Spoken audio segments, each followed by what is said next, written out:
Hello everybody, welcome to the stream. Today I'm going to be showing off a game, or a hack that I've been working on.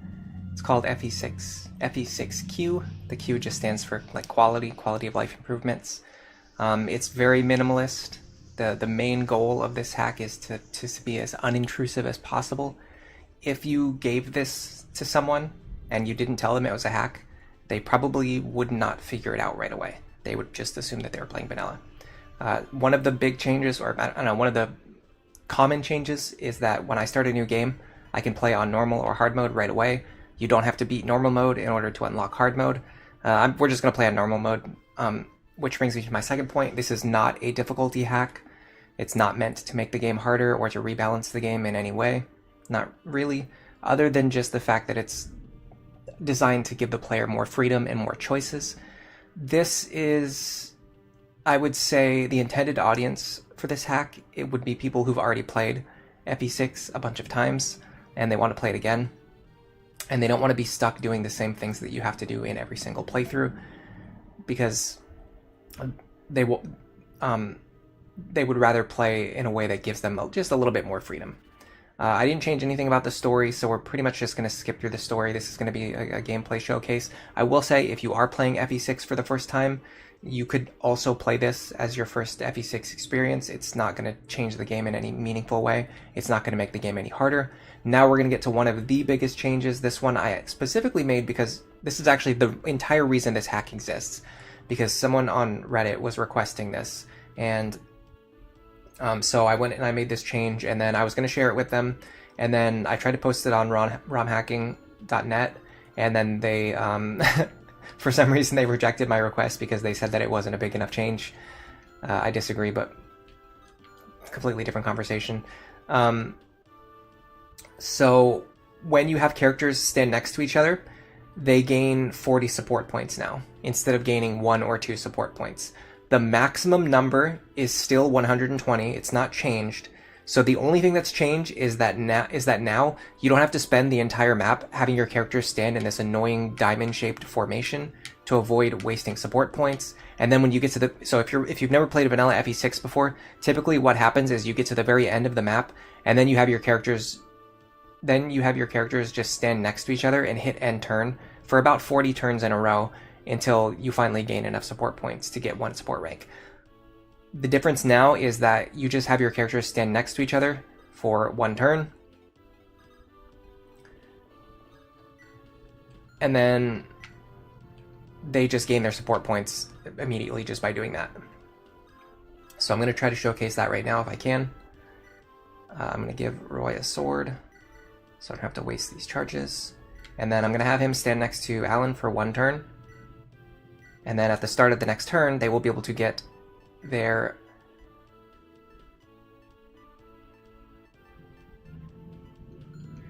C rank support immediately, instead of having to wait several turns to do so. For my other characters, I'm going to have them stand out of the way. I'm going to try to make them not gain supports with each other. The one thing you do have to keep track of is the fact that because supports build up so quickly, you do want to make sure your characters don't stand next to each other if they're not planning to get supports, but this is only something that you have to do for the very first turn or the very first 2 or 3 turns because of how fast the supports now build in this system. So now we can immediately gain our first C rank support. Is something wrong, Lord Roy? Lord Roy! Oh, Alan. Sorry, I was lost in my thoughts. You seem to be thinking a lot these days, Lord Roy. Maybe so. What are you worried about?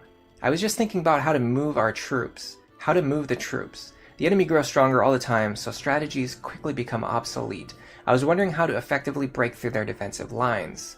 That's easy, Lord Roy. Just allow me to charge in. I will shatter their shields and pierce their armor. Thanks for the offer, but I don't want to put you in danger. There must be another way. I'll think on it some more. And this brings me to another point that I want to make, which is that the writing in this game is pretty decent. It kind of ranges from decent, like adequate, to pretty good. But a lot of the writing is hidden or buried in these support conversations that most players will never see. So I do think that making it more accessible, making the support conversations more accessible, is a good change. in my opinion. What is my opinion worth? I don't know. It's probably worth something. So we're going to give that kill to Roy. Then we're going to have Lance pick him up. And then step back here. And then you are going to take Roy and drop him here. And then you're going to just get out of the way.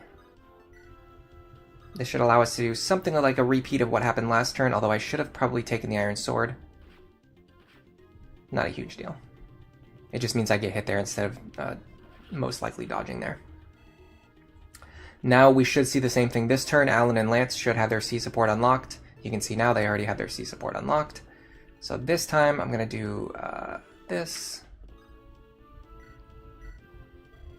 Lance, how fares your sword today? Neither good nor bad, Alan. Cool and calm as always, I see. I may have lagged behind you the other day, but not in this battle. Watch and learn from my skills, Lance. Of course I'll watch. We can all learn from one another. Don't expect me to lower myself to your level, though. Well, look at you. I look forward to sparring when the battle's done. I'll be off then, and you'd better hurry along too. I could actually just put him right here. That puts him in range of the archer, yeah, and nothing else. Correct. And this square here is actually not in range of the archer, so what I could do is this. Give Alan another kill. There is a little bit of a priority order to which characters gain supports before others.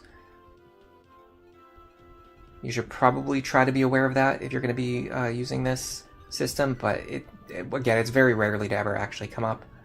Alright, so we should be getting a counterattack with our javelin here. I'm going to go over some of the other changes as they come up, as well as I will probably just kind of discuss like the whole list of changes all at once, but I'm not going to do that until we actually get settled in. I'd rather make sure that make sure that we kind of have the game moving and everything is underway before I start yapping about the full list of all the changes in the hack. Because if I started the stream with that, it would probably be very boring. Good morning to Mr. Bushranger, Nef Champion. Hello, W. Ellery. I guess I'm got the W today. Hello, Princess 5667. You've played this game once all the way through, and you'd love to try this hack. I will be posting the link in a pinned comment as soon as the stream ends, and I'm also going to post the link in the Discord probably. And I'm also going to post the link on the pinned comment on the older video that I made about this hack. So there's going to be several ways to check this out if you're interested.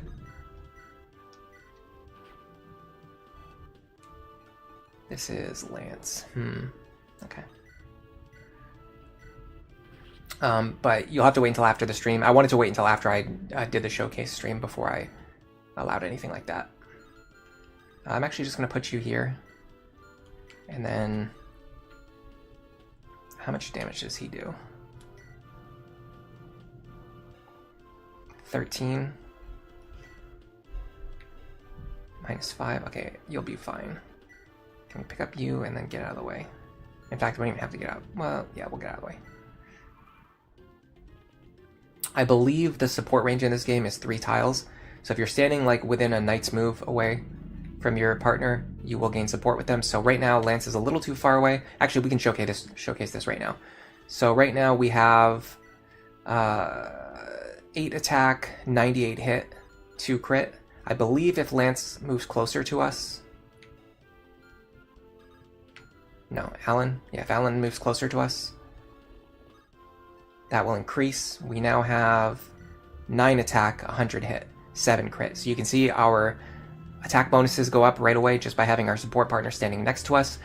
What this really showcases my philosophy with this hack and how I'm trying to change the design without actually changing the difficulty, without actually changing the gameplay mechanics, by making the supports, because player phase accuracy is one of the big complaints about this game. People complain that it's very difficult to make your attacks land consistently. And by allowing the players to build supports more easily, what this accomplishes is that you can get these 5%, 10%, 15% increases to your accuracy without me actually changing the stats of the characters. And give me a second, I'll be right back.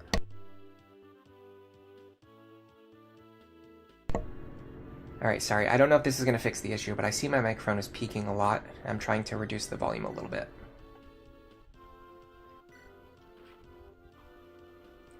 Cute little dodge there, and then... In fact, I may have actually screwed up. No, I'm fine.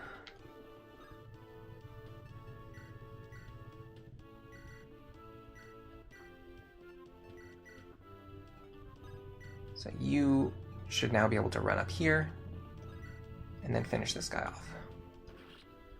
Hello, Sir Winston the Fourth. Welcome to the stream. Princess is asking where to download it. I will be posting the pinned comment. Pinned comment as soon as the stream ends. So you'll just have to wait a little bit for that. I don't know how long today's stream is going to be. I haven't decided yet. Depends on how much I get into this. If I'm really enjoying it, I'm probably just going to stream for a while. If I just feel like I'm in the mood to just show off the changes that I made and then end the stream, then I'll do that. But honestly, I'm pretty high energy today. I had a pretty good morning, so there's a good chance I'm probably going to be streaming for a while. And then I'll just come back and post the link later for everyone. Questionable Fox, welcome to the stream. You said that you are actually also playing FE6, although you're playing vanilla. Yeah, so this game is intended to be very close to vanilla, to stay very close to vanilla. So for the vanilla fans, hopefully I didn't change too much to upset people. Obviously, there's never gonna be a hack that's gonna make everyone happy. There's always gonna be things that people would have done differently if they made it themselves. But for me personally, this is what I chose to do, and I'm enjoying it. So, oops, did not mean to do that. All right, you come up here. For me, I'm very happy with what I accomplished here. I changed things that, for me personally, are like the biggest issues with the playability of this game. And we'll get more into the list, at least as soon... I'm going to at least finish this chapter before I start going over the whole list of like every single change in the game. Interesting.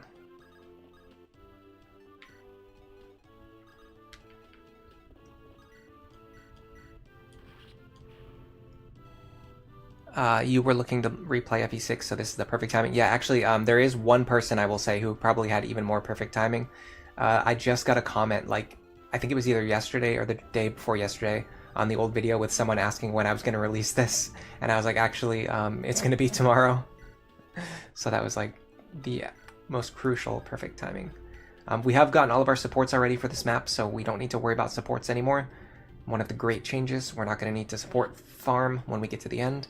And even if we didn't feel like doing that, we don't have to worry about like wasting support ranks on characters by having them avoid standing next to each other. Like we can just stand next to whoever we want to now without wasting any more support points. I do believe the turn when you spawn into battle maybe counts, but I'm not 100% sure. So it could have a small impact in some chapters where characters happen to be standing next to each other. But honestly, the trade-off of like how many support points, like how much faster the support grinding is, I think honestly just makes the whole process worth it. And feel free to mention any things that you would change or any things that you would do differently. And if some certain things get mentioned, it could be interesting to talk about. I have a feeling we're probably going to have people asking for features that are actually in the hack. So when we get to those, I'll just show them off. And then in other cases, there's probably also going to be suggestions from people that I think are good, things that I either didn't think to include, or there are definitely some things that I wanted to include but were just too difficult. So I just didn't feel like doing the extra amount of work that it would be required. And that's just the reality of the process. I don't have like the highest level of expertise to get into the disassembly of the code myself and like change every single thing that I want to change. And there was also like a cap on how much effort I was willing to put in for this. I do a lot of game design stuff in my free time and semi-professionally as well. So there's a limit to how much effort I'm going to put into like a hobby project like this where you're not really going to see any returns for it. All right, you get up here with your javelin. Same formation. Mr. Bushranger asks why Roy's growths are so bad. Winston is laughing at Roy's growths. Sir Winston says support farming is one of the worst parts of GBA. Yeah, for sure. I've already been asked if I was going to do like an FE7 and an FE8 hack that just literally no other changes. If I just included the same thing where I just increased how fast they gain supports, like that would be enough for people to play my FE7 and my FE8 hacks, which I might do if this ends up being popular. I might make FE7 and FE8 versions as well, because it's a very commonly requested change, and it's not that difficult to make. Honestly, this hack, when I made the first video about it, which was, gosh, more than 6 months ago, it was already 90% done, and I could have finished it and released it like pretty much right away. That was my plan. My plan was to release it like right after that video went live, like within a week. But unfortunately, just some personal things came up, and that ended up putting me behind on a lot of different things that I was working on at the time. And just as a result, I just ended up not, this ended up being lower on the priority list is the way that I would say it. It was a lower priority than certain other things that I was working on. So it kept getting put off and pushed back and pushed back and pushed back until eventually here we are now. I'm finally releasing it. But yeah, it's probably partially due to Awakening having really good growths. There's that boosted crit rate from our support grinding, or our fast instance supports, really, no support grinding. And I'm wondering what is causing my microphone to peak so much. But yeah, Awakening has much higher growths overall. Both in character growths and in class growths, which then get added together for even higher growths. Alright, so that's Chapter 1, Dawn of Destiny. Let me look at the list and see if there's any other relevant changes to bring up now, or if there's one, if I'd rather wait and discuss them as they come up. Or if people want me to just talk about the list of all the changes, let me know. And I'll consider just going through the whole list all at once. Yeah, the big thing was the support points. This should allow you to efficiently get all of your support grinding done in the first 1 to 3 turns of battle, instead of spamming end turn for 40 plus turns at the end of battle. I will mention this now, I guess, because we're talking about Awakening. On the subject of Awakening, one of the people in the comments for the old video said that because of this change, which I'm about to explain, they said I was Awakening brained. That's not true. I've been playing Fire Emblem literally since FE1. I made this change deliberately because, in my opinion, I think it frees up a lot of team building considerations. I replaced every promotion item in the game with a Master Seal, and the Master Seal can be used to promote Roy. You don't need to wait until the last portion of the game where he automatically promotes. I added 1 extra Master Seal into the game around that point, so that instead of Roy's automatic promotion, you get a Master Seal that you can use on anyone. The reason I made this change is not for like easeability or for new players or for convenience. It's actually for older players, for veteran players who've already played the game a lot. What this change does, it actually allows you to build any team that you want. And again, another one of the complaints that I got, it was honestly just like 2 or 3 vocal people complaining, but I do think it's worth addressing the complaints and talking about everyone's opinions, because I do think all the opinions are valid, although I do disagree with them completely. People were saying, you know, because Master Seals are in the game, you can just build a team that uses all of the best units, which is true. But again, number 1, this is not intended to be a difficulty hack. Number 2, the whole point is to give the players the freedom to do whatever they want. So if I told them you are not allowed to use the Master Seals on all of the strongest units in the game, then I wouldn't be allowing them to do whatever they want. It's ultimately up to the player what they want to do with this. But what I will say is that this opens up so many possibilities that are not things you can do in vanilla, that it's immensely worth the trade-off of the fact that some players who really like using all of the most powerful units will be allowed to use all of the most powerful units. And really, what's wrong with that anyway? If they want to do that, just let them do it. But the main thing I want to talk about is that it allows you to build a team of all mages. If you want to do an all mages playthrough, you can just use every mage in the game. If you want to use all hero crest units, you can just use every hero crest unit in the game instead of being limited to the number of hero crests. If you want to use Boars, if you want to use Wendy, if you want to use Barth, you can give them Master Seals instead of having to give them Knight's Crests and taking away a Knight's Crest from Alan or taking away a Knight's Crest from Lance. You can literally just give a Master Seal to Boars instead, and then you can still promote Alan and you can still promote Lance. Like, there's just a million different ways that it's just such a better, in my opinion, decision for how to make the game work. Someone remind me if Merlinus can visit villages or not. I'm pretty sure he can. Sir Winston, you remember watching that video 6 months ago? Give me 1 second. I'm going to try to fix my microphone one more time.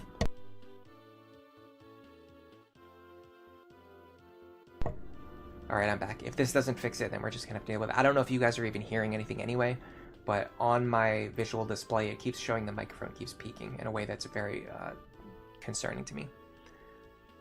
Yeah, and that's another point that Princess has made in the chat, which is that in vanilla, someone can also just use all of the strongest units anyway. You can already do that. There's already a meta that's defined around it. You just use like Alan, Lance, Milady. Like, you can already do that. So there's not even really a big change. The only change is that you just have more freedom with what you're capable of doing.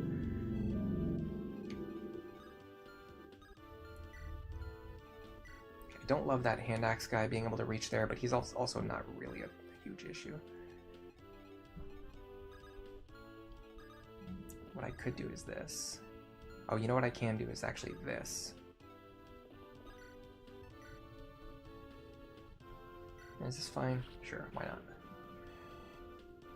And then you stand here with a sword equipped. And you stand here with your lance equipped. And you stand here to support those gentlemen. Oh, we have our support ranks already. Yeah, so it seems like you do gain a 1 support point if you're standing next to each other when the chapter first starts. It is what it is. I don't think it's a big deal. So we got another support rank already. I have to be a little careful, actually, because now Roy has 2 out of his 5 supports already. If I want to get an A rank support to get like a special ending with one of his support partners, I have to make sure he doesn't gain any other supports. But you can manually trigger them. Merlinus can visit villages. Awesome. Thank you, Adius Maximus. Thank you so much. Thank you for the intelligence. Sir Winston, everything sounds fine on your end. Yeah, it's probably not even peaking. It's probably just a display thing. Alright, so let's see what happens here. Okay, Alan is pretty much just shredding through everything, which is great. I mean, we're playing on normal mode. However, speaking about Alan, this gives me a chance to discuss another change, which might not come up right away, I don't think, but is, I guess, worth mentioning. Actually, I can't remember. There might be a guy over here who has one. Here we go. Here's our backup squad. This is basically your hero crest squad, and it's really cool that, once again, in this hack, like if you wanted to use all 3 of these characters, you could use all 3 of these characters. There would be no downside to doing it because you could just use Master Seals. You're not limited to hero crests. Okay, I don't see one, but I'm gonna bring it up anyway, just because of how dominant Alan is being right now and discussing, you know, unit balance and things like that. I changed the horse effective units in this game. They now work on Troubadours, Valkyries, Nomads, and Pegasus Knights. It makes the Pegasus Knights slightly less dominant in this game because now you can kill them with Horse Slayers. Someone mentioned that this is actually not a faithful change. It is basically a deterministic change, like something that I determined that I wanted, because in the in the Fire Emblem, in the history of the Fire Emblem franchise, there's actually been 2 different weapons. One of them is called the Night Killer, and one of them is called, it's like the Horse Killer. And with the English localization, they basically get conflated into the same item. They typically just get translated as like the Horse Slayer, but that's not really what they are.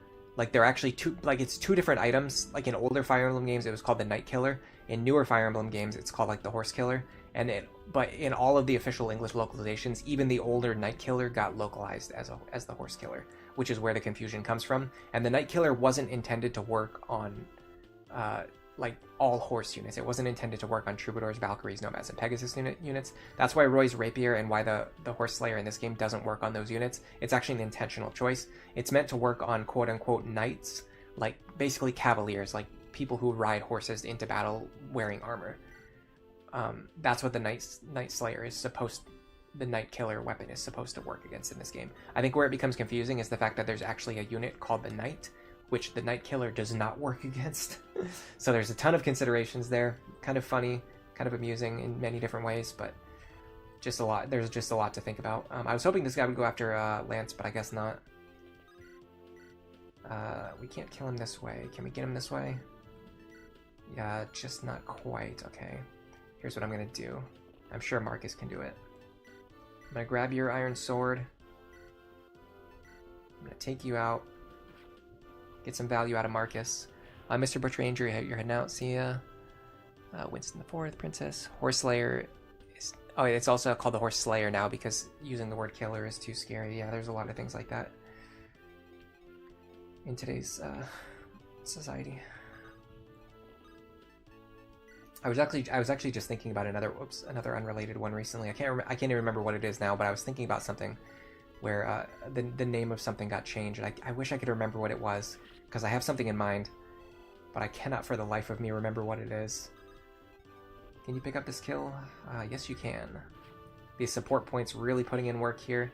That extra 1 or 2 points of damage just allows you to get these 2-shot thresholds, and if you're doubling, that means you're killing. That's one of the reasons why I think Lance becomes a little bit better in this hack. The fact that he can get a little bit of extra damage just from supports inflates his viability because he's the faster of the 2 Cavaliers. I'm not going to be focusing too much on building supports though. Just as a heads up, I'm not really going to be even paying attention to it for the most part. Okay,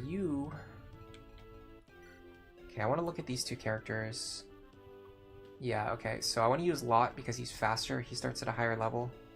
I think he starts with a higher axe rank too. No, it's the same. Yeah, Ward is like kind of junk. Lot is like actually pretty good. If you want to use an axe, pro, he's the one you should be using.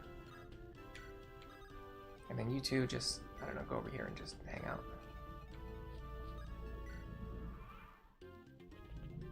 I'm trying to remember what it was now. There's definitely something I was thinking of where they changed the title from something just like to remove the word killer, or like it's not like, definitely not like a truly offensive term, just like a term that just doesn't get used anymore for whatever reason, for one reason or another, for various reasons. All right, you want to go here now with a hand axe equipped, and sure, we'll give you some supports. All right, who's next? Bring it on. Ward, can't you calm down a bit? What's that? Are you scared, Lot? Not likely. Then what's the problem? I rush in and you do everything else. That's worked great so far. Yeah, but what, bro? Mary asked me to take care of you. My sister said that. I'm not a kid anymore. I wish that were true. Did you say something? No, nothing. A pretty good support chain. Again, a lot of just like character building, history, backstory on these characters is just buried in these support conversations that most players are never going to see. Because you're not going to be spending 40 turns spamming the end turn button, and you're certainly not going to be training up like Lot and Ward on the same team in a game where you literally can't even do it because there's not enough hero crests. It's just mandatory to use one on Rutger. But this hack changes that. Nice, fun little change. Allows you to use the units that you want to use without fundamentally changing the balance of the game, just kind of giving you the freedom to do it in a more vanilla type sandbox. Oh, we got another support. I'm just gonna be gaining supports wherever I can because I'm probably gonna be restructuring my team later anyway. So it's not a big deal. Oh my god, is that another support? I have to make sure not to get any more supports on Roy though. Alright, I do want to buy some javelins while I'm here. And I think I want another iron sword. Might as well just buy a few javelins. We're going to be using them for the entire game. Yeah, these act bros really are bros. The voice acting probably had a little bit to do with that. You've never even seen their support before? I think that was actually my first time seeing it too. Princess, you haven't seen a lot of the supports. You know there's a lot of people who ship Rutger and Lilina. Oh, let's do Rutger and Lilina then. We should at least get that far in today's stream. I'll check out Rutger and Lilina.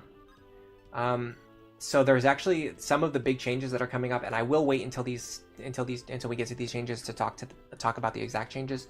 But some of the big changes are coming up are in Lilina's chapter. I made about 4 changes in that chapter. It's one of the most changed chapters in the hack.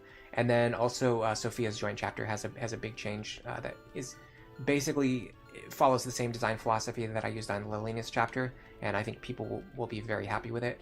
I did my best to make Sophia a playable unit without changing anything about how the game functions. So very cool change, very cool little, I don't know, I don't even know how to explain it. It's just like a design philosophy that I'm going for. Ideas that I have, and I think that I was able to pull at least some of them off in some ways, in some small ways.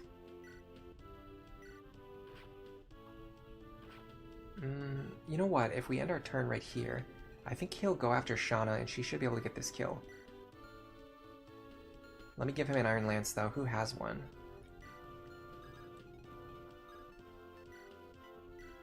I'm going to start doing that thing that you do in GBA Emblem, where I'm going to just stop moving all of my units, and I'm only going to move the units that I'm using, because it's really annoying to have to move all of your units across the map every battle.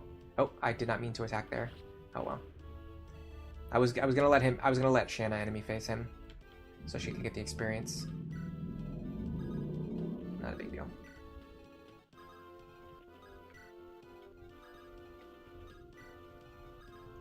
Yeah, let's focus on speed from now on. Let's see. You didn't even know about Rutger Lelena until you saw some fan art. If you search different like image galleries and stuff, you can find a lot of good Fire Emblem fan art, especially shipping art if you're into that. Alright, Iron Lance and an Iron Axe, we can definitely take care of them. Who can take care of both of those things? Definitely Lot, so we'll put him on this fort. We could even do this. Really? You wanted to miss twice? That was your prerogative, okay. Sure, why not? And then we're going to trade the Iron Axe back into his hands for consistency. And then we're going to stand here, and then we're going to have to actually trade the Iron Sword into your hands. And then we'll gain another support rank with you. I'm not going to read all the support conversations, just the one I feel like. I've read Alan Lance like a billion times already, so I feel less motivated to do so. Here you go. If you're standing a knight's move away from your support partner, you give them a bonus, so that's what we're doing with these characters. Ward is standing away from Lot. Alan is standing away from Lance. Alright, let's have... we're definitely going to be using Shauna. Roy. We'll bring Marcus along just in case we need him to bail us out. And then the rest of these characters are just going to hang out. I guess we have to bring Ellen just in case someone needs to get healed. It's weird that there's a character named Ellen and there's a character named Alan, if you think about it. If, like, just in terms of the way characters are typically named in JRPGs and Japanese games in general. You don't always have characters with names that are so similar. Just like literally one character apart. Especially if you look at like the katakana. 76 hit has missed twice in a row. Now we're playing FE6. Rutger doesn't support with Lilina. Oh. Oh, I'm sorry. You said Roy Lilina. I don't know. Oh, no, you did say Rutger Lilina. Oh, so people are shipping Rutger Lilina, but they don't actually have any support conversations. Okay, I see now. I completely misunderstood what that conversation was about. Fun times. Alright, you stand here. Hand Axe Gaming. I want you here, but I want you to actually hit your attack. How can we accomplish that? I know how.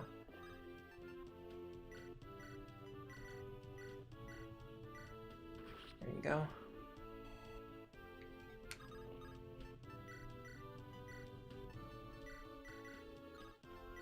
And then we're just going to pick you up.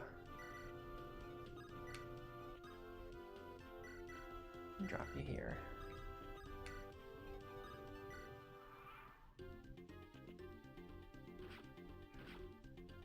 Man, Lot is really fast. He's already doubling archers. I mean, archers aren't like a fast class, but they're not like a slow class either. The real question is, will Dorothy be gaming? I've not made any changes to Dorothy, and there is a reason for that. I have done a playthrough in the past where I used Dorothy pretty extensively.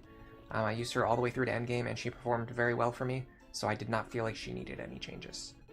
And the changes that I have made to units, we're going to talk about it when we get to them, But the changes that I have made to units are very subtle. They are not like big statistical changes. They are not big balance changes.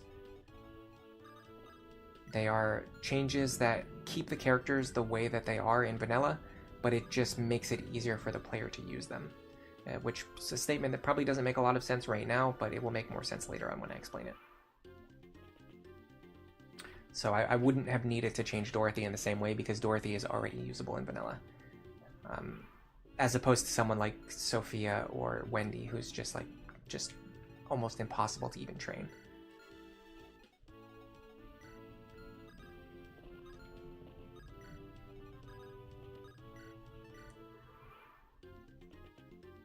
There's Echo's Fae, there's FE6 Fae, and then who's the other Fae? Is there another one? I can't think of one. You'd have to let me know who it is.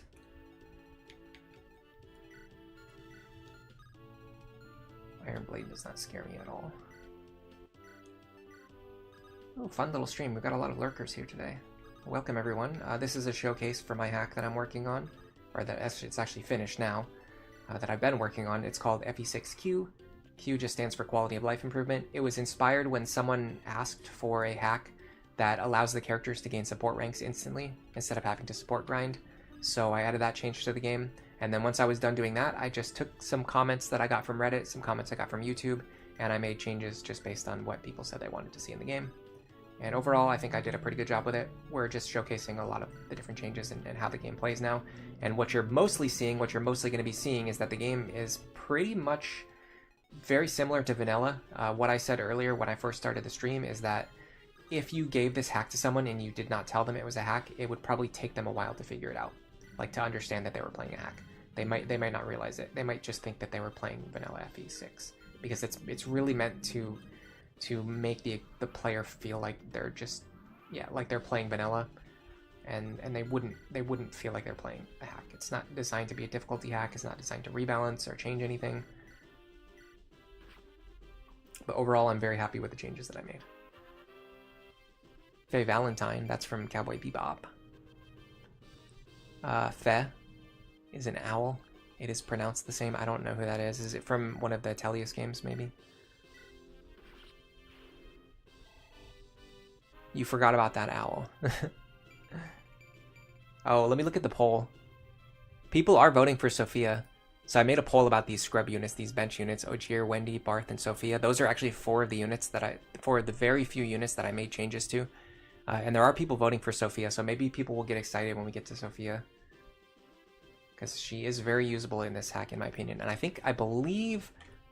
so my friend playtested this hack for me, and I believe he actually used Sophia when he played through the game. I can't remember. I'd have to ask him again. He might even be here in the chat right now. He playtested it for me to make sure there was no major glitches or anything like that. And as far as we could tell, everything works fine, which is good because it's very easy to break FE6. But my changes were very subtle, so... either way, long story short, I believe he used Sophia on his team, which definitely goes to show that, she is more usable in this version of the game. She's not stronger, she's not a stronger unit, it's just easier to use her the way that she already functions. Her stats are going to be a little bit less bad when she initially joins, which, again, will make more sense when we get there. Fe is the hero's mascot. Ah, I see. And they're also in 3 houses. Oh, hold on a second. Let me look that up. I've never seen this before.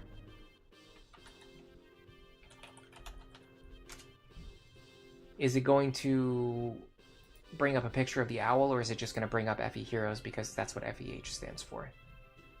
Yeah, the owl's not showing up. Owl. Let me just put owl in the search bar. There it is. Oh, okay, cool. I must have seen this before then because I have played FE heroes, but not really extensively. Like, I try it out. I download it on my phone. I try it out, and then I get tired of it. I uninstall it. Excuse me. And then like a year later, I come back and I do the same thing again. And like every time, I just get tired of it before I even finish playing through all the tutorials. To be honest, that's life.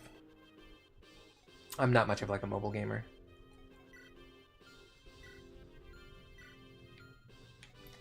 I'd like for Roy to get some experience if possible. One of the things I love about this fast support grinding is your crit rate goes up really fast, and it reminds me of the feeling that I enjoy about playing Awakening, where you get like a lot of crits, you get a lot of dual strikes and things like that. You know what I should do? What's his speed? 2. I bet Alan can double him.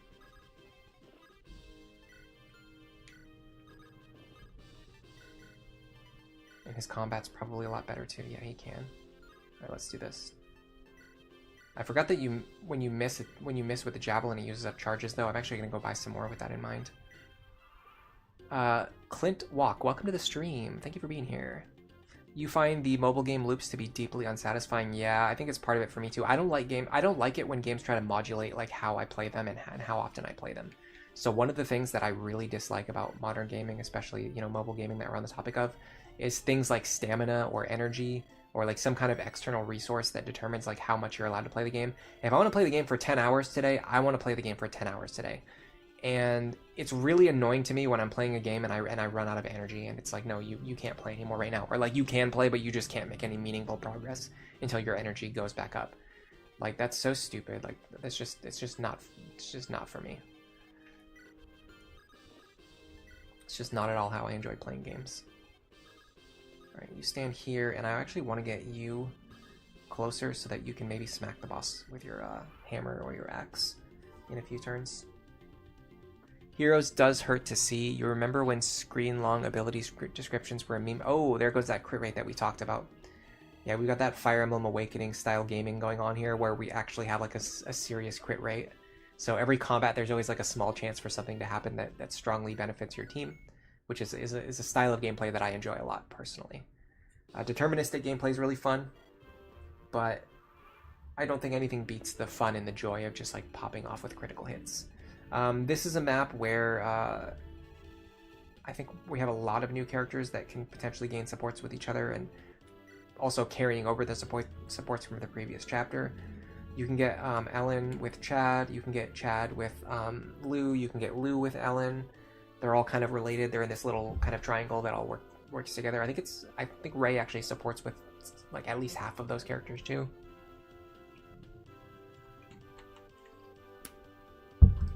If you feel like using him later. I'm going to see who Sophia supports with, because I have no idea.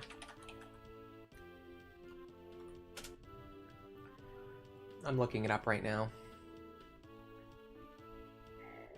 But yeah, if I want to play the game for like 10 hours, I want to play the game for 10 hours. I do not want to have a stupid energy bar running out and telling me like, no, you're not allowed to. But then the other thing is also that like if I don't feel like playing the game every day, I don't want to have a system that tells me like you have to log in every day so you can get your rewards. Like again, I just don't like it. I want to play the game whenever I feel like it. I have like a life. I have other things to do.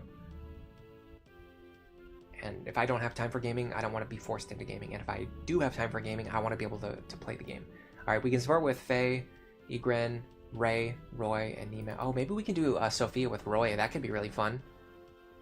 Sophia with Roy?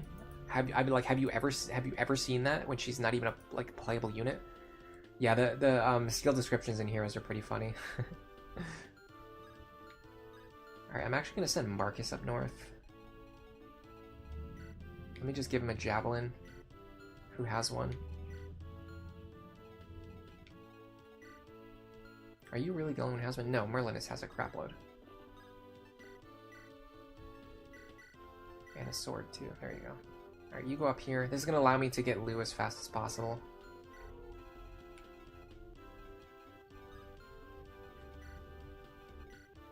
Javelins. I wish you could rearrange the positions of your units before the battle starts. But it's kind of hard. It was hard for me to do that in the hack because the way the prep screen works is not as straightforward as you might imagine. Alright, I'll just put Lot here. Hand axe. I can put his partner here. That's within range of him. And then can I get a javelin into both of these characters' hands too? Yes, I can, technically.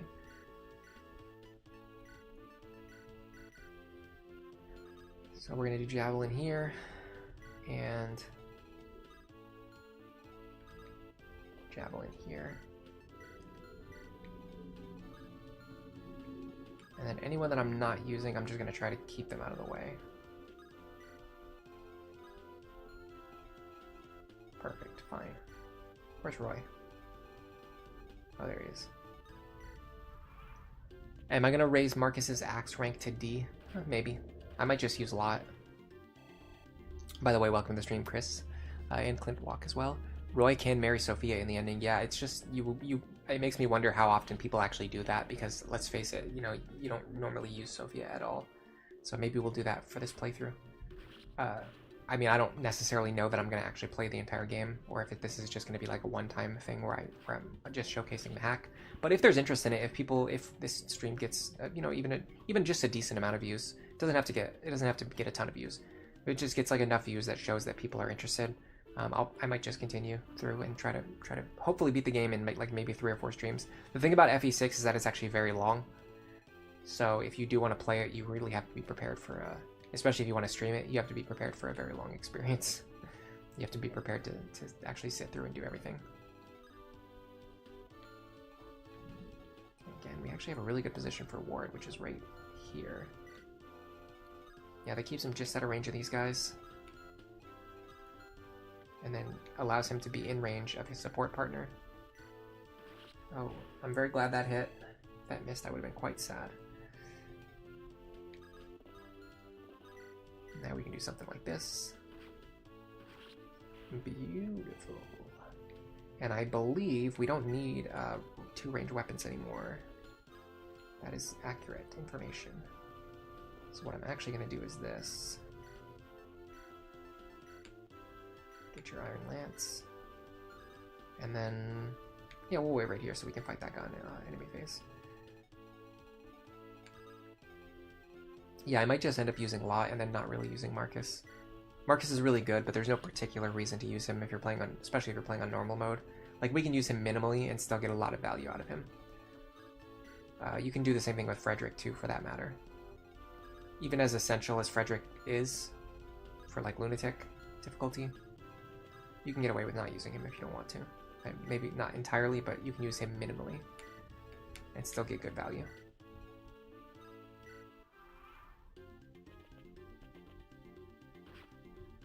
Yeah, Sophia is really hard to train on hard mode.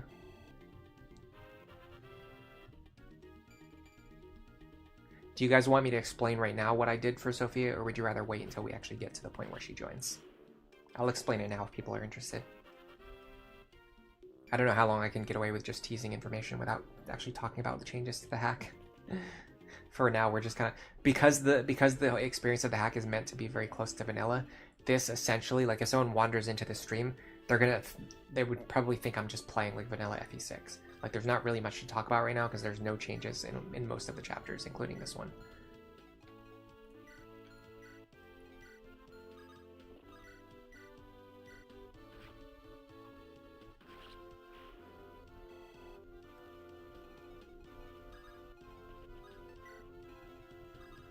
We do want to bring Chad with us. We do want to bring Ellen with us. I'm getting to the point where I'm ready to start leaving behind like support partners and characters that I'm not actually using. I will go here. There's your Lou. And then I'm going to go, I guess, actually what I'll probably do is go here and here. And this might allow him to attack something over the wall. I'm not sure. We'll see.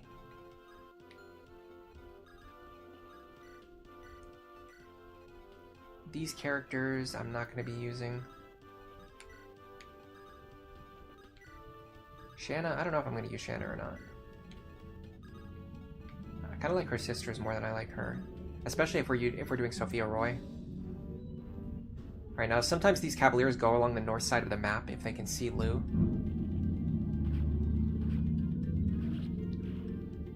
I'm curious to see which direction they'll go. Okay, they're going in through the center. There's Lou, and there was a guy we could fight this turn, which is cool. Okay, so they are going through the center. I actually prefer if they go through the center. If they go around the top, it's very annoying. You want to make it a surprise? Okay, we'll wait. We'll talk about Sophia when we get to her. Yeah, I did similar changes to Wendy, Barth, and Ogier. I do know for sure that my friend used Ogier when he did the playthrough test. So a lot of these characters are a lot more usable now. I don't even think Ogier is particularly bad in vanilla either. He was one of the ones who maybe didn't even really need like any big changes. I'm actually just gonna chill for a turn.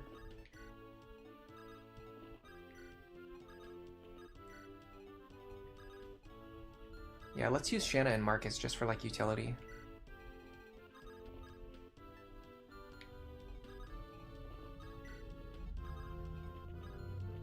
I'm also not going to use Deke. I think I'll actually use Ogier instead of using Deke. That could be fun. It will be fun. I demand that it be fun. Does building supports support you from building it again with a different unit? Yes. So in all of the GBA games, there's a limit to how many supports you can gain on a single character, and the limit is 5 points. So let's look at Alan, for example. He has 1 point with Marcus, 2 points with Lance, and 1 point with Roy. So he only has 1 point remaining. He could either get his A support with Lance, or a B support with one of those characters, or he could get another C support. We could actually get them their A support right now, which might be a good idea. Might be a fun idea. Yeah, let's actually do that. Let's do this. So we're gonna get a support right here. Alan, about before. You mean about if we lose? Still intending to sacrifice yourself, or something even more ludicrous? No, you're right. Your words were a slap in the face. Perhaps I was belittling myself, because I've served House Foray the shortest. Your work is second to none. Well, second to mine, but that's a given. Where does your confidence come from? I envy you sometimes. I'm confident simply because I know I could never lose to you. I'll make you eat those words after I beat you today. Ha, not likely. See you after the battle. Of course. And Lance. Yes? Even if we lose, you won't be left behind. Remember that. Of course. So there's their A support. Get a nice set of bonuses for that. And then if we end up not using Alan or Lance later on, then we can just bench them, and then they won't be interfering with anyone else's supports, other than the fact that Roy is kind of stuck with one.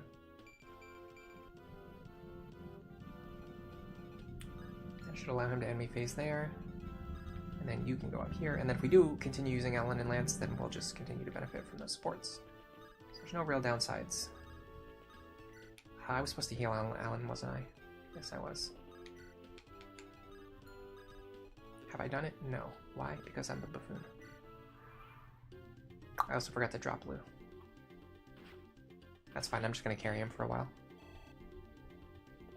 But yeah, so, and I didn't change that in this hack. I did not change that. There's a couple reasons why. One of them is that because the supports give really good bonuses, it would change the game to be a little bit too modern. Like it would be too much like Awakening, for example, where like Roy could just have like a bunch of supports with a ton of different characters. He could have like 10 characters standing around him, all giving him support bonuses at the same time, and it would increase his combat efficiency by way more than the game really intends you to be able to do with the support system.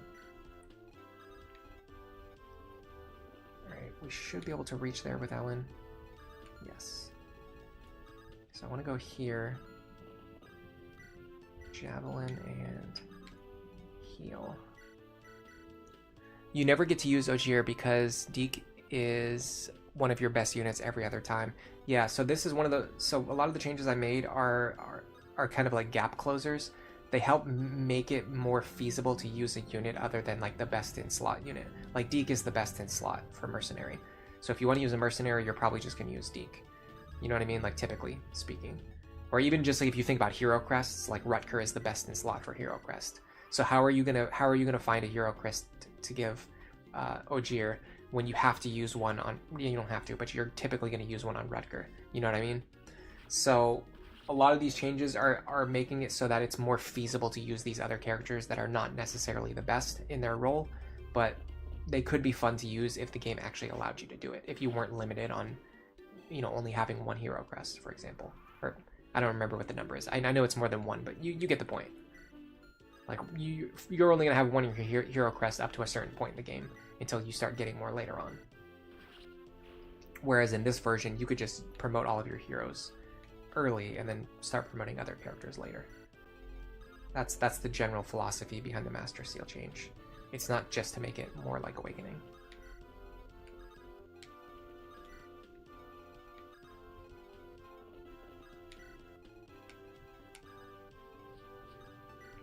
Now Alan can just stand next to anyone and he won't build supports. Yes, I believe it works that way. I believe he won't steal any more support points just by standing next to other characters on any future turns.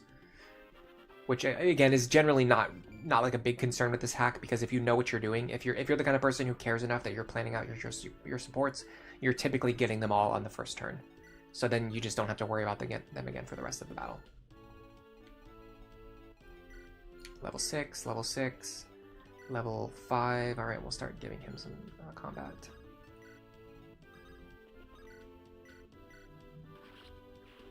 I'm the kind of person who typically likes using a lot.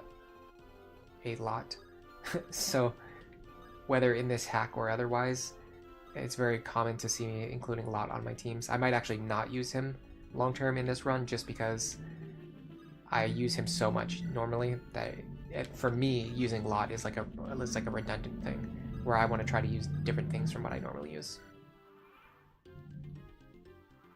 Alright, so this is a very good square. Stand here, we can get some combat. And we're almost done with this chapter. Yeah, I do find the gameplay of GBA to be a little bit on the slower side. Just because I'm so used to playing not only like newer games that have faster and more powerful like speed up functionality, but then also typically playing like with a speed up function in addition to like what's included on the game, like frame skip and things like that. I get very impatient playing video games. To be completely honest, it's a little difficult for me to play the GBA Emblem games anymore, just because of how impatient I get. It has nothing to do with the games, it's just my attention span. It's quite bad. Again, man, Lot is really hitting these 74s. I've had him make a lot of low accuracy attacks this battle, and he's hit every single one of them. Very satisfying when that happens. Alright, so now we can drop this guy and get out of here.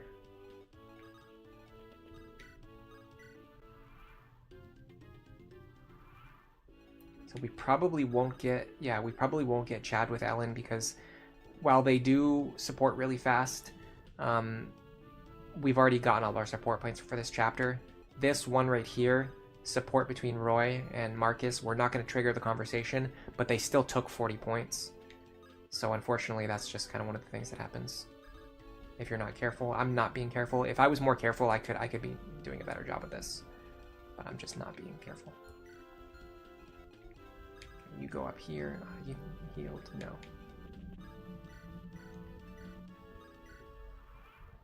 You like the slow pace. It makes you feel more relaxed. Yeah, I can understand that. For me, I would say my relaxation is games that have a lot of, like, older RPGs that have a lot of grinding in them. For some reason, I can just like turn my brain. Like, I don't see that as a negative. I can just turn my brain off and just like grind. I've been replaying Phantasy Star 2, one of my favorite games of all time. I've been replaying it recently. Hold on a second. I really gotta sneeze.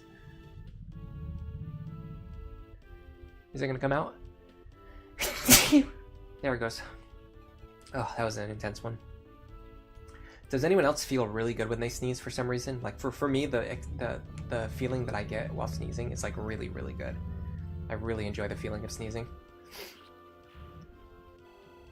Anyway, it's one of my favorite games of all time, and I've been replaying it recently because I was having a conversation with about the Phantasy Star series, like the series as a whole, with one of my friends recently, and it made me realize it's been a while since I replayed Phantasy Star 2, and I'm playing it again right now, and I'm actually playing a hack of the game that has a more accurate translation. It's more accurate to the original Japanese, which I have not actually played yet, and it also makes the experience gain and the money that you gain 3 times as fast, which is like just a convenience thing. Most of like the modern ports of the Phantasy Star games actually include this feature. Like if you play the I don't remember what it's called. I have it on Switch though. They remade Phantasy Star 1 on Switch, and it has like a feature that does that because those games just included way too much grinding. But either way, I've been doing this thing recently where whenever I'm alone at the house, like in the mornings, if I don't have anything to work on, or if I feel like taking a break from my work, yeah, I'm just rambling a lot. Sorry, guys. What am I trying to say?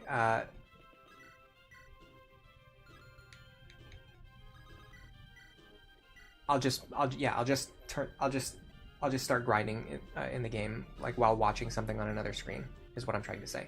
And I can just turn my brain off and do that for a while, and for some reason that's like a really relaxing experience for me. I don't know why it was so difficult for me to explain that.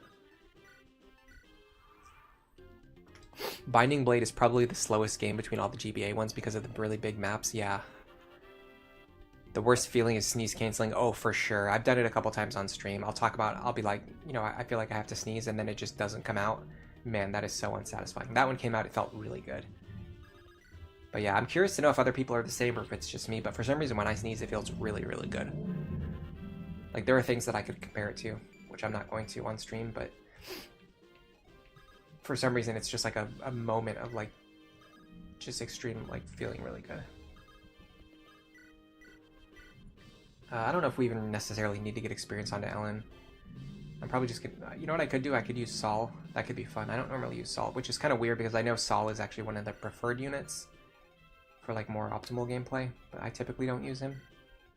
I don't typically play games in like a super efficient way. But putting that aside, because I don't typically use him, it could be fun to use him.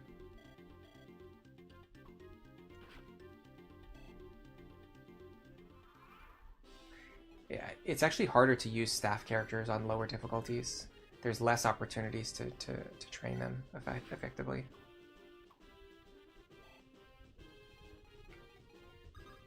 Just because your characters aren't taking as much damage.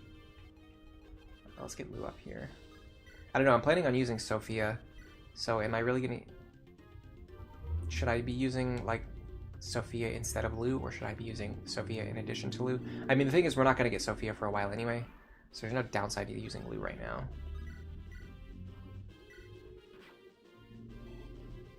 I think Roy can grab him too.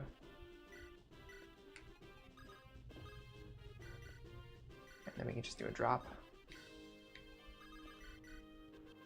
I gotta be careful here. His damage went up, so I won't be able to I won't be able to player phase. Do I have a hammer? I think Lott's holding. I think Ward's holding it.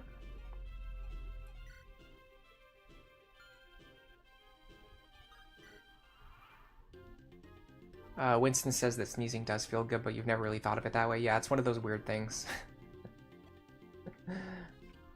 Most people probably don't think about it, and maybe other people don't like think about it the same way that I do. Oh, another miss, huh? I mean, we could just do this for a while, get some experience.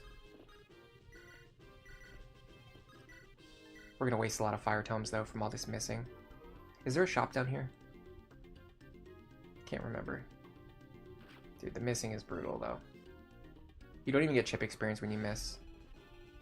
But then the boss heals back up and then you do get chip experience from him healing and fighting him more times, so I guess it's a good trade-off. And unlike Awakening and other newer games, this game does not have experience decay, so we could just do this like forever and just gain in. You could basically grind your characters up to max level if you really wanted to. Having said that, I'm not motivated to do such a thing, especially right now playing on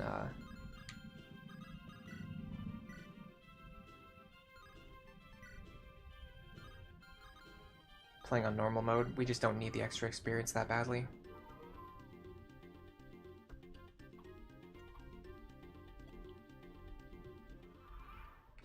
Dude, I always feel motivated to run back over and grab the hammer, but if I do that, it's going to take so long, he's going to heal back up.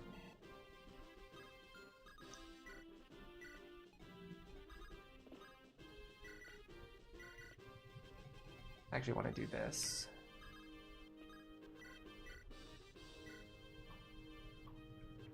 And then you... I missed both of those attacks, by the way, and then you run in here. Yeah, this should be a pretty high chance to kill. There you go. And the maps don't instantly end when you kill the boss, so we can take our time. We got one more chest to grab. And it is a halberd. Yeah, so this halberd will work on enemy Pegasus, enemy nomads,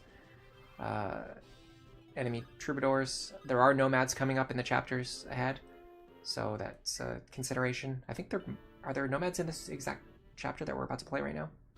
Yes, there are. Yeah, there's nomads in this chapter. So that halberd that you get actually is useful for killing this nomad. And this nomad over here, you can actually use that halberd against them, which is kind of cool. I don't know what the accuracy is like, though, because, you know, typically you don't use it, especially not against these guys. That could be something fun to check. What do you have? Lance.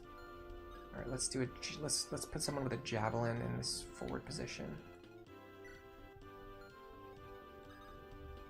Again, I wish I could change my character's positioning.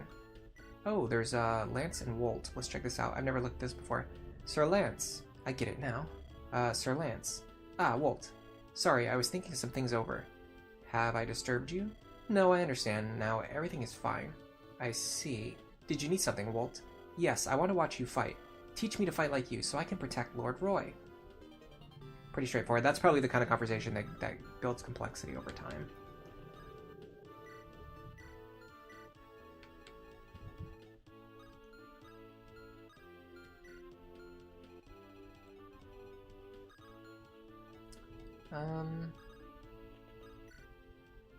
Probably actually would be smarter to have Lou on the left side. I'll grab him, Marcus.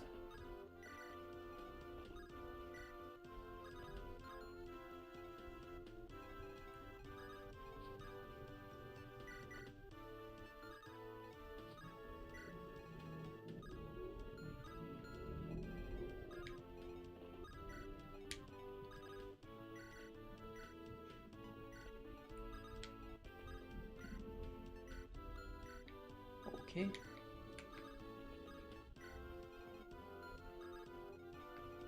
So we're not using Deke, right? What I'll actually do is I'll give his equipment to Roy. Although maybe we... Actually, that's not that smart. Maybe we just give him one iron sword, just in case he has to fight something later. Boar's not using Archer. Wolt, we might use Wolt. Puchivert, welcome to the stream. You're asking what the poll means. Is it about what is your favorite unit to put on the bench, or what is it? What is your favorite of the unit that are currently on the bench? So these characters are referred to as bench units because most players typically don't use them. They just immediately get put on the bench as soon as you recruit them. So I'm asking, like, out of those characters, like, which ones do you like the most? Like, which ones would you actually use if you could use them, if they had more usability? Which in this case is one of the things about this hack, which is that you can use those characters in this hack. You can use Ogier, you can use Wendy, you can use Barth, you can use Sophia a lot more easily than in vanilla. So let's trade over this halberd.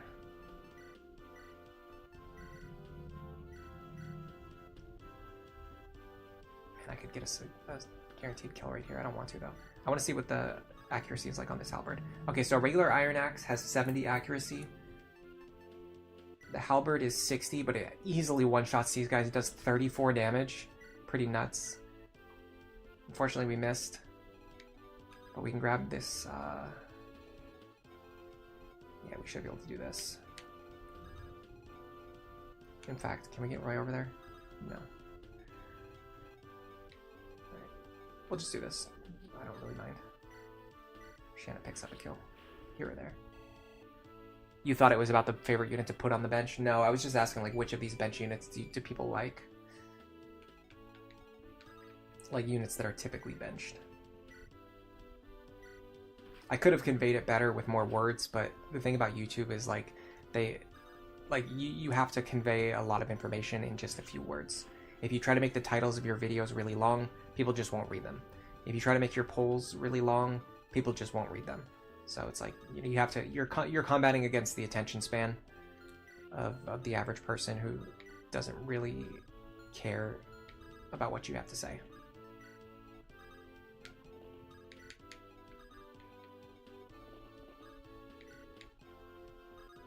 And the capability, like, to get their attention requires a very specific way of communicating.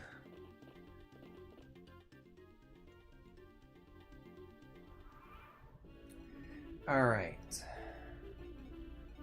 If we have Roy over here, I could showcase how the rapier works against these nomads. But unfortunately, I can't get him over there. If we do it right, we can technically leave the nomad alive, but I don't really want to do that. I could go for the one-shot with the halberd. So the iron axe does 12 damage. The halberd does 34. If we hit, we kill him. Nice. That halberd one-shot. There you go. You can't do that in vanilla. And now we have C rank axes. Does this guy have a sword? Of course he does.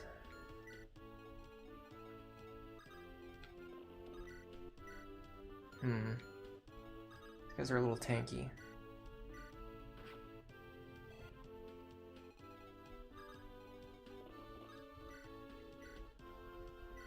Should be fine. Because what I want to do is this. Something like this. I want to get an iron axe back into your hands first, so we don't waste charges. Oh, I could have a lance equipped here. I don't know why I did sword there. And then here I can double this guy and kill him. Halberd gaming.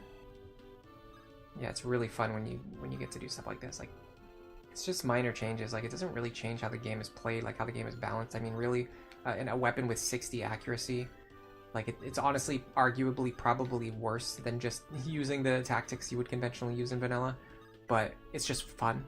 So the fact that it's fun makes it worth doing, in my opinion. Oh, sure, we'll do this. Sister, wait, please. Sorry, do you mean me? Yeah, sorry I yelled, but I need to ask you something. I will help you if I can. Okay, well, unless I'm wrong, one of those herbs is medicinal, right? Vulneraries are made from one of these, aren't they? Yes, this one has medicinal properties. I'm surprised you knew that. Papa taught us at the orphanage I used to live in. He sounds like a good man. Yeah, he sure was. Well, I need to hurry with this herb. Do you? Is someone hurt? Yeah, a traveler was hit by a stray arrow. It's not a large wound, but the bleeding won't stop. My healing staff will be more effective than the herb. Can you show me to this traveler? Really, you'll help him out? Of course. Let's hurry this way. Let's do this conversation. Try to get it over the course of the next few chapters before we end up benching those characters. That's another really good thing about this change. So for those who are just tuning in, for those who've been lurking, one of the things that I changed in this game, I made it so support conversations build really fast. What you can do is if you're going to eventually just put characters on the bench later anyway, like I'm planning to put Chad on the bench, I'm planning to put Ellen on the bench, what we could do is just have them support with each other now and get to see their full range of support conversations, get to see their C support, their B support, their A support that you don't normally see, right? Because you don't, like, if you don't normally use these characters, or that you wouldn't see on a vanilla playthrough because you wouldn't go through all the effort of using these characters that you're not planning on using anyway. And then we can just bench them later and there's no downside to it. We just get to see a little bit more story that the game makes it very difficult. For some reason, when they designed this game, they chose to make it very difficult to see the story. Anyway, that brings me up another point. The rapier already works on cavaliers, so that's not a change. Well, either way, I'm just gonna hit this guy with the rapier.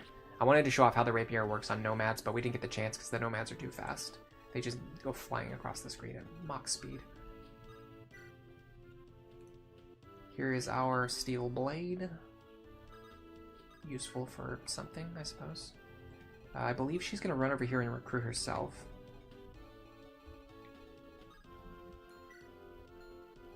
While she does that, let me try something like this. Like to heal you, please? On Twitch, when streamers have a pinned message to explain to people joining what's going on, people still constantly ask because they never read anything. Good times.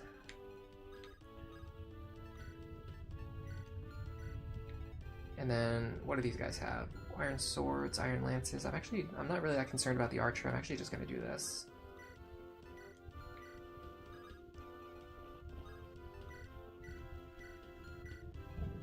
I can't remember when Rutger's group comes out.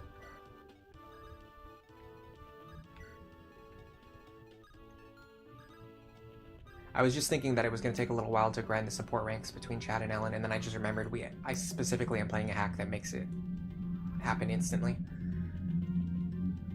So we should be able to build up their supports pretty fast if we're going to use them, which I would like, not use them, but if I want to see their story, which I do want to see their story. I don't think I've ever seen their support chain personally. I'm a big Astol user. And even when I have used Chad, I think I just did like different things with him. Yeah, there you go. You go here, you recruit yourself. Alright. I'm actually not going to rescue the village right away, because if you rescue the village, the pirates are going to start going up here and attacking my other units. If I don't rescue the village, they're going to move towards the village, which will keep them in my fighting range. We want a 2-range attacker here. I actually like Lot over there if I could get him in position. It's going to be tough to get him over there. I'll just use Wolf for 1 turn. And then he can back off next turn. Where'd Rutger go? He's not here. Maybe he's coming out next turn. Are there ambush spawns on normal mode, or is that only on hard mode? Someone let me know.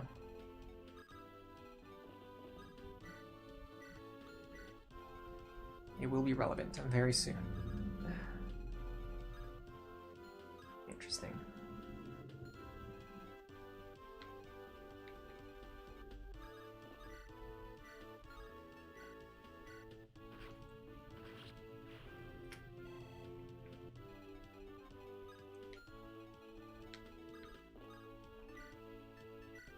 Yeah, you burn through so many javelins in this game. The item diversity, like the equipment diversity in this game, is not very good. Like there's GBA in general has this problem where you just have like certain items that you're going to use, and you just use those items. You don't like, there's no reason to like switch up your inventory or experiment with using different things. So you're just gonna use hand axes and javelins for like 90% of the game. Okay, so Chad, Ellen, we probably are not going to get any more supports on this map, but next map we'll think about making sure that we get the supports built up between Chad and Ellen.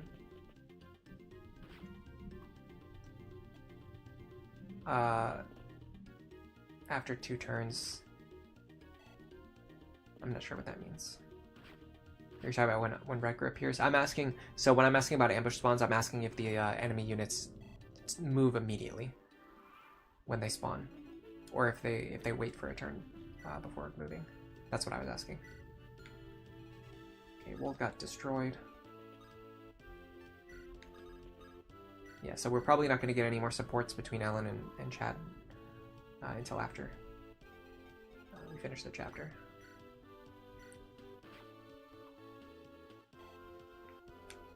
With that in mind, I can just move him over here. Pick up this kill. We're dodging a lot too, which is good. It's going to take a while for that guy to get over here.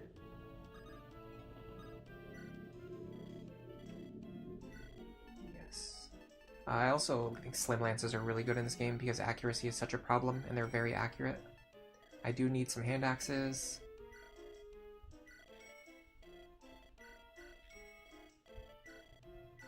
And I'll get another Iron Axe too, just for later. That should cover everything that I need. Oh, I'm gonna need her to recruit Rutger. What am I doing? I do need Fire Tomes because we're burning through those very fast too. And then heal stabs. Yeah, so like FE6 isn't a game where you like make decisions about what to buy. It's more of a game where you just like restock on the things that you need, because there's just items that you just like objectively need to have more of.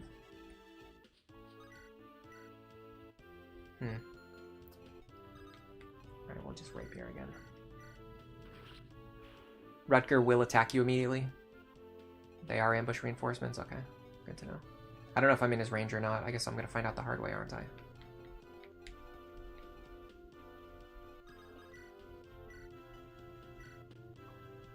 Bruh. Bruh!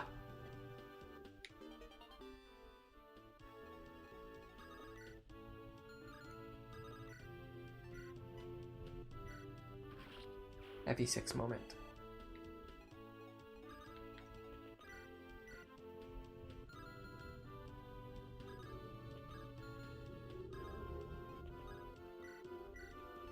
I don't even know what this Cavalier wants to do, honestly. Maybe I can bait him into attacking her.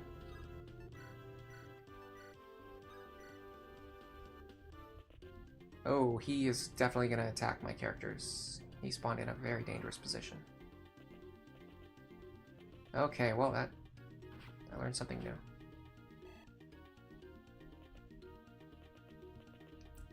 Learned a very important lesson about these ambush spawns. Oh, she absolutely got lucky there. No, never mind, this archer is just gonna kill her anyway. Right? Yeah, this archer is just gonna kill her anyway. Is that worth resetting for? I don't think so. Nah. Don't care. Okay, so, yes, there are ambush spawns on normal mode. We found out. I said we were going to find out the hard way. We absolutely found out the hard way.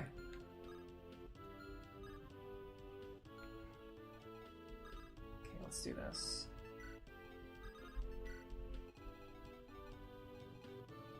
What do you guys think about that? Does that seem fair? Man, she is so far away from Rutger, too. Doesn't he move on, like, to recruit himself? Like, he moves towards Clarine and recruits himself if you leave them in range? Maybe? Maybe not? Man, that was so stupid. That was so bad.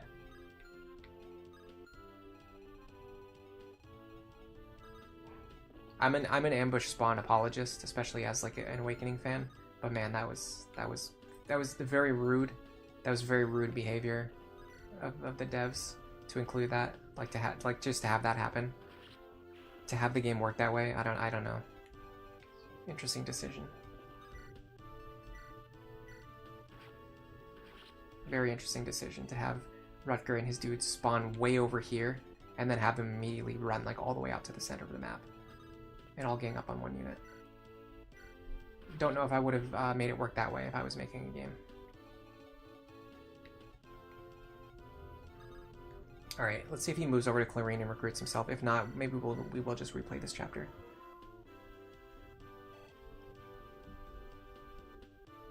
Hello, Odd Panda. Welcome to the stream. Ambush spawn idea. What's the idea? To not have them do this. Alright, yeah, let's see what he does. I'm curious. Anyway, we'll figure something out. We'll learn something about how the game works. Yeah, he'll attack. Okay. He's killing Walt. My god. What a menace. Do I need Walt for anything, though? Not really. We'll just continue. This is very quickly becoming a scuffed playthrough. So, our version of Roy is the kind of guy who just, like, sacrifices his units just to learn a little bit about, like, very minor tactical considerations and how,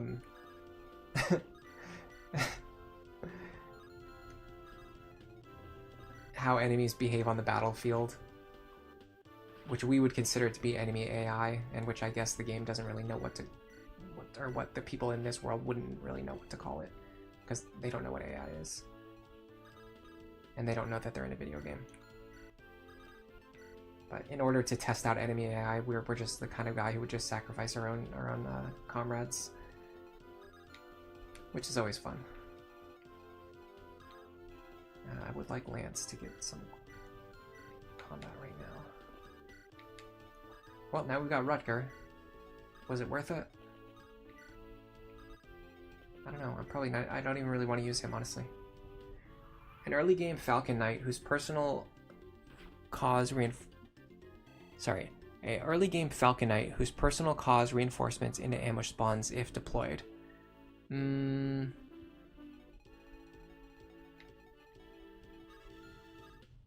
little difficult to understand what you're saying. I'm doing my best.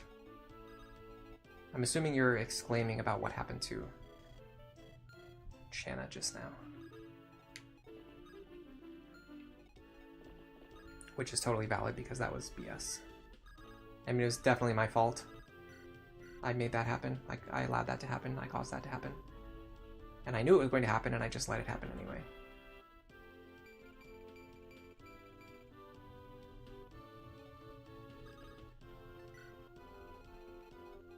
Alright.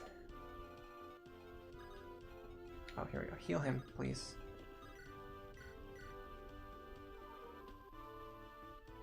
As long as the characters that I want to use continue to survive, I think I'll be fine with this, however this goes. Oh, I could try to use the halberd here. That could be fun.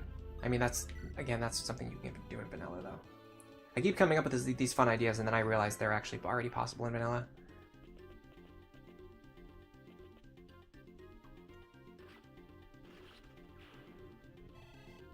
Still could be fun, though.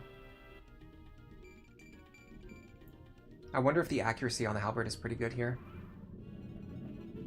Should be decent, right?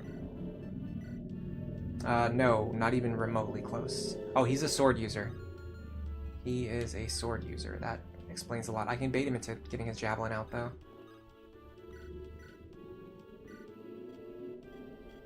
Dude, he looks old. Isn't he supposed to be, like, friends with Roy? The traitor's Marquis of Laos, or is it his son? That's the traitor. Because he looks old. He looks way too old to be, like, friends with Roy. I mean, I'm not saying that young people can't be friends with old people, but I thought they had like a backstory together, like they grew up together, or they were in the same academy or something. It must be his son, right?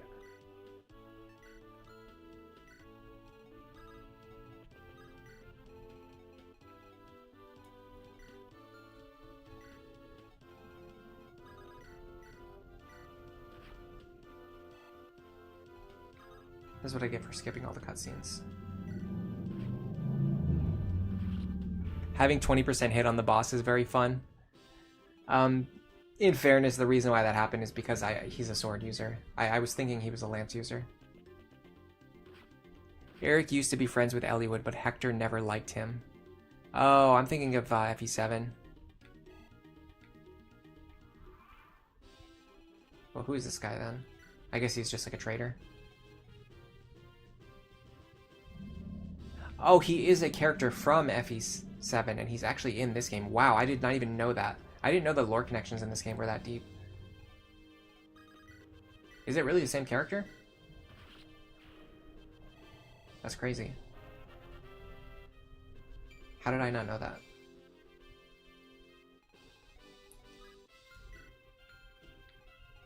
Alright, Marcus, get over here. I need to make sure I remember to rescue this village. Yeah, let's try to support Ellen and Chad. That could be fun. Maybe in the next chapter I can get them all the way to their A support. Alright, so now our hit rate with the halberd should go up to 44. Still not fantastic. But if we hit him, we literally one-shot him. What is Roy's hit? 76 with the rapier, but he only deals 9 damage. Okay. What does the Iron Axe do? 54. Yeah, he's just... The throne evasion in this game is just bonkers. I mean, if I miss, I don't waste any charges. If I hit, I instantly one-shot him. So, it's worth throwing that out there. And then we can just pick him up.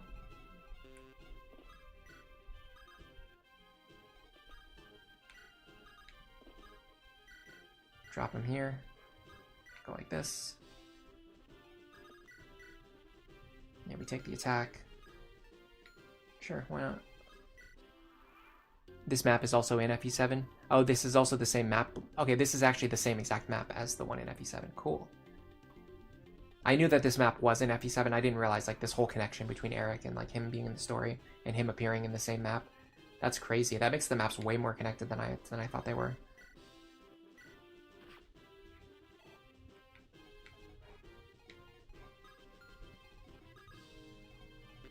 Or the stories, like the connections between the games. There's our angelic robe.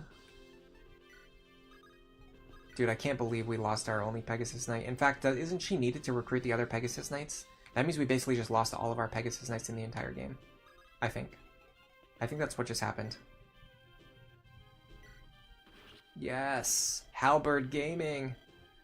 Oh, it's beautiful. Look at that. Dude, come on. You gotta leave a like for that. You've never seen such beautiful halberd action in a Fire Emblem title before.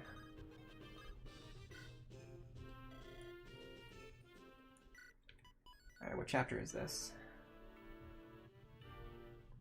I'm hoping this is one where I can... Okay, yeah. Yes, in fact, characters are force deployed. So you go here.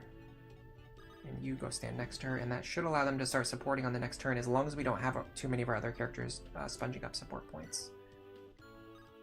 I'd like to get onto this fort if I can, and I can because Lot is actually in the position where I want him to be. Alright, so let's go. This is one good use case for training Lot is this chapter specifically, because he's the one character that starts where he can move on to this fort. Having him trained up is kind of useful, because he can just enemy phase a bunch of guys. And you can start making good momentum on this map before things start to get out of control, before you start to get overwhelmed. And while your other characters are still taking multiple turns to run all the way up there.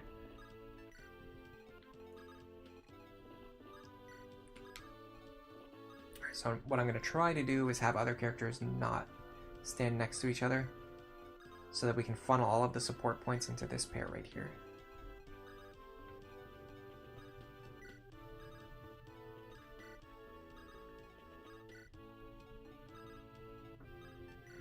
Winston, you're gonna head out. See you later. Alright, see ya. Yeah, I'm probably gonna be at this for a while today. I'm not feeling like I want to stop anytime soon. Could be a long stream. This could be one where like you come back later and you see that I'm still streaming. That happens to me all the time, by the way, when when I look at my YouTube homepage. I'll see a streamer, like somebody that I follow, somebody that I know about, and they'll be streaming, and then I will literally like go to bed and wake up the next morning and they're still streaming. Which is just like crazy. That just like blows my mind that people can do that. I cannot do that. I'm not the kind of person who can stream for like 8 hours or 10 hours. I've done it a couple times. Typically it happens when I lose track of time or when I just get really into like a very specific thing. Sister Ellen. Hello, Chad. Thanks for your help before. The Traveler made a full recovery. He wanted me to thank you. I only did what anyone would have. No way. I've never met anyone willing to use a pricey healing staff on a commoner. What? Only those with the St. Elamine Church treat commoners with staves. And even then, it's only when the wound is lethal or something. Really? Yeah, at least that's how it is in the Lycian countryside where I grew up. But that's why we learned how to use herbs and things like that. At least until Byrne invaded. I see. Whoa, sorry, I didn't mean to make you feel down or anything. It's not your fault. I just can't believe. I can't believe my home country would start this war. Sister Ellen, are you... Yes, I come from Byrne. Chad, wait. Chad. Oh, that's interesting. I didn't even know she was from Byrne. A young cleric serving Guinevere. Serene and gracious. I mean, it's probably... You can probably infer it from the text and the story and things like that. If you're the kind of person who pays attention to the story. AKA not me. Alright, what do these guys have? Steel axe, iron sword... This guy does have a hand axe, but he can't reach the forts. Okay. That's good information. So what we want is this.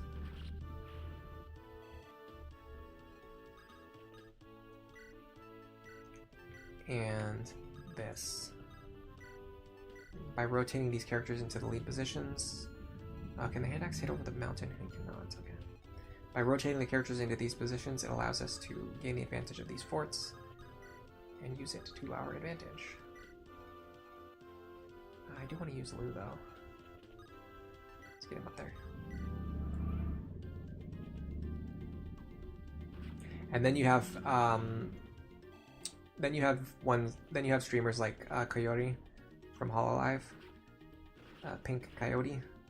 Dude, she streams like 1 to 3 times per day, almost every single day.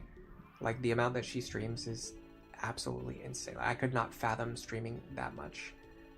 It's genuinely probably unhealthy.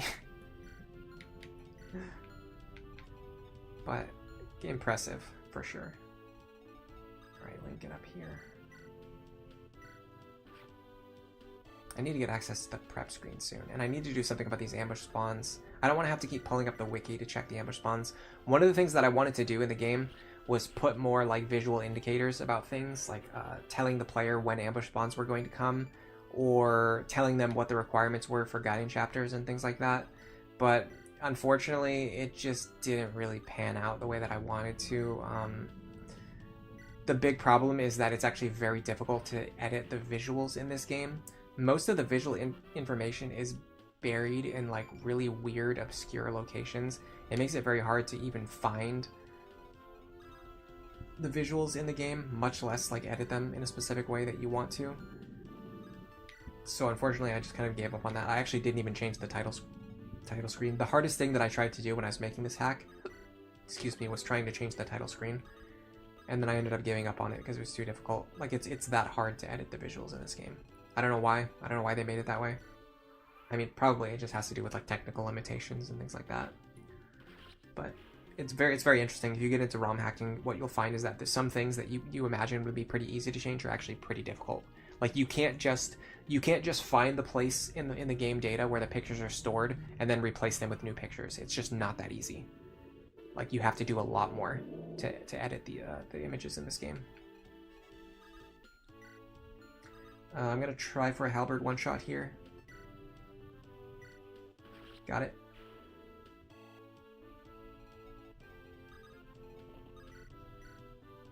Can Lance double him? Yes. I need to use a lower accuracy to get the kill, but thankfully I hit it. And then Alan can kill this one. Now, the change to halberds and beast killers does also negatively affect the player, which is one of the things that I like.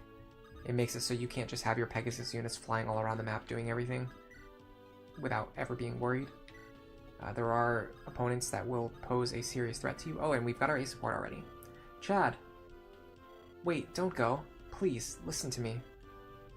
My country started this war, so I understand if you resent a person from Bern like me. But why? I see no hatred in your eyes, only sorrow. Would you tell me about it? I think it may release some of the burden on your shoulders. Papa, the father of our orphanage, he was killed by Bern's soldiers. We had a little garden where we grew food. The soldiers, they trampled it with their horses because they said it was in the way. It was a tiny garden with nothing but roots, and yet they still... Then Papa was killed protecting the garden. Yeah, it may have been just a bunch of roots, but it was our food. Chad, you can cry. If you feel sad, let it out. I was the oldest of the orphans, so I can't cry. The little kids and my best friend Lou, they went into shock, seeing Papa killed before their eyes. It was my job to take care of them. I don't want to lose any more family. That's why I fight. You're strong. My hatred for Bern fuels my strength. The drive to avenge Papa and protect all the orphans, that was my purpose in life. It felt just. Do you hesitate now? I hated everyone from Bern. I thought they only cared about themselves, until I met you. Chad, I'm on your side. Regardless of my home, I want to help you. Do you hate me? I don't know. Then I'll stay at your side, Chad. I can't replace Papa, but the least I can do is be there for you. Have it your way. Thank you, Chad. See, we never would have seen that if it wasn't for the changes we made in this hack. So again, for those who've just been lurking or those who just showed up, one of the changes in this hack is that characters gain support ranks really fast, so you can gain your supports quickly, you can see these support conversations, see more of the story, and get minor gameplay benefits without having to sit there mashing the end turn button for a billion turns. I think it's a very worthwhile change that makes the game a lot more playable in a measurable way that makes it more fun. Of course, that's just my opinion. And considering I'm the one who did it, I'm obviously going to be biased.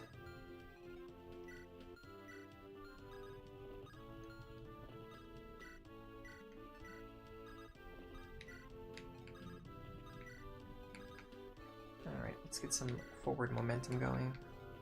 This map on hard mode requires a lot more of that forward momentum too. Can I just give him the killing edge, please? Yeah, I don't think I'm going to use Rutger. The killer weapons in the GBA games are really powerful. This is kind of true in Awakening too. They're good for their rank, but I would say in GBA especially, where you can struggle with accuracy, you can struggle with like your unit power levels and things like that. The extra like damage and accuracy that you get from killing weapons without increasing the weapon weight very much, because weapon weight is a consideration in these games. Because the weapon weight doesn't go up, but you get like those good measurable, combat bonuses, it just makes the killer weapons really strong.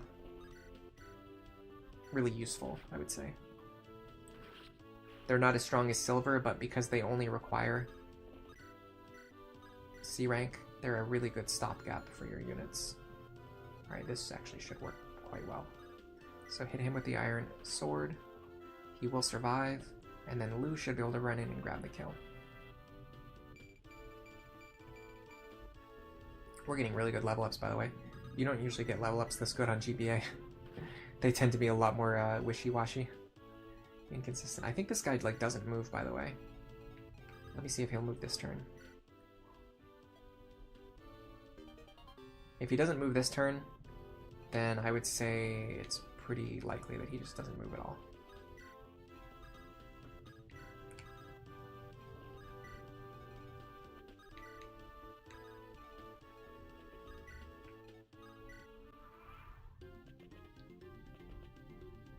Yeah, he doesn't move. Isn't that cool?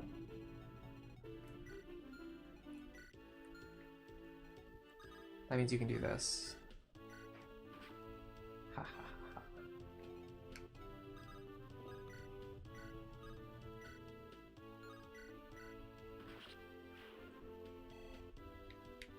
The Gant Lance is really good too for similar reasons.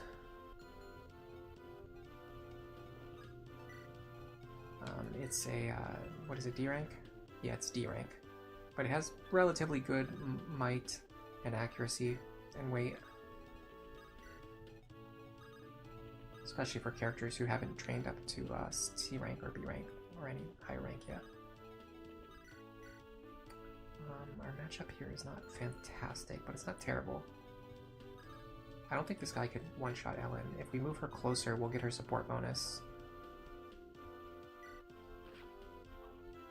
Okay. And as long as we dodge that attack, we're in a pretty good position. And we can send Deke over here. Just keep that guy busy for a turn. I don't think he has the capability to kill anyone that's in his range. And then I can just leave my other units over here without having to worry about anything else once that guy's gone. Oh, my nose itches now. After that sneeze from earlier, I got this weird itch inside of my nose. Another fun little dodge moment. Ooh, I'm kind of lucky that guy just wasn't fast enough to double. No, he wouldn't have been able to kill anyway. That's a 1 down, another level for Lu.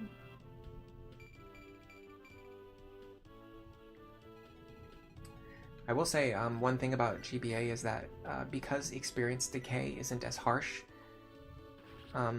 it's a lot more feasible to just like go all in on a small number of units and just like train your hyper carries, because they can just keep gaining tons and tons of experience and it never really slows down.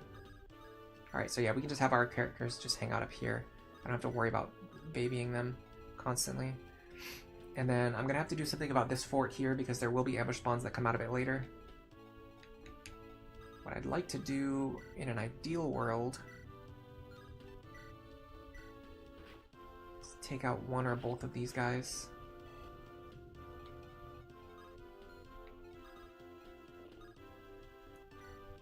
I should be able to just do this for now. Yeah. Then we can get Clarine over here.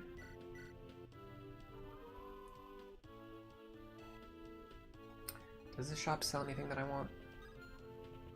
I do not know. Yeah, let's do Roy Sophia. That should be fun. Oh, Marcus is holding the fire tomes as well. That's very useful.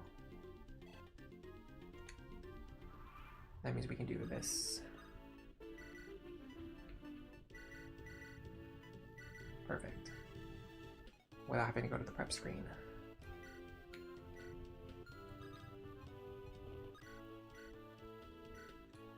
I think the guys who come out of this fort spawn with hand axes, so it would be nice if we could have Lot and Lu up here before we trigger the ambush spawns. Something like this.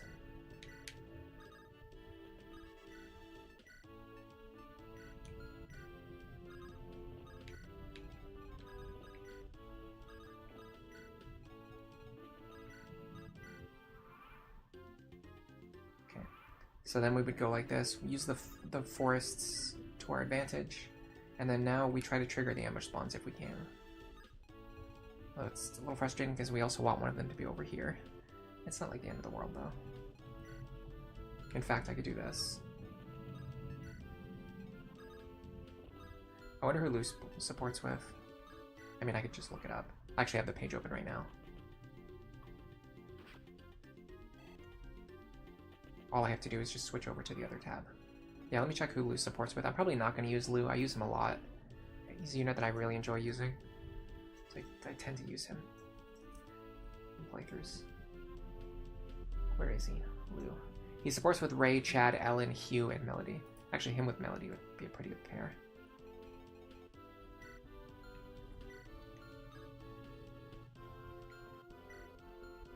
How much does he do? 16. No, he can't one-shot me. That's frustrating. I'm trying to stay out of range of this mage.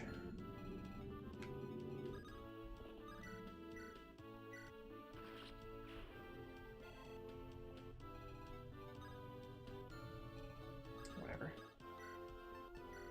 Oh, hold on a second. The mage and this guy could both reach him. I don't want that. I'll put Marcus in front of him. Just use him as a wall. What's really cool about your Jagan is that you can kind of just use them as like a wall in this game. Or just in general with Jagans.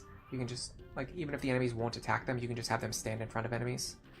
And then that blocks the enemies from being able to reach specific squares. Like in this case, it prevents that guy with the blade from being able to target Lu. Keeps him safe for a turn. Alright, so we do want to fall back one square on this side. That's not a good matchup. Alright, hold on. Can't double here.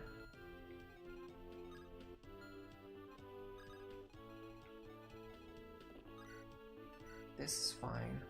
Well, I wish I could do more damage. Okay, this is better. Steel Axe. Steel Axe is scary, but only if it hits you.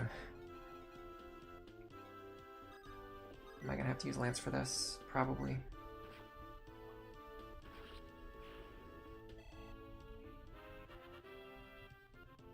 And then if I could get Roy down here to pick up this kill, man, another good level up on Lance. If I can get Roy to pick up this kill over here.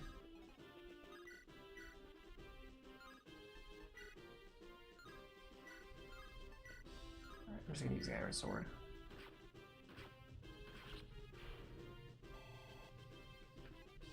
I have no idea what's coming out of these forts. I know enemies are coming, but I just don't know what they are.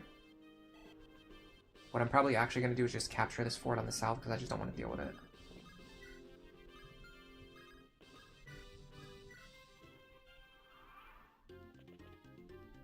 That's fine. I don't want to have more units die to ambush spawns.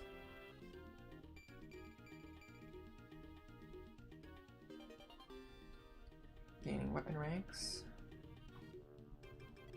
Oh, really? Oh, really? Part 2. For all I know, a guy with a halberd's about to come out of here.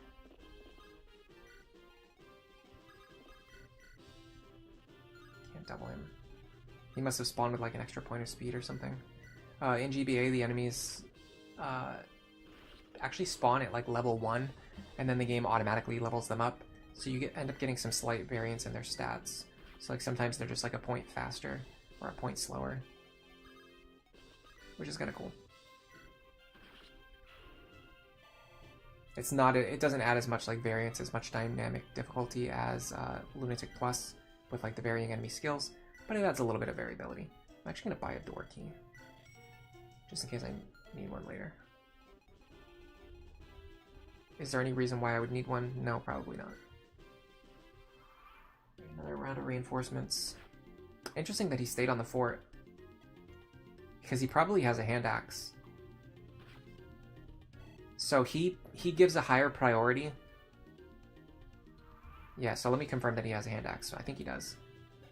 No, okay, this one has a steel axe. Okay, that makes more sense then. I was going to say he gives a higher priority to staying on the fort. and keeping his like fort defensive bonuses rather than moving off the fort and attacking at 2 range and like avoiding being counterattacked, but that's not the case. It's just that he actually has a hand axe. He actually has a steel axe, not a hand axe. What I'm trying to say.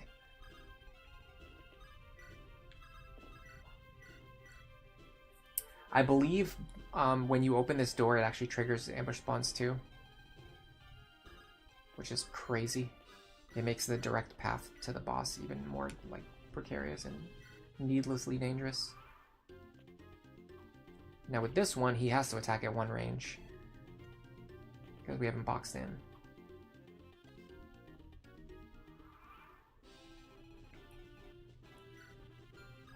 Honestly, I was going to capture the fort to prevent the guys from spawning, but at this point I might as well just farm them for the experience, right? Wouldn't that be intelligent?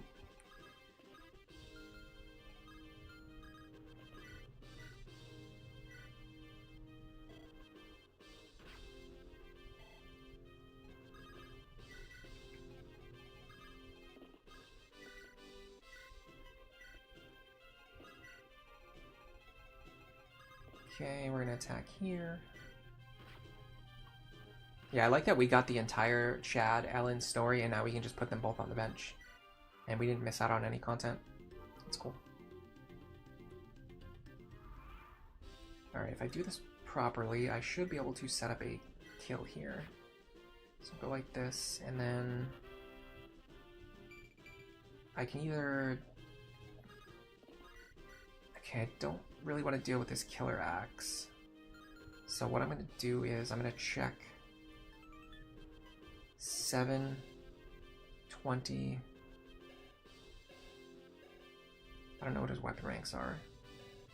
Do enemies have weapon ranks in this game?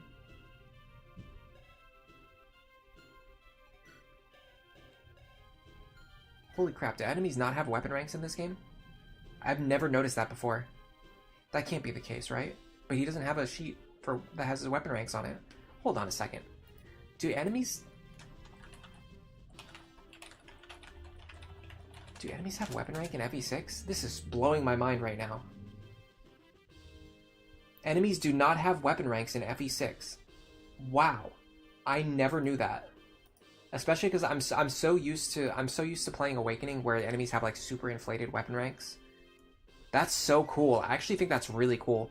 Now I do like how in Awakening the weapon ranks make the weapon triangle matter a lot more because you can disable the enemy's weapon rank bonuses.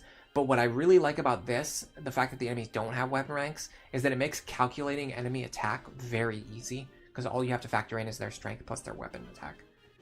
So in this case it would be 7 plus 13, so it would be 20 attack minus 3 defense.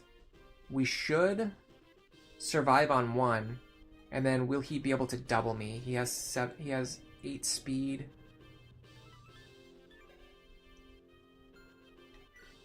And we have 7 speed.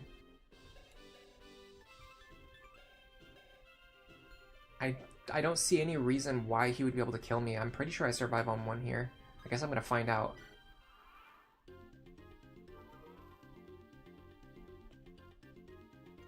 Yeah. This makes the calc so easy in GBA. That's really cool. Or at least in FE6. I don't know if they added weapon ranks to the later games.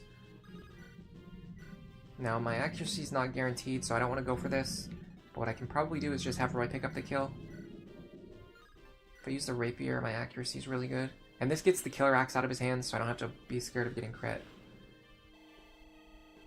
Very cool. I like everything about how that played out.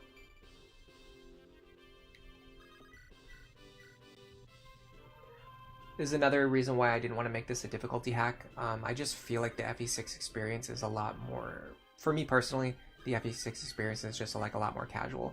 A lot more slow-paced, fun, and laid back. I don't really feel like I want to be rushed and challenged on every single turn.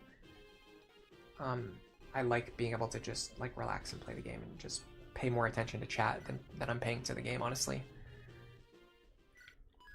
Alright, we're on chapter 6 already.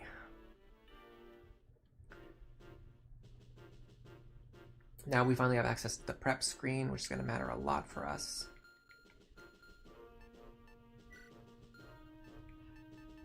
So, can I guess we would pick our units first, right? So I want to use Clarine, Lou. I'm going to need Chad for lockpicking. I want to keep training Lot. Maybe I'm done with Lot at this point, honestly. No, I'll keep using him. I don't have a better axe user right now. Marcus, Alan, Lance. So the question is, do we send Merlinus?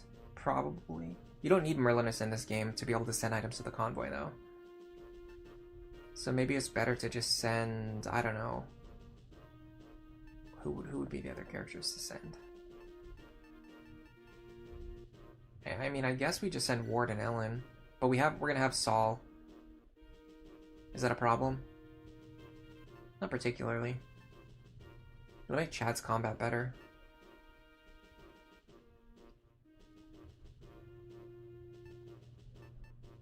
I could just send Deke. He's just like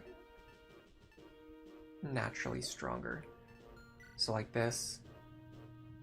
Ward just to give a combat bonus to Lot. Alright, so let's empty out our inventories now. I wish there was a way to fast deposit everything. Like in Awakening. You can do it with a single button press.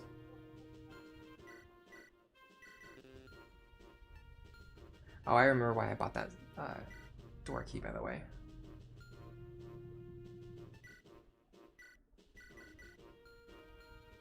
It's because it's actually useful to have an extra one in this chapter. And kind of in the upcoming chapters as well. Probably shouldn't have done that.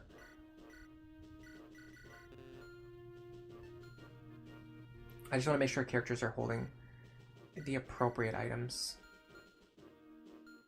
So I'm just going to put away anything that like I don't want to have in their hands. This looks fine. Yeah, like him holding a door key is really nice because if we need him to just open a door later, he can do it and then run away. Which many other characters cannot do. And then this actually looks fine with me. Hello, Dolly Bowman. Welcome to the stream. You were just looking earlier this week to see if I had released this hack already. Yeah, it's I'm gonna release it as soon as this stream ends. I'm gonna post a pinned comment with a link so you can download it yourself if you want to. Are you the person who commented the other day? Because I mentioned that earlier. Somebody actually commented just the other day. They were like, "Hey, is FE6Q coming out soon?" And then I was like, "Yeah, actually, it's coming out tomorrow." All right, so we want a javelin, and we want. Oh, we do not have very many iron swords. That's pretty bad. We're not going to be able to buy more easily either. That almost makes me want to not bring Deke along. Okay, well, first of all, Marcus doesn't need one.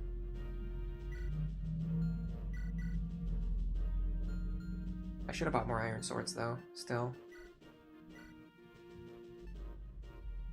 Oh, I have more. Okay, I don't know why I thought that I didn't have any.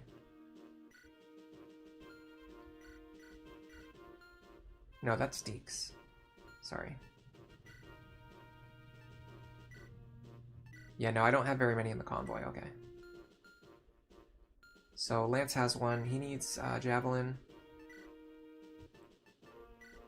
I'll give him the Gant Lance because he's the one who would need the extra firepower. Okay, so you get the remaining iron sword. We'll give you the armor slayer. Why not? Oh, well, Chad doesn't necessarily need an iron sword either, so we can pass his around later. But we do need him for this chapter because we don't have Astel yet. Okay, and then I'm going to give Lot an iron axe. Oops, not two.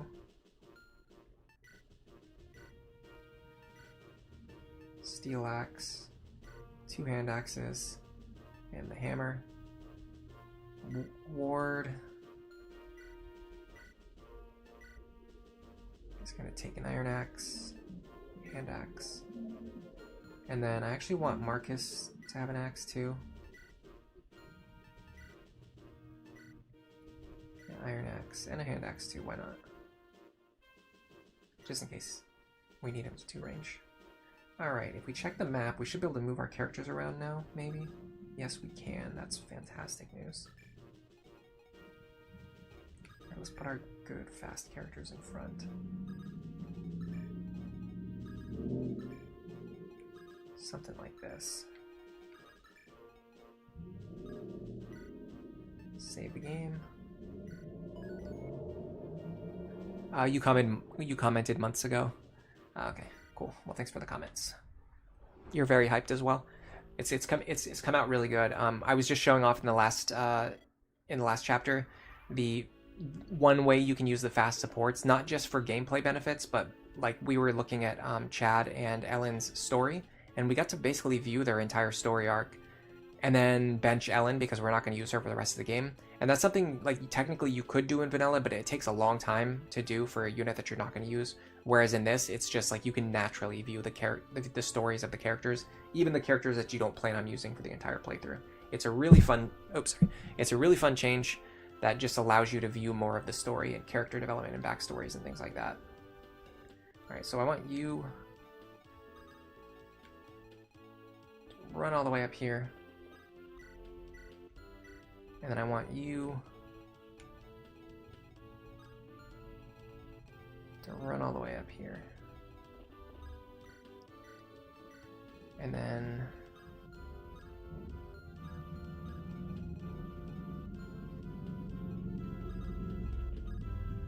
I should have put Lou closer to the front. It'll probably be fine. I could have Marcus do it. In fact, I can even do this. I'll use the javelin, it's slightly more accurate.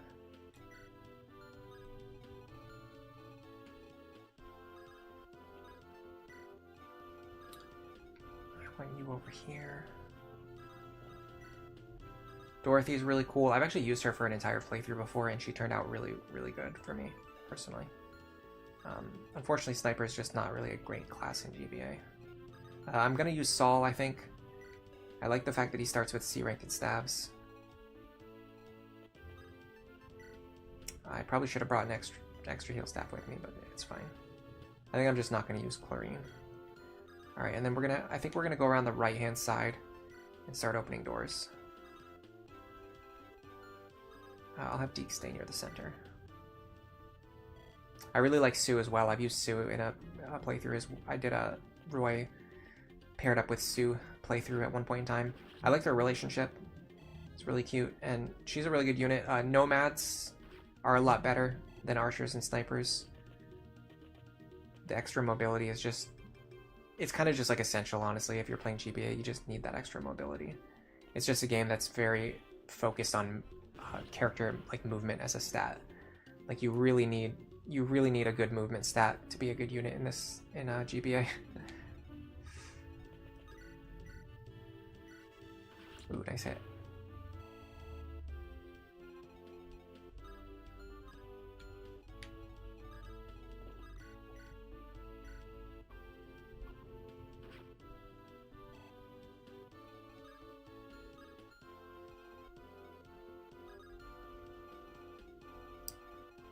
How much of this do we think Marcus can just shred through in a single turn?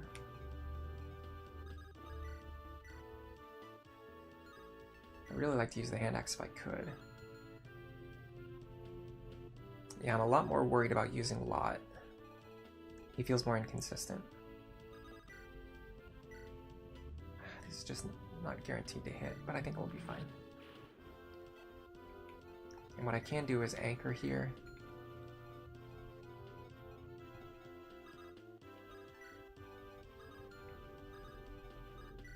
You go here. I think there's ambush spawns that spawn at the bottom of the map in this chapter. Someone can correct me if that's wrong.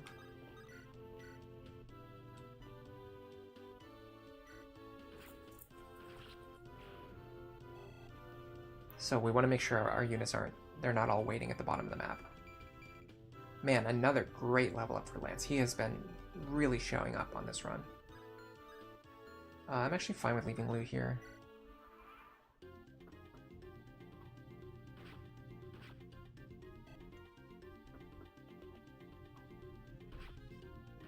I think the spawn rate is not based on turn count, it's based on positioning.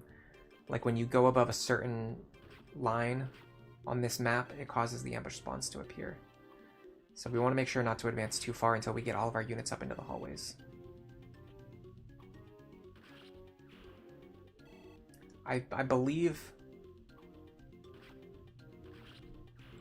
once you go, once I get access to the cursor, I'll show you. I believe it's something like here, like once you cross this threshold, once you're above this line right here, the ambush spawns will show up on the bottom of the map.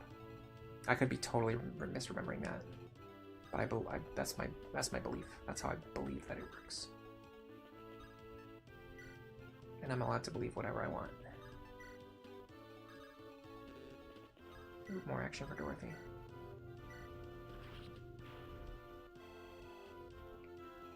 Very cool. Can Lou one round this guy? Yes, we can. That makes me very happy.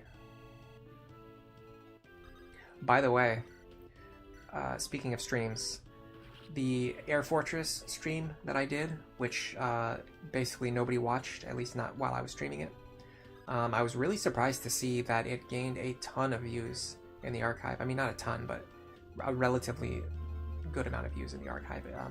It got more than double the amount of views in archive as compared to what it had while I was streaming. And that makes me feel a little bit more motivated that if I do want to continue playing Air Fortress, if I want to actually beat the game, which I want to beat the game. I wasn't sure if I was going to do it on stream or not, but I think with that in mind, I think I will stream it again at some point in the future, hopefully the near future. The main thing holding me back on Air Fortress is just technical ability. I think I'm not like good enough to like cleanly beat the game really fast and like really efficiently, just because it's difficult enough and my skill level is not high enough. But I think we can beat it with probably another like maybe 2 to 3 hour stream, hopefully. If it takes longer, then it takes longer. But all right, I don't think the ambush spawns will come yet. Let me move out of the way just in case. Honestly, I cannot remember anything about these ambush spawns, like where they go, yeah, I don't remember anything about them. Other than the fact that they're in this map somewhere. Alright. What do you want to do? I don't like that Thunder has a crit rate. We can go here, here, and like this.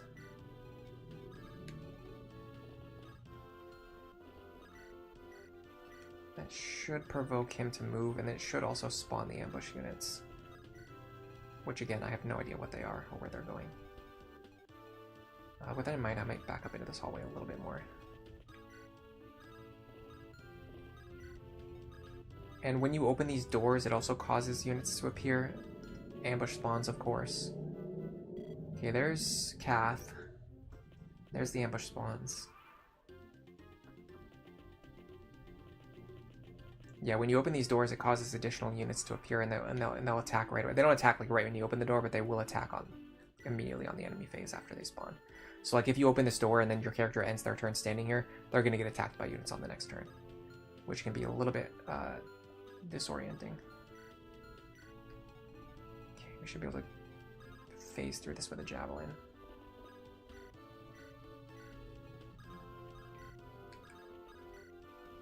Yes. I want... these guys aren't moving.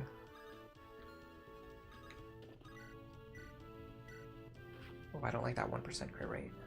Dude, 1% crit rates are terrifying on GBA. Bruh. I should have checked. I don't know why I didn't pay more attention. I just, like, mashed the attack button because I just assumed I would be able to kill that guy.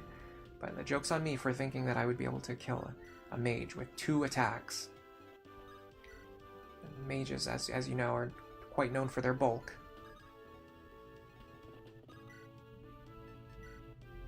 I should have anticipated. that it would take me 3 attacks, including Marcus, to kill 1 mage. That was my error. But now that I remember... And it always frustrates... Whenever an enemy gets left on 1 HP, it always tilts me, like, bad. I don't know why, it just makes me feel like I just barely missed getting something that I guess, like, it's like I just barely missed getting something that I feel like I should have gotten. And it just makes it more of like a slap in the face. I don't know why I'm like that, it's just how I am, I guess. Okay, now Kath should move up here.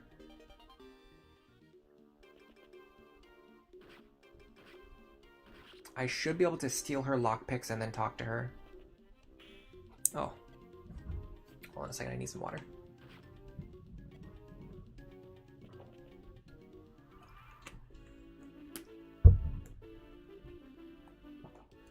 This is actually a good talking point for another change I made in the hack.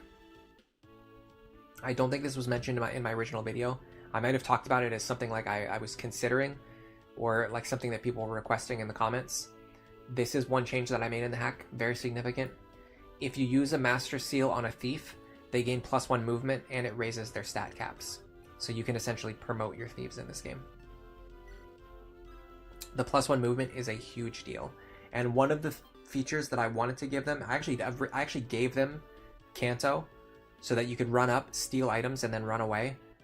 But I ended up taking it away because it was, number one, it was causing a visual glitch that I wasn't happy with, and I didn't want to spend the amount of time it would require to fix that visual glitch, when also thinking that, like, how do I want to say this? I didn't want to spend a bunch of time fixing a visual glitch, and then the end result was that I would have a feature that makes the game less similar to vanilla. When, remember, as stated, my goal was to make the game similar to vanilla. Like, to keep the game similar to vanilla. So I thought it was a really good idea. I thought it worked really well. I thought it was really fun. The way it worked in the game was really fun. I just had like so many good things to say about that feature. But the visual glitch ended up being the tipping point where I was like, I'm not going to waste the time that it requires to fix a visual glitch for something, just so that I can keep a feature that goes against my design philosophy of wanting to keep the game similar to vanilla. I'm actually going to use the Silver Lance here, because I don't want to play around that crit rate. And then... I don't know. Seems like those knights aren't moving. So I should be able to go like this, but again, now I have to play around another 1% crit, which I do not love doing.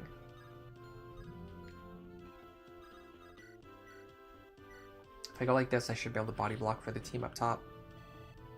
And I could even potentially pull you over here.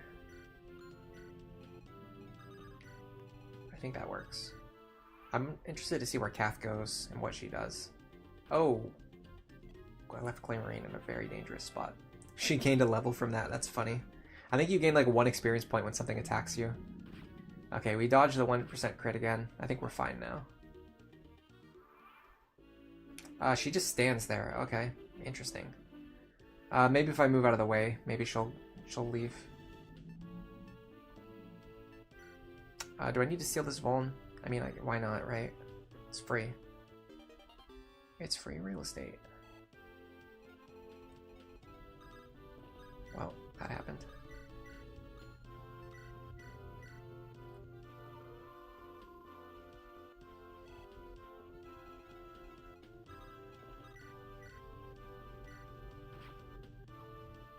Get some more experience onto our good combat units. Okay, now let's see if Kath runs away to the south or if she literally just hangs around.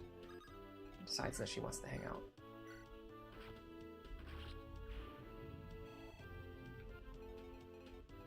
One thing I thought about was making it so that Kath appears with a different held item, an unstealable item in her inventory on each of the chapters where she can theoretically be recruited.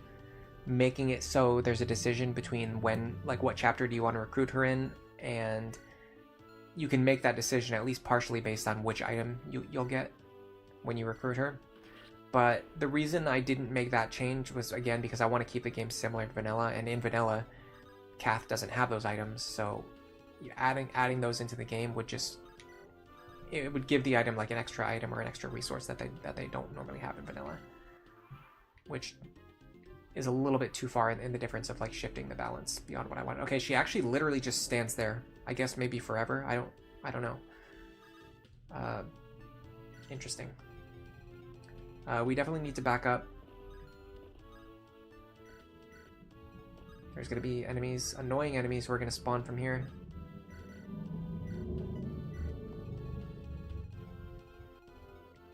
Oh, maybe it's because these guys are blocking the hallway to the top. Could that be why? I do not know.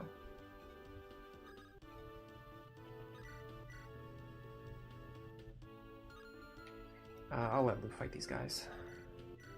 He's got a better matchup, and he can use the experience.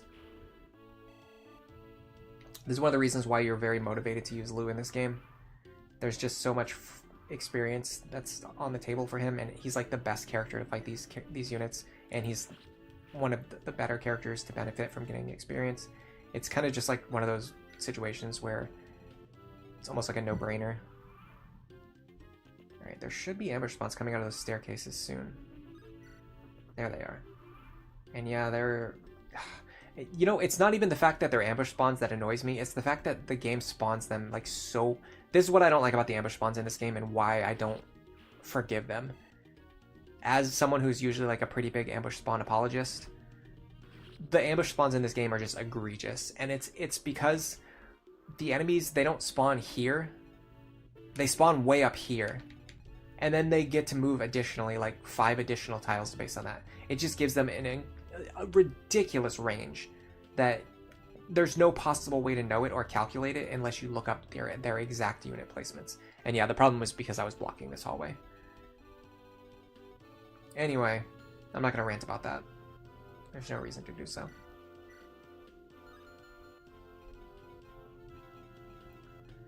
What I will do is check what you have, and it's an Iron Lance. Okay.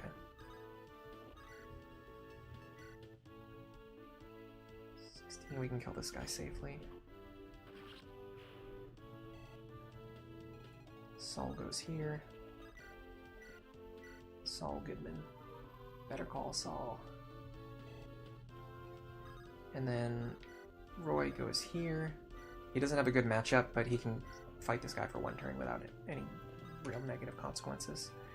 Now, the annoying thing about this map is that you have to slowly go around and unlock these doors one at a time. It's something that I really do not enjoy about this map in particular. I don't know if there was anything I could have done to change this map to make it less tedious. I'm not sure. I'd be interested to know if anyone has any suggestions. If you can think of anything that could be done to make this map less tedious. Maybe just remove the doors entirely. I don't know. Remove like half of them. I'm not going to open this yet until I'm ready to grab Hip and Run. Okay, nothing in here. Nothing dangerous in here, I should say. Let's start moving other characters up to the next door. Yeah, having to slowly go around and open these doors one at a time, and you only have 1 thief. Like, there's no decision making. There's no decision making. It's not like, oh, do I want to, you know, send Kaze and Saizo and Kaguro into battle in this chapter? No. There's no decision. You just have chat. You only have chat, and he has to open every single door and every single chest himself, and it's so tedious. But it is what it is. We're not here to complain about it. We're here to showcase the changes that I made in the hack, which, as you're seeing, it's a very vanilla coded hack. Like, we've been streaming for over 2 hours, and most of the content that you have seen is pretty much the same as what you would see in vanilla, which is really cool, in my opinion. Alright, I don't know if there's enemies in here or not. We're going to find out. No, there's not. Just 3 more chests that I also need to open now. Now, there's definitely enemies in this next door. I know that for a certainty.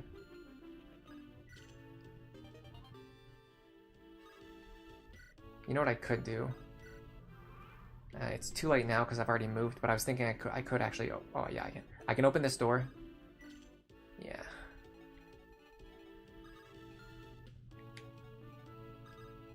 Okay, what do they have? Iron Lance, Javelin, Iron Lance. Okay. Take this guy out with 1 shot.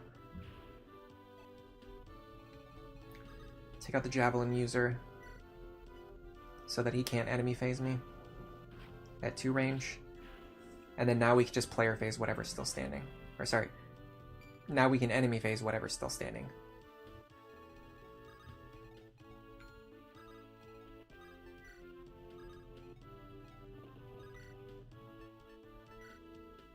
Could use Gantlance for this. It's not necessary. This is one of those things where the lower difficulty mode you play on, the less you have need for like specialized tools. And so they end up being a little bit underwhelming. Or feeling weaker than they really are. Like the Gantlance is actually strong, it's just I don't need it because I can kill everything with javelins. Anyway, the reason I did that is so now I can spend time opening these chests while my other characters fight the guys who are standing up there. Which ended up only taking one turn, but still. Goddess icon. Probably sell that.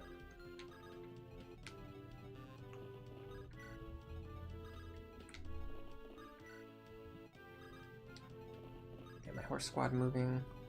Alright, let's start taking the characters who aren't going to be doing anything and just moving them out of the way.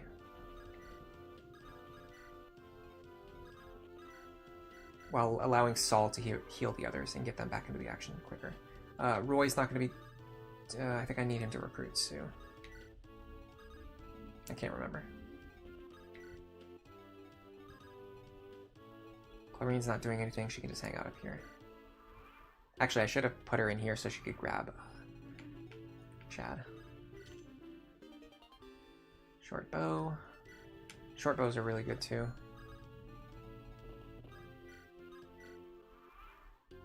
Yeah, I'm gonna have her grab Chad.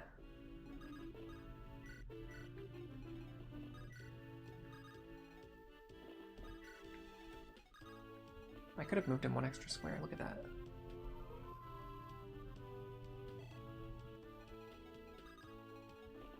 Oh boy. Oh yeah, I can't forget this last door either.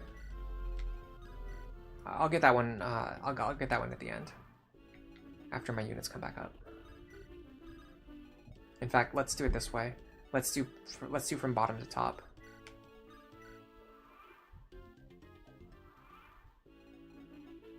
That way we can slowly reconvene all of our units back up to the top side of the map.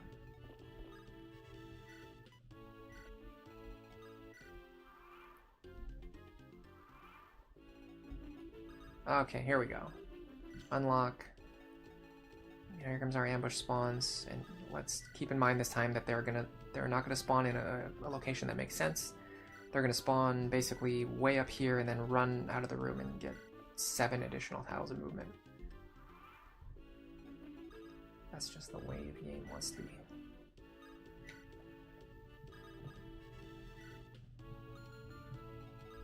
I'm actually curious to see where these ones are gonna spawn. Do they not spawn after a certain turn?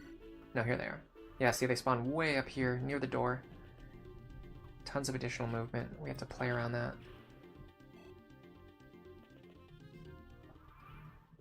Okay, what do they have? Iron lances, javelins, steel lances. The one with the javelins in front, that means if I take him out, I can just enemy phase the remaining guys. There you go. And I'll even put Marcus here for good measure.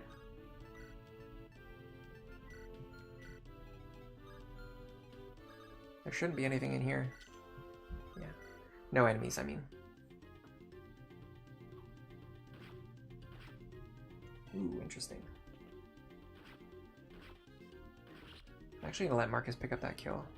Get some axe experience. I don't know, it's not worth it. We haven't really invested into Marcus, so I don't know if it's worth it to start investing in him now.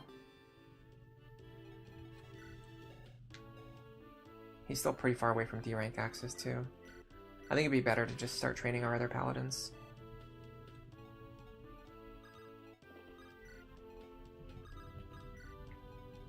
Alright, you come up here. We're pretty much done with you.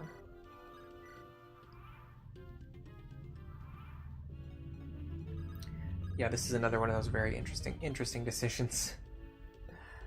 Very interesting to make the game. Have a section where you have to have your thief go around and open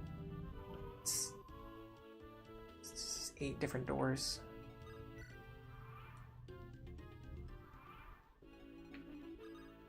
all around the map that are spread out super far. But they must have had some reason why they chose to do it this way. Yeah, we'll recruit Sue.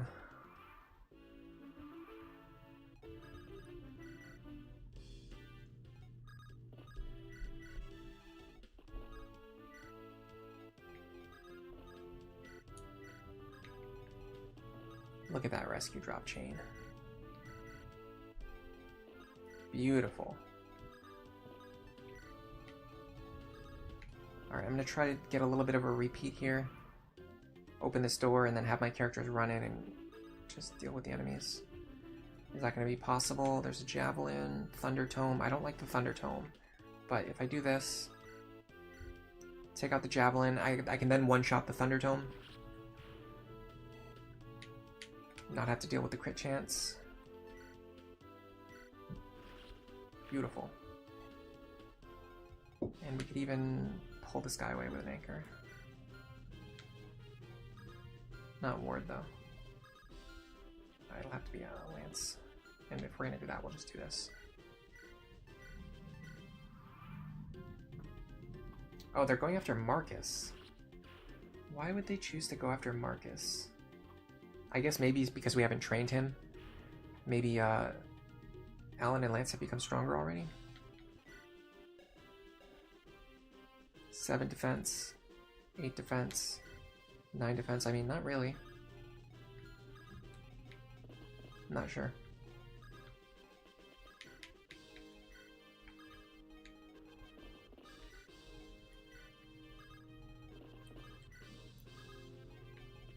Oh, do not stand there.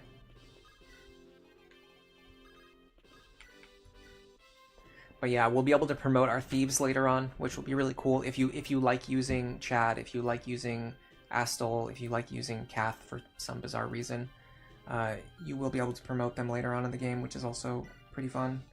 If you start training Chad early, you can promote him as like your first promoted unit in the game too, which is really cool because of the way the Master Seals work. So they're like, in this playthrough, unlike vanilla, you can actually use Chad as like one of your main units through the entire game. You can have him be the first unit that you promote, and then you can continue using him for the rest of the game. And I don't know, that's a really cool idea. It doesn't really change the balance of the game, it just allows you to use a unit that you otherwise wouldn't be able to use for more like logistic reasons than balance reasons. Does this work? Yes, it does, for basically every possible reason. He's more likely to hit me than I am to hit him, but he can't kill me even with 2 attacks, so there's no downside to just fighting him twice and then hoping for the high roll, which we didn't get, but we got a level from literally the 1 experience you get from missing attacks. So that's always fun. And now we can have Lot run away. Alright. Lance, how does your combat look? Quite good. And again, he doesn't kill Lance, so we can just do this. Ooh. Now I'm wondering if Roy can get this kill. I'm gonna use the rapier for accuracy. Got it. Yeah, I want to train Roy because we don't have the forced Roy promotion later in the game. We can just promote him using a Master Seal. So there is actually a benefit to training him. There's Sue. Now we're in Chapter 7, the Ostian Revolt. And, okay, we got 1 more chapter until we get... So this chapter doesn't have any major changes, but the next chapter is the most changed chapter in the hack. It is the one that includes the highest number of changes, adjustments, and balance changes. I actually want to use Sue here. Don't need Ellen, I don't need Merlinus. I do need Sue and Saul. Yes, this looks fine. Boar's not useful, but I guess use him to body block things maybe? I don't know. Honestly, it might be better to bring Merlinus. And then... I mean, honestly, anyone else I bring is just going to be taking up space, but I don't see any reason not to bring Clarine because she has high movement. She can pick up people and drop them.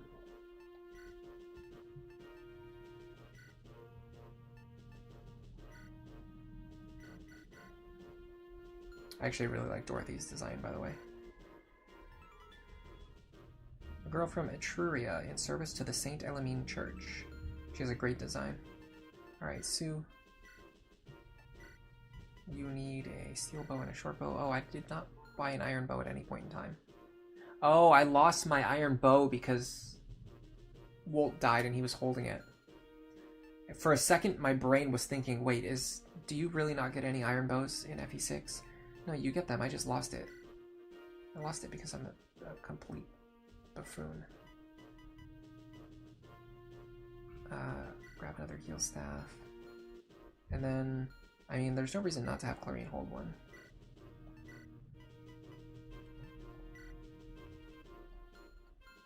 Just in case I need extra healing.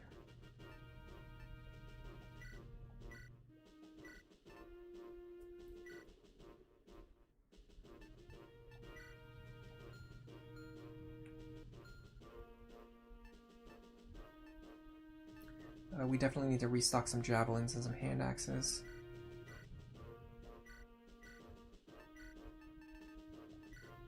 I'm just constantly restocking them in this game.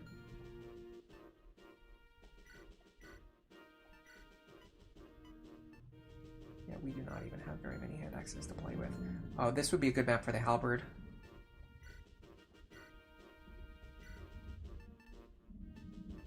And the hammer too, for that matter.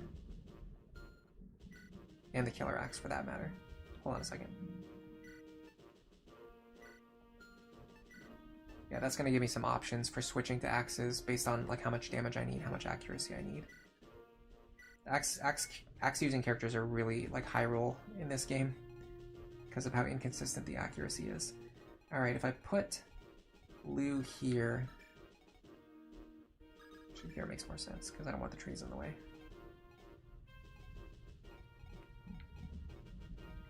I should be able to take out this guy on turn 1. Then I need someone who can body block him, which we'll use Marcus for that. Which I think that works in that position. Then our other cavaliers are going to be on the right-hand side. Our axe bros and other fighters are going to be in the center.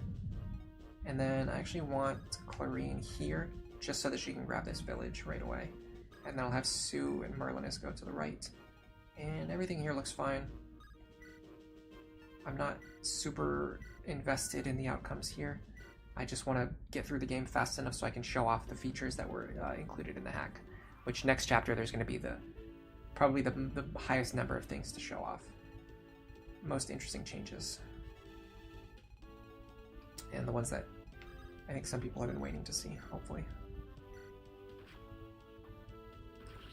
And I believe these are changes that I did not include in the original video. I didn't talk about them because I wasn't sure what I was going to do. So these are things that I decided later, and I ended up changing for Chapter 8. Alright, so if you stand here... In fact, I'd like to see if you can one-shot him with the Silver Lance.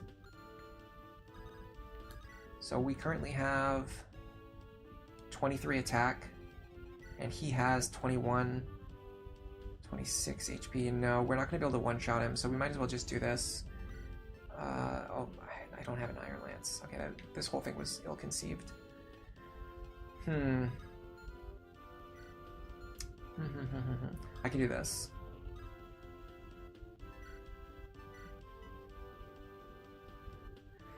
In fact, I can even give him a Slim Lance.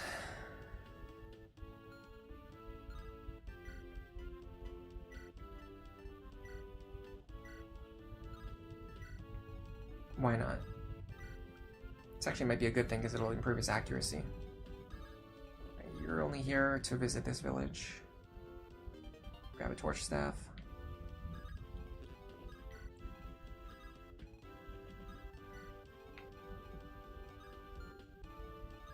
Alright, what's the highest amount of pressure I can take over here?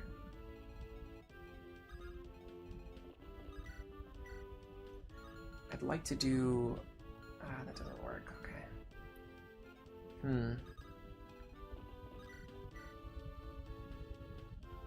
Okay, I think I can get away with, like, this. Hold on, we're gonna move Lance first so we get our support bonus.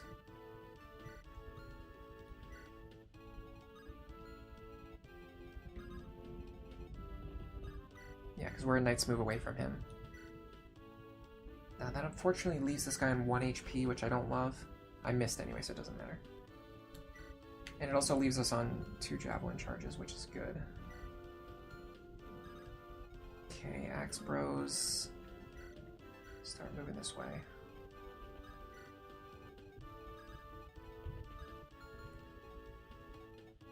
You can lift Roy, right? Yes, you can. And you can reach this tile. So I want you to go here. And then you are going to take Roy and drop him here.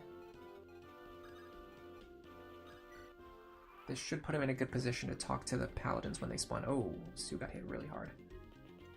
That's fine. Nice try. Ooh, look at that level.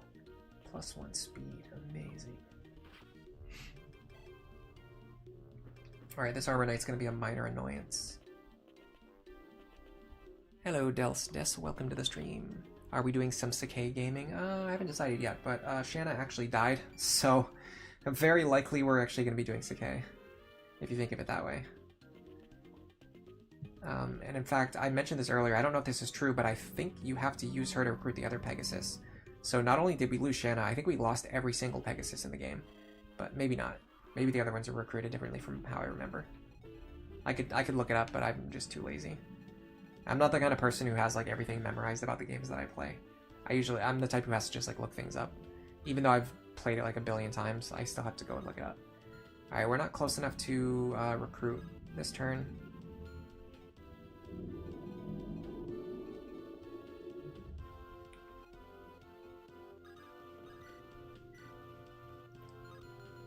Let me make sure I have the firepower to kill these guys.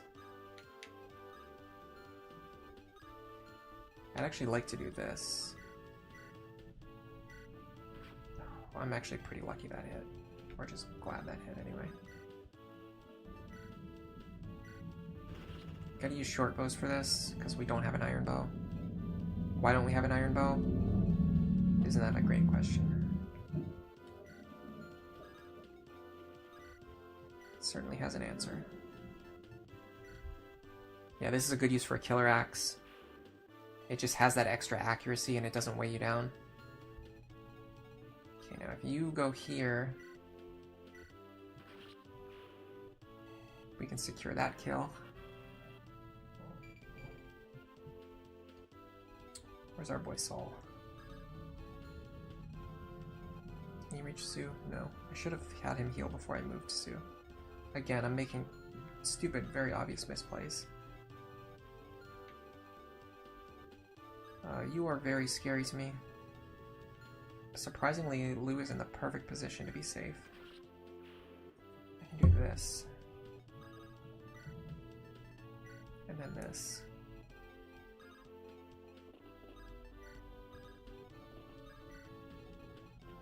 Move Saul forward so we don't forget next turn. Grab this village while we can. I think bandits will eventually start spawning on the right-hand side, or somewhere nearby to try and capture these villages. I'm going to use Chad to draw this guy out. Maybe Deke can kill him next turn. And then I'm going to hope that I can recruit these paladins next turn. Klein recruits her? Okay, so we should be fine then. We could still get, what's her name, Tate? Tate and Liza from Pokemon. Thank you for the intel.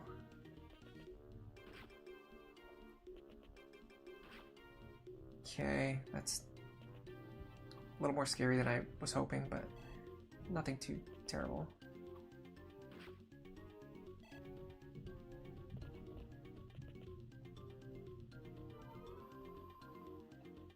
I really missed the dual screen and being able to see like a bunch of information all at once without having to keep pressing the R button. Like for example, in Awakening, you can very quickly check which enemies have like horse slayers or beast killers or whatever. With this, you have to like manually check every single enemy on the map.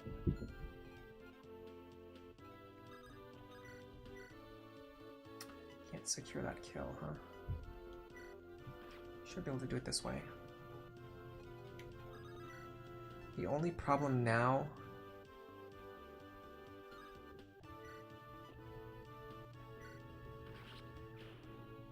So the only problem now is that this archer is going to be a problem. I don't see how to get rid of him. Oh, Lance can do it.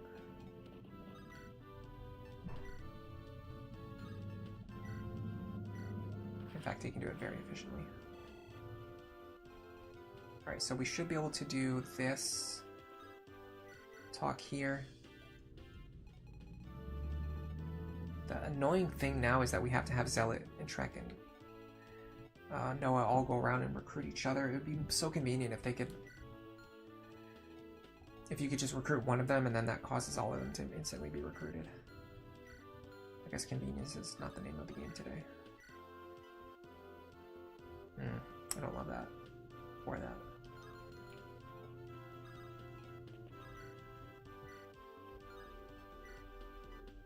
Okay, this works.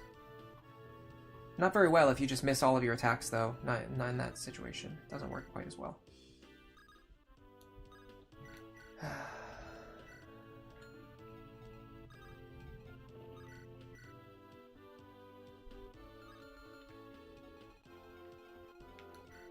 A specific instance where you miss every single one of your attacks. Dude, playing Fire Emblem 6 can be rage-inducing.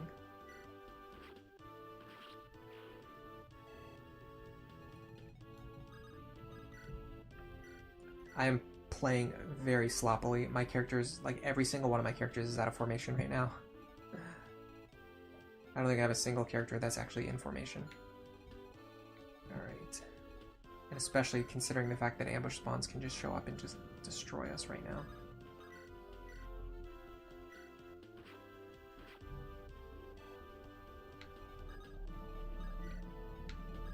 Get another heal off. In fact, I'm sure ambush spawns are coming soon from the bottom of the map. I don't know what turn they spawn, but they're coming. Not to mention the barbarians somewhere on the right-hand side. Alright, I want to put you here. It might succeed at pulling one of those guys away.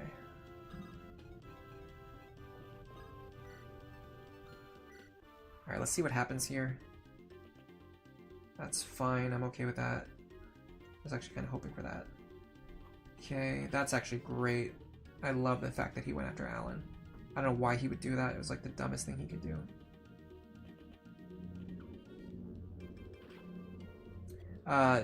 Dells is talking about in the chapter where you get Tate and Klein, they have random AI that makes it so they sometimes just choose not to move. Yeah, it's like the devs specifically wanted to troll you. Oh, there goes Noah. I don't think I can recruit him, can I? No, I cannot. I have to get Roy or Zealot all the way over there. Huh. Interesting, okay.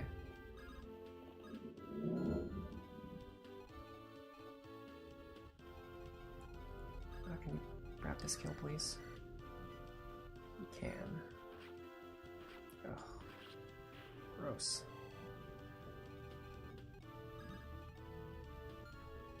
I'd love for Sue to attack this guy, but I have to move someone first. And I don't like the fact that I have to move someone first. Alright, hold on. If I grab Noah and drag him over here. Wow. Okay. Well, at least I got the crit. I'm so surprised that she can't double those guys. What does she have, like 8 speed? I don't understand. She should be faster. There's a longbow for her. But it goes to the convoy. Alright, Deke. Man, I almost wish I had brought 3 healers. You think it's around turn 15? The ambush spawns or something else? Because if the ambush spawns don't come until turn 15, I actually have a lot of time.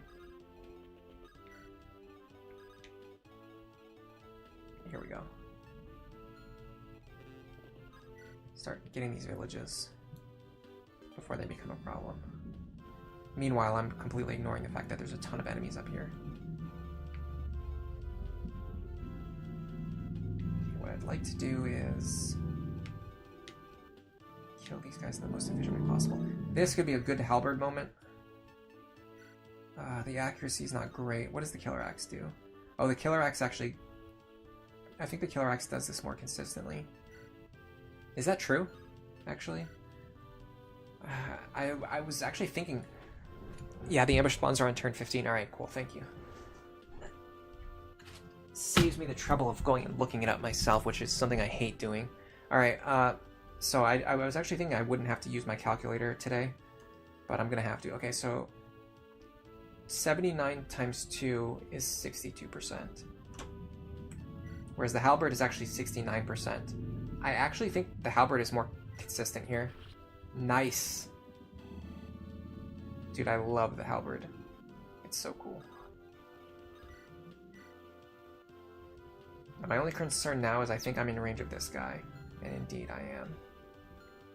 And he's a... Well, he would switch to his javelin. I wish I could one-shot this guy. Do I have anyone who can do it?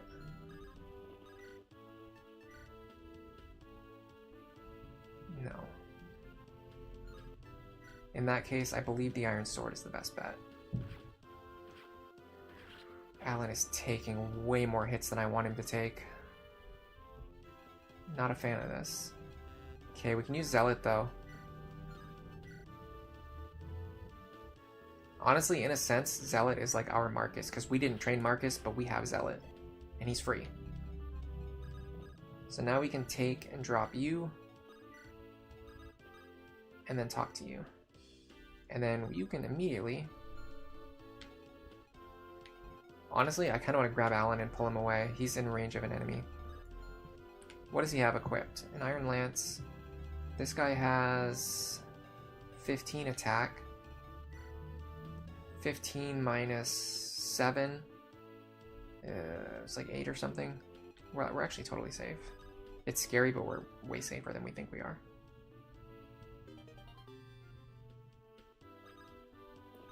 Alright, can I please start healing some of my units that are devastated?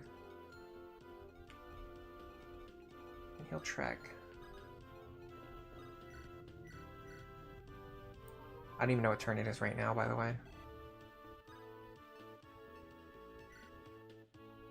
It's actually only turn 4. If that's true, we have a ton of time before the ambush spawns come.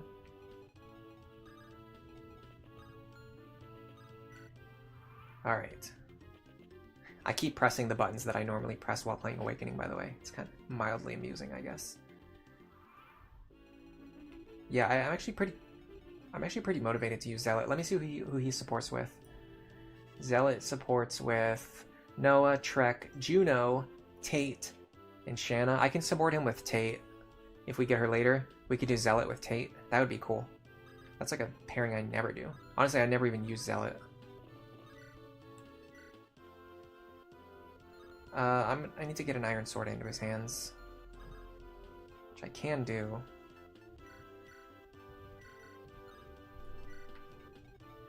Yeah, you get up here. That makes this kill consistent. Dude, I'm gonna use Zealot. I'm gonna use Zealot. That's what we're doing today. Isn't this fun? Isn't this exciting? We're using Zealot. Oh my god, we're using Zealot. Or Slayer, I'm gonna need that soon.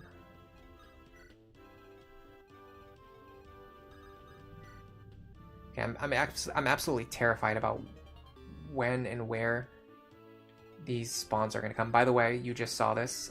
This is the Master Seal, the item that I added to the game. You can use it to promote any character to an advanced class. It's for characters level 10 and up. You can use it on Chad. Yes, that's right, you can use it on Chad. Thieves can promote in this game, in this hack. You can use it on Roy. You do not need to wait until the end of the game to promote him. You can promote him anytime you want. And most especially what I like about it is that it gives the player the freedom to experiment with many different team compositions that are otherwise not possible. So we could use it on Lou, and then we could use one on Ray, and then we could use one on Clarine, and then we could use one on Sophia, and we could build a team for like an all mages challenge run. That's something you can't do in vanilla, but you can do in this hack. Even though this hack doesn't fundamentally change the balance of the game, it allows for all of these interesting different ways to play it that are otherwise not possible in vanilla. So I like that. Let's make sure we actually kill this guy, please. Rapier is a good start. And then Lot is going to have to do some work, which he cannot do because he does not have the amount of firepower needed. Okay, well, Lance, come bail me out, please. Yes. Unless he misses. And then Lot also misses. And then Track also misses.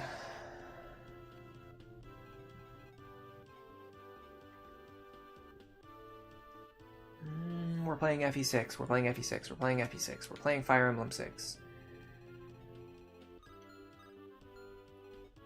Should have known that this was going to happen. Should have considered that this was going to be one of the very likely outcomes. He doesn't kill Roy, does he? That can't be possible, right? He's dealing, what, 9 damage or something? Alright, Corian, just go hang out over here.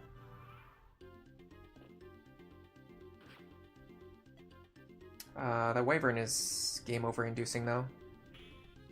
That was very likely a extremely lucky dodge that just saved me a ton of time on resetting. That gentleman had a 50-50 shot of ending our run. Why am I so stupid sometimes? I don't know. It's because I didn't really want to put a lot of thought into playing the game today. I just wanted to showcase the changes to the hack. But as a result, when you don't think, you make many, many mistakes. And you get to see all of them in real time. Killer Axe here for the win.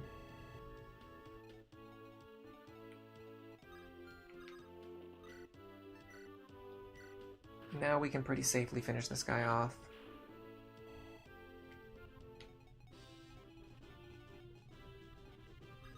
Alright, the problem now is that I have to get my units away from where all the ambush spawns are going to appear. But I also don't know where the ambush spawns are going to appear. I have no idea. I do not have any inkling about where they come, where they spawn, where they go, what direction they move. I don't know anything about them. I think some of them spawn over here maybe, like in these corridors. And then I know the really scary ones spawn down here. So I'm going to try to get away from the bottom of the map. That's one idea.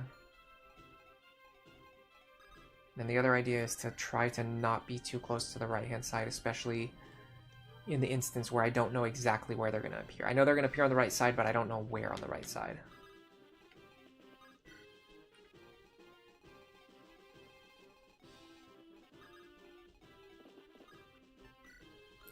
No, I'm not wasting a short bow on that.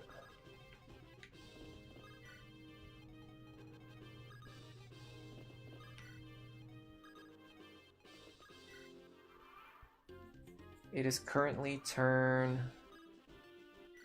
7. I have time.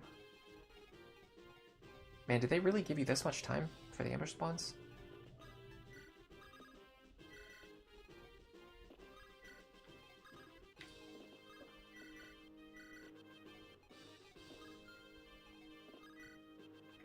For some reason, I remember them spawning like way sooner. Maybe because I'm used to playing on hard mode, and we're on normal mode today.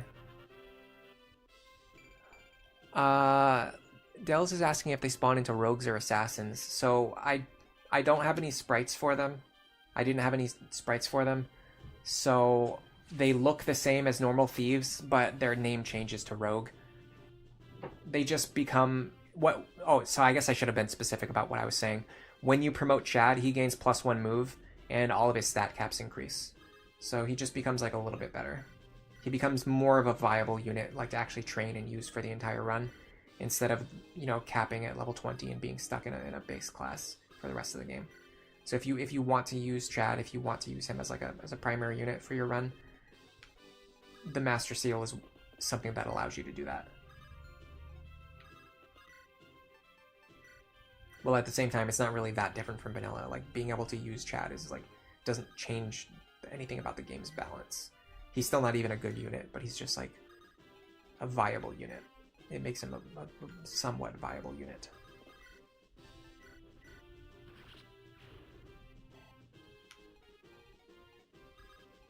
I really need to heal Lou. I'm actually terrified about how low his health is.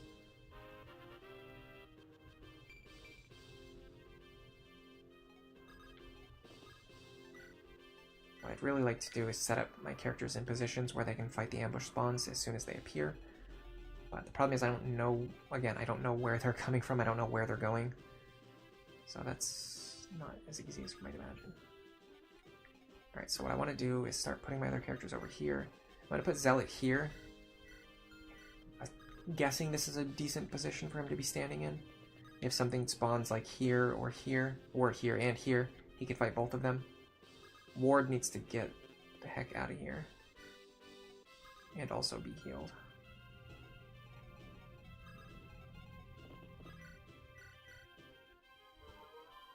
And then I'm going to try to put my other characters like up and like over here. Because I know there's no ambush spawns that appear up here. Okay.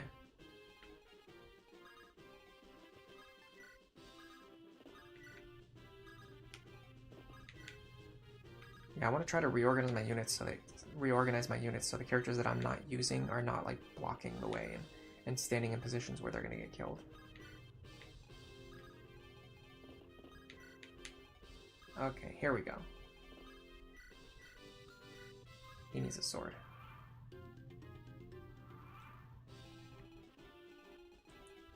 He can take Deke's sword, actually.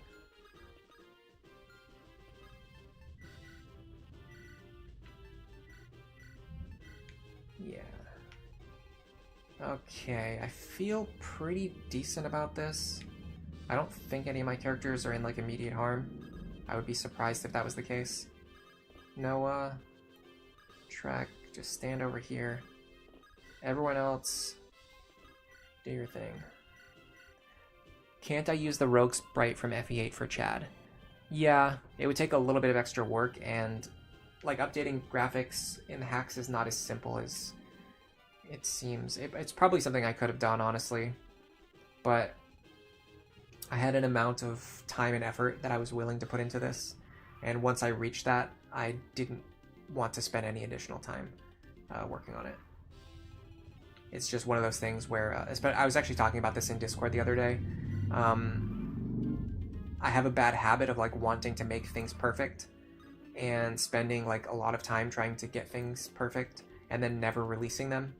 And I think it's better if I would just be okay with releasing something that is less than perfect, but it actually gets released and people get to play it. So that was kind of my goal. So, but yeah, I also talked about this earlier in the stream, but updating the graphics in the game, sprites and things like that, is harder than you might imagine. It just requires a little bit of extra work compared to some of the other things. And maybe it just comes down to also like what I'm good at and what I'm bad at. Like for me personally, like my personal abilities. Did he just heal himself with it? I would assume a vulnerary, not a staff. Okay, one of these guys I think has a horse slayer. Yeah, he has vulneraries, okay. Oh, it's a silver lance. Okay, that's not as scary. It's still scary, but not as scary. You go here. Oh, that's the wrong paladin. By the way, did enemies just not spawn over here on the right-hand side? Did I just completely hallucinate that idea?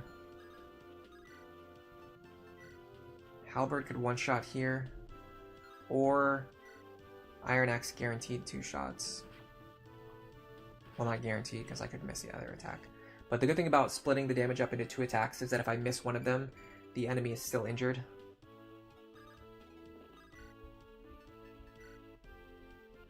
We Gant here. That gives us exact lethal, which is always nice.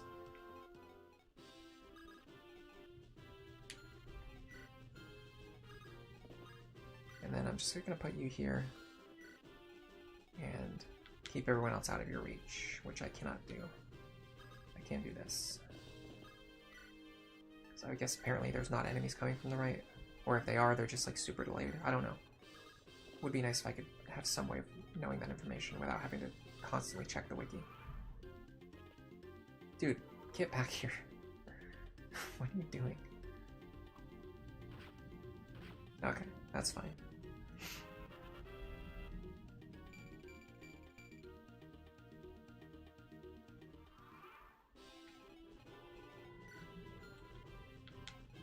Time to start training our boy Zealot.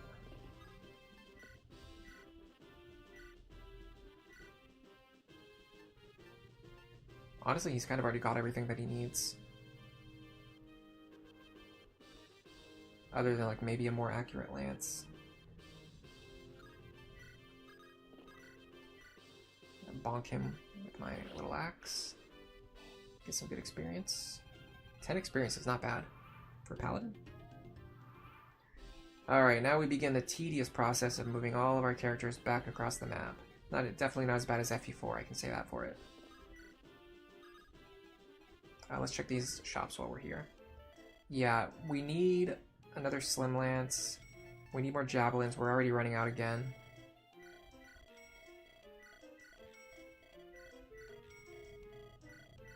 Just gonna buy a crap load. We need Iron Bows.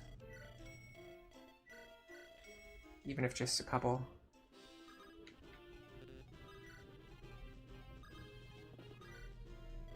We need Iron Swords. We're definitely running out of those. An Iron Axe, sure, why not? And then a couple Hand Axes too. Just because, again, we're going to be using Hand Axes for the rest of the game, so there's no possible way to be overstacked on Hand Axes. I mean, I guess that's not technically true, but it's very difficult to be overstacked on Hand Axes because you're going to be using them for the entire game.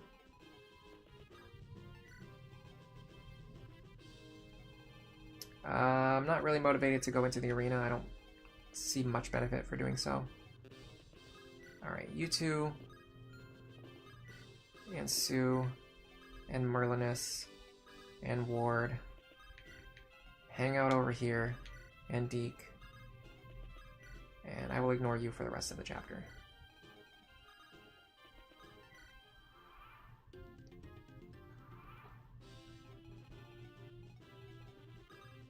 Alright, what do they sell here? Fire and Thunder Tomes. Thunder Tomes are probably nice. And grab another heal staff while I'm here too. Again, you can't really run out of heal staffs because... No, I don't need those chest keys. Those are expensive. You can't really run out of... You can't really overstock on heal staffs because you're going to use them for the entire game. There is an interesting shop change that I made in an upcoming chapter. I will read it now because I think it's a fine time to mention it. It's not relevant this exact second, but it's kind of on topic. I added a master seal to the shop in chapter 9. This allows for a meaningful decision about whether or not to spend your gold on an extra master seal at a time when it actually matters, as opposed to buying them later in the game, only available in shops after all of your units are already promoted and the decision no longer matters.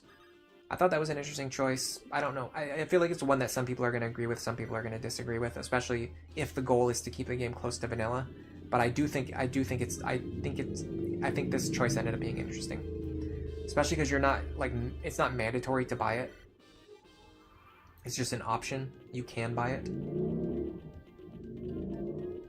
And it's still expensive, so it's not like you just get an extra free master seal. It's like you have to actually make a meaningful decision.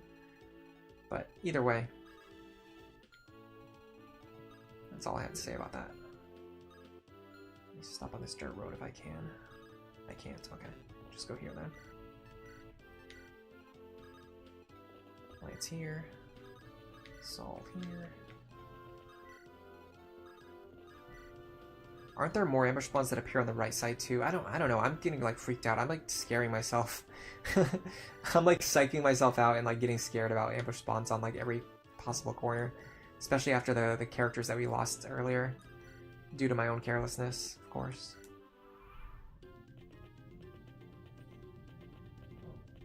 Let's see who he likes to attack. It's Alan. Oh man, I'm so excited for the next chapter. I can't believe we're already almost there.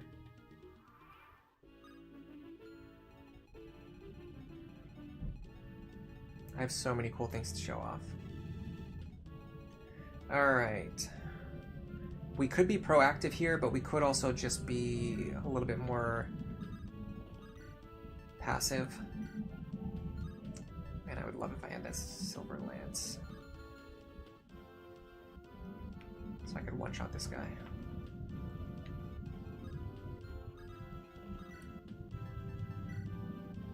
Still get away with this. In fact, man, I'm really tanky. Or not me, but Zealot is really tanky. I don't exist. I'm not in this game. Dude, I think he can just tank through everything over here.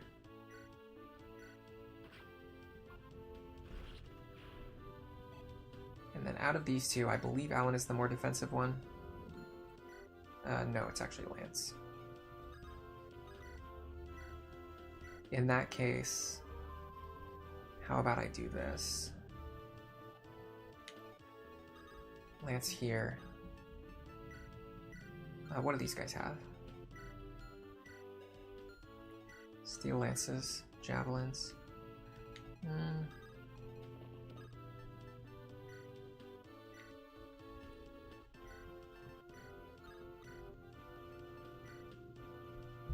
So you go here. And then you go here. Wow, that is a lot of damage. For a javelin? I guess a soldier too. I mean, they're not like power units, but they're not frail. They're not like mages or anything. Maybe I'm wrong. Maybe they are frail. Oh, never mind. They only have one defense. They're extremely frail. What am I thinking? My lack of game knowledge on display. Alright, we should get a nice little sweep here. I like that they're going for Zealot. Makes me very happy.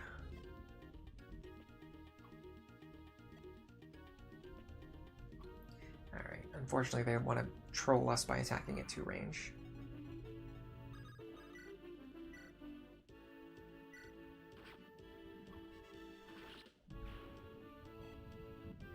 Now we should be able to force our way through here.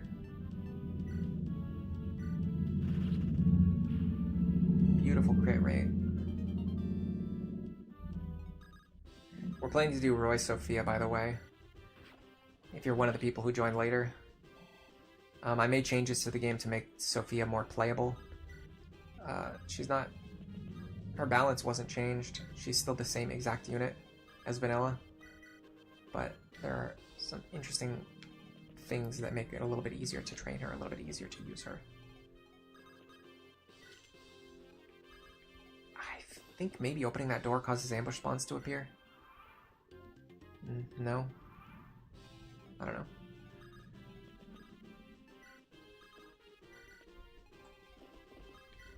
I'm done thinking or worrying about how ambush spawns are going to be showing up every 5 feet. I can't control it at this point. We can survive on 1, but we would need a support, which we can't get. To eliminate the crit chance. I mean...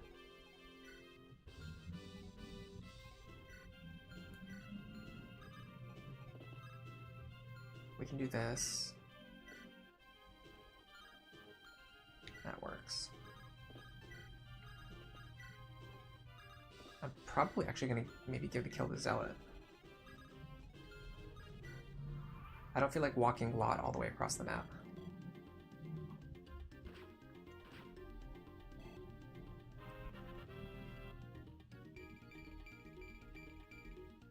Beautifully done.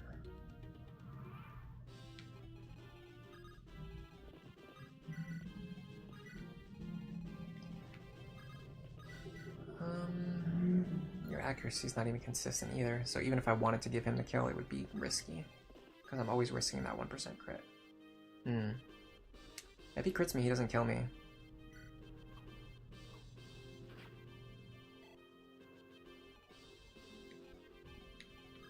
Would like to bring Saul over here, though.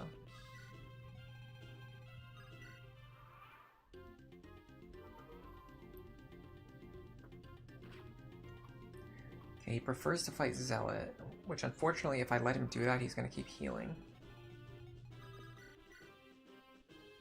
Yeah, I think I should just kill him right now. Or not. You're always free to miss. 1 billion attacks in a row. I'm going to do this. This is going to distribute the experience.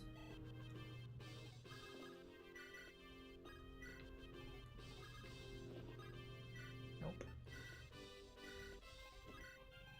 Alright, and then while they're fighting the boss, I can loot these chests. Normally I do a thing where like I go on the right hand side, I send all my units up here, I open the chests, and then I go left and fight the boss.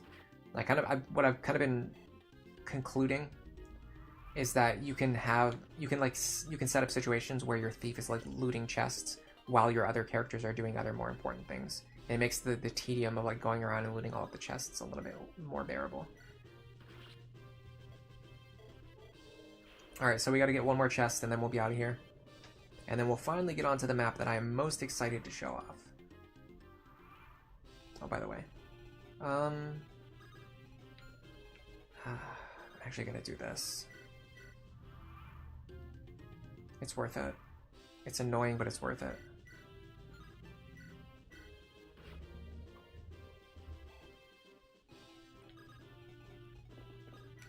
Rory, of all characters, needs the experience.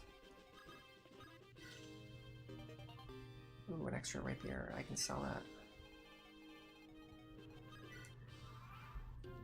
At least he's not still running away. It's interesting that he only moved to this square and he didn't go any further. Alright, there we go. Now we just have to drop Roy over there and seize the throne.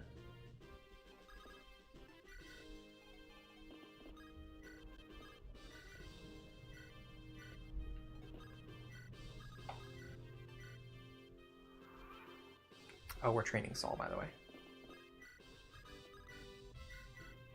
Don't forget to train your Saul.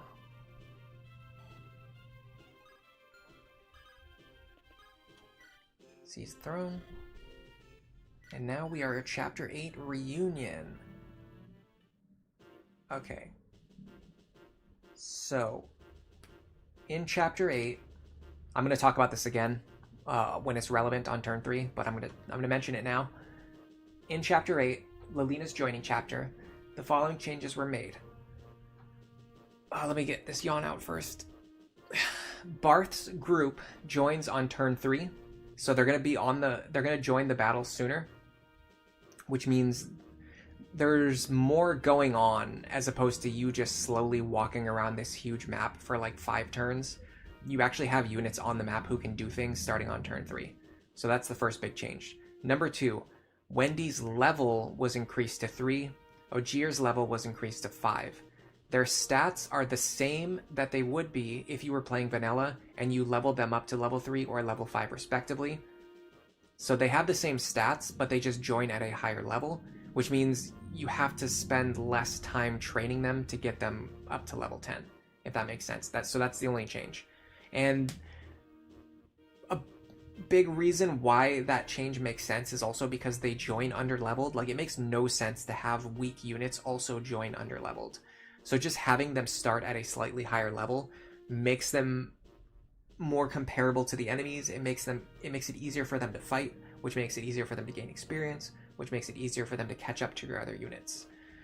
And I gave a slim lance to Barth. There's no weapons in the top left corner that have like accurate combat, which is kind of annoying.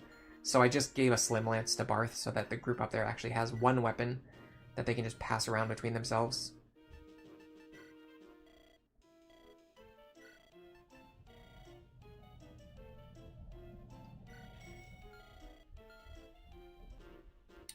And make attacks that have like good accuracy instead of just relying on terrible hit rates.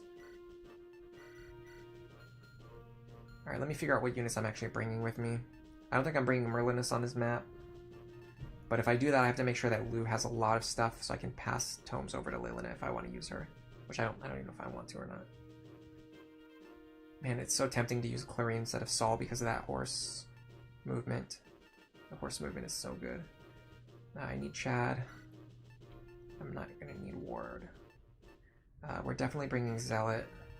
We can drop Marcus for Zealot. I think that's a good idea. We could use Marcus and Zealot. That's another consideration. In fact, I don't see any reason why not to use Marcus and Zealot.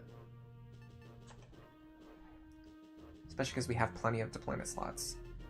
Bring Sue.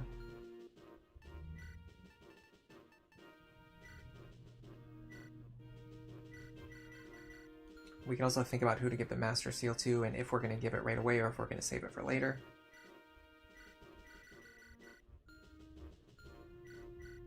I like the fact that they spawn with some items that you want your other characters to have. It kind of prevents you, it saves you a little bit of shopping. Cuts back on the tedium a little bit. Alright, I'm actually going to re-equip him from scratch just so he has like a good mix of all the things that I want him to have. So I definitely want him to have an Iron Axe. A Hand Axe would be really nice.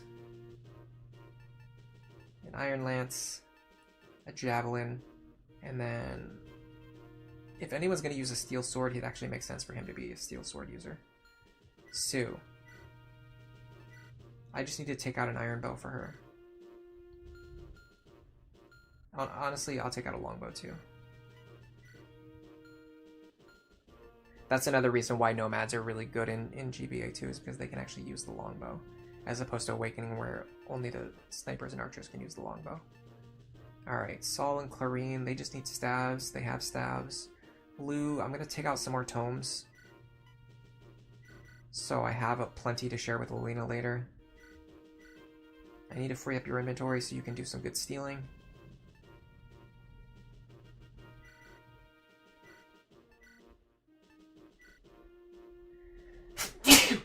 Excuse me. Should be fine.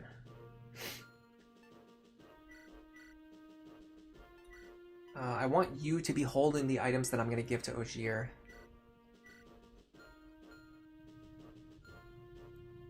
Your equipment looks fine. Lance could probably use a better javelin stack. In fact, let's do it this way. Get rid of the ones that are taking up space in the inventory. I want to reset. I actually like for him to have a steel lance. Yes. For one-shotting stuff. I would like for Zealot to have a silver lance too. We'll be fine. He needs a sword. Okay, and then last up is Roy. And we're not going to get to use this Killing Edge. Okay, everything here looks fine. Alright, perfect.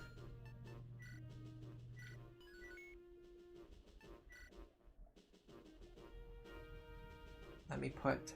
I was very strongly considering putting a breakable wall here, but again, I felt like that changed the game too much from vanilla. So I ultimately decided not to do it. Although I'm still very much on the fence on that one. I feel like if I ever release like a version 2 of this game, there's a very good chance that I'll change my mind and I'll go ahead and include that change. Because it is very, very annoying to have to walk all the way around this map every single time you play the game. If you've played FE6 enough times, you're not going to want to spend a billion turns doing that every single time. Alright,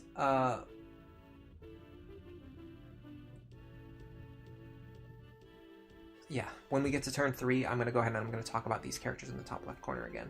And then I might use that opportunity to go through and just talk about all the changes in the hack all at once while we play through the rest of this chapter. Because this is the one chapter that has like the biggest number of changes. So this is like this is the most important thing that I needed to show off today. This is the most important thing about the showcase. Showing off this. Alright, Zealot, get up here. Awesome. I'm already very happy about my decision to use Zealot.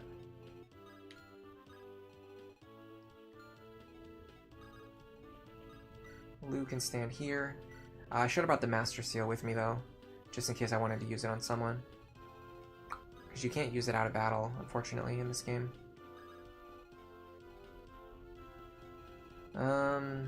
Sure. I don't necessarily want... Actually, what I probably want is Marcus to be over here. Alright, and I need to get Lilina out of his range. Other than that, we need to send our other characters forward, especially the ones with high mobility.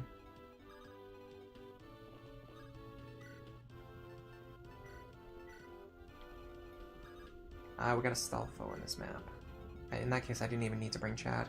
Yeah, I'm definitely going to be using a Stalfo. I'd prefer him over Chad, both in vanilla and in this hack. This hack honestly makes Chad much better. This is for the people, like the people who want to use Chad. Like, you can definitely use him here. But in my case, I just like using a Stalfo anyway, so I'll just keep using a Stalfo. Okay. But yeah, I actually forgot that he joins in this chapter, so I didn't need to send Chad with us. So the problem with the Astolfo versus Chad comparison is that if you don't spend a bunch of time training Chad in the previous chapters against like respawning pirates and things like that, just about the only enemies that he can safely fight, you're going to get something very similar to what we have here. And in fact, we've already partially trained our Chad, so your Chad is probably going to look even worse. You're going to get something like this. Chad's going to be like a level 2 thief with like bad combat stats in every single stat. And then Astolfo just joins and he's already a level 10 thief with good combat. It's like, why, you know what I mean? Like, why would you ever use Chad? But we are going to use Astolfo, so let's start training him immediately. And I will promote him to a rogue for sure. By the way, I encountered a funny glitch when I was doing the rogue promotion. The rogues were getting way too much experience, and it just has to do with how strong the game thinks they are. It was still considering them to be thieves, basically. I fixed that. It wasn't too hard. It just required me to find the variable that controls it, the experience formula for each class, and then make sure to set it appropriately. Honestly, are we actually using Sue at this point? Sure.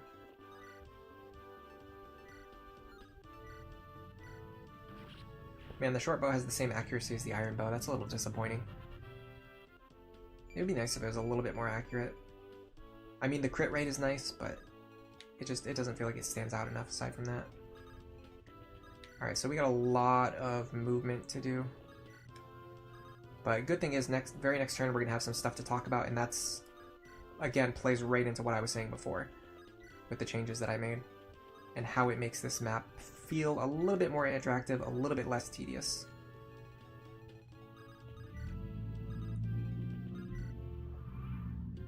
So they should be joining at the end of this enemy phase, I think. Maybe the end of the next enemy phase.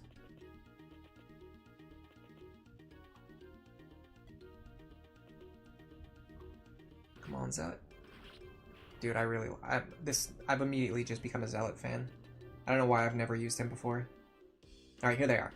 So yeah, on turn 3, Barth's group joins. This allows them to, number 1, get into the action sooner. Number 2, because I made their builds slightly more viable when they join, it allows you to... It gives you incentive to actually use these units to help you fight through this chapter. And then if you like them, you can have them stick around and stay on your team, which is something you wouldn't normally do in most playthroughs, because by the time they join, your other characters are all already up here and they've already cleared out these enemies.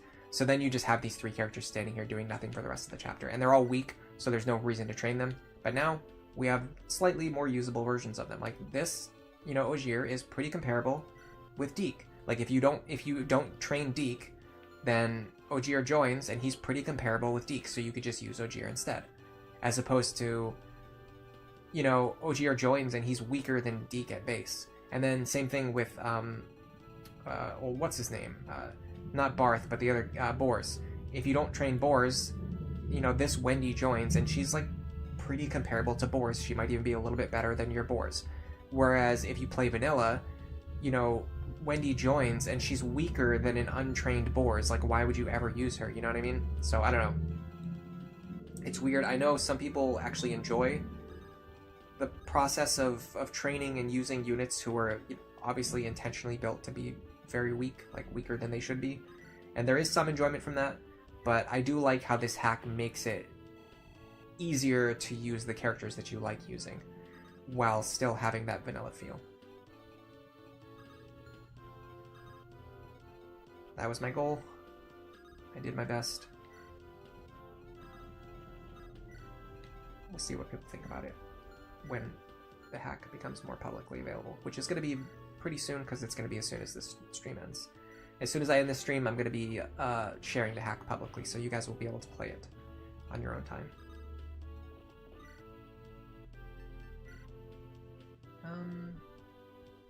Sure, why not? We're kind of in the Zealot training arc now. I love... Oh, Horse Slayer. I do not like that. Hold on, I gotta stay out of range of the Horse Slayer. I might be able to take him out with, like, hand axes next turn, though. Yeah, that guy with a... So you have to run along this narrow corridor that winds all the way around the map, and it takes forever to do, right? And then you're trying to use your highest mobility units, like your horses, in the lead, and then this guy just appears with a Horse Slayer to block your way. Extra rude. This wall has 10 durability, huh? What do these guys have? Steel bows, iron lances. I like the idea of going like this.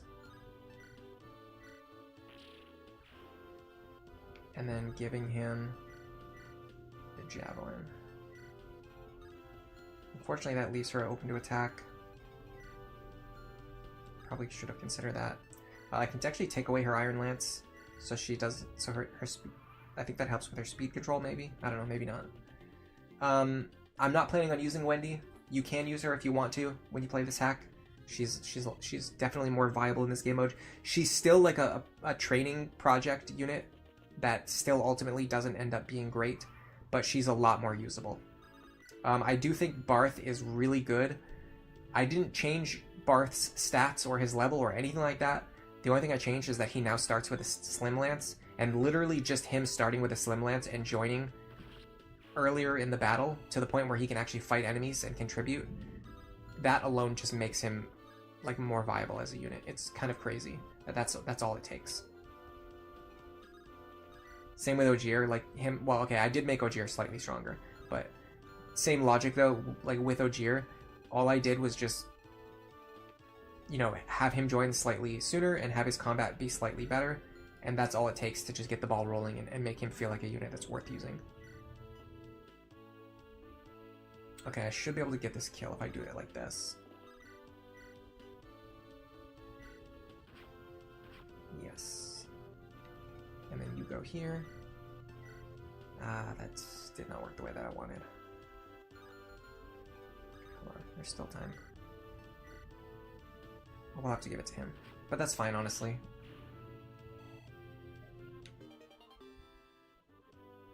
I'm actually, for the sake of momentum, I'm actually going to do this. Just keep moving forward. Top speed. Alan here. Dude, I love the fact that Slim Lances are incredibly accurate and they deal enough damage that they're actually worth using. Okay, what I need to do now is start picking up my thieves. Oh, nice level. What I need to do now is start picking up my thieves so I can carry them.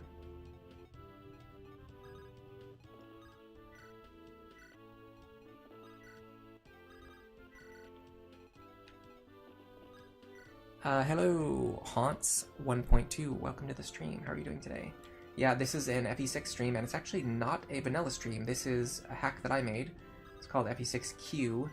Stands for quality, just like quality of life improvements, and it's very similar to vanilla. The intention is for the game to be very similar to vanilla, but there's just a lot of tiny changes that make the game a little, in my opinion, a little bit more enjoyable if you've already played it like a billion times and you want to play it again. You want to do stuff like use different units, or you don't want to have to deal with specific things that you know, kind of slow down every other playthrough in a typical FE6 run. But who knows? Maybe I'm wrong about that.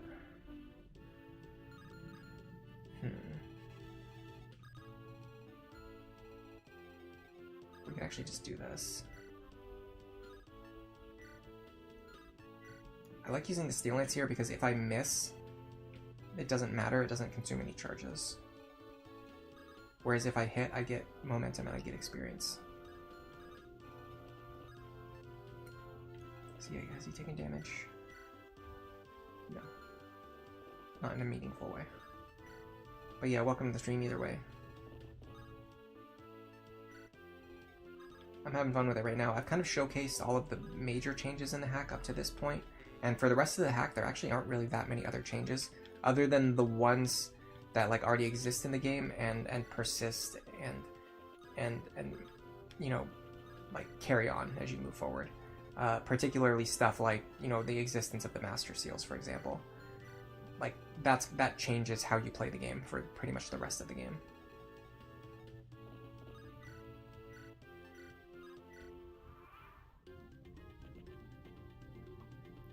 Okay. Yes, that should pull him back to the left. Ends up giving the kill to Zealot. I'm not against that, really. I don't have any issues with that. Now what I'd like to do is hit this guy with a Javelin if I can, and I can. And because I can, now I can give up this kill to Ogier.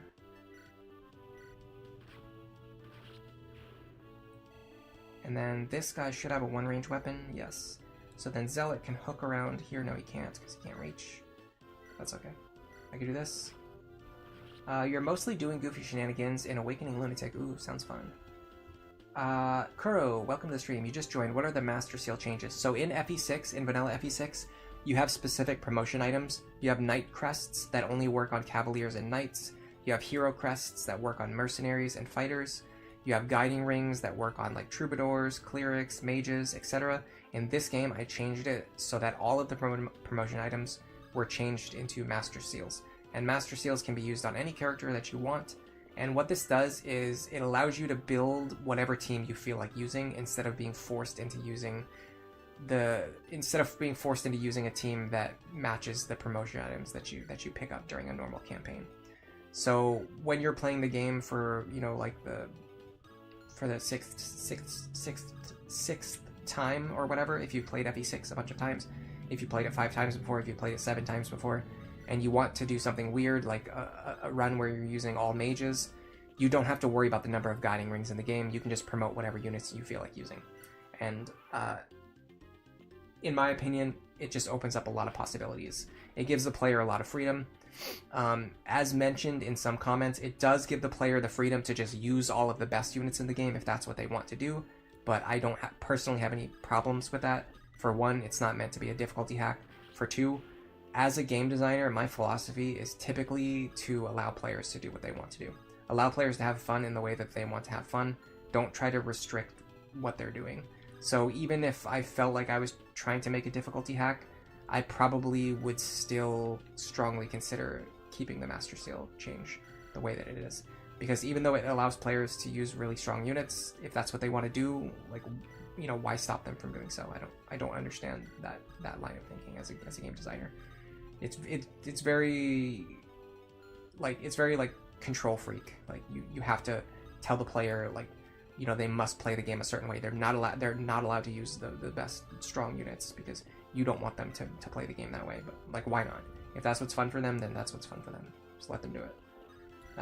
That philosophy, I would say, definitely comes from a lot of experience as a game master in tabletop gaming, like Dungeons & Dragons, and a lot of homebrew games that I've worked on over the years.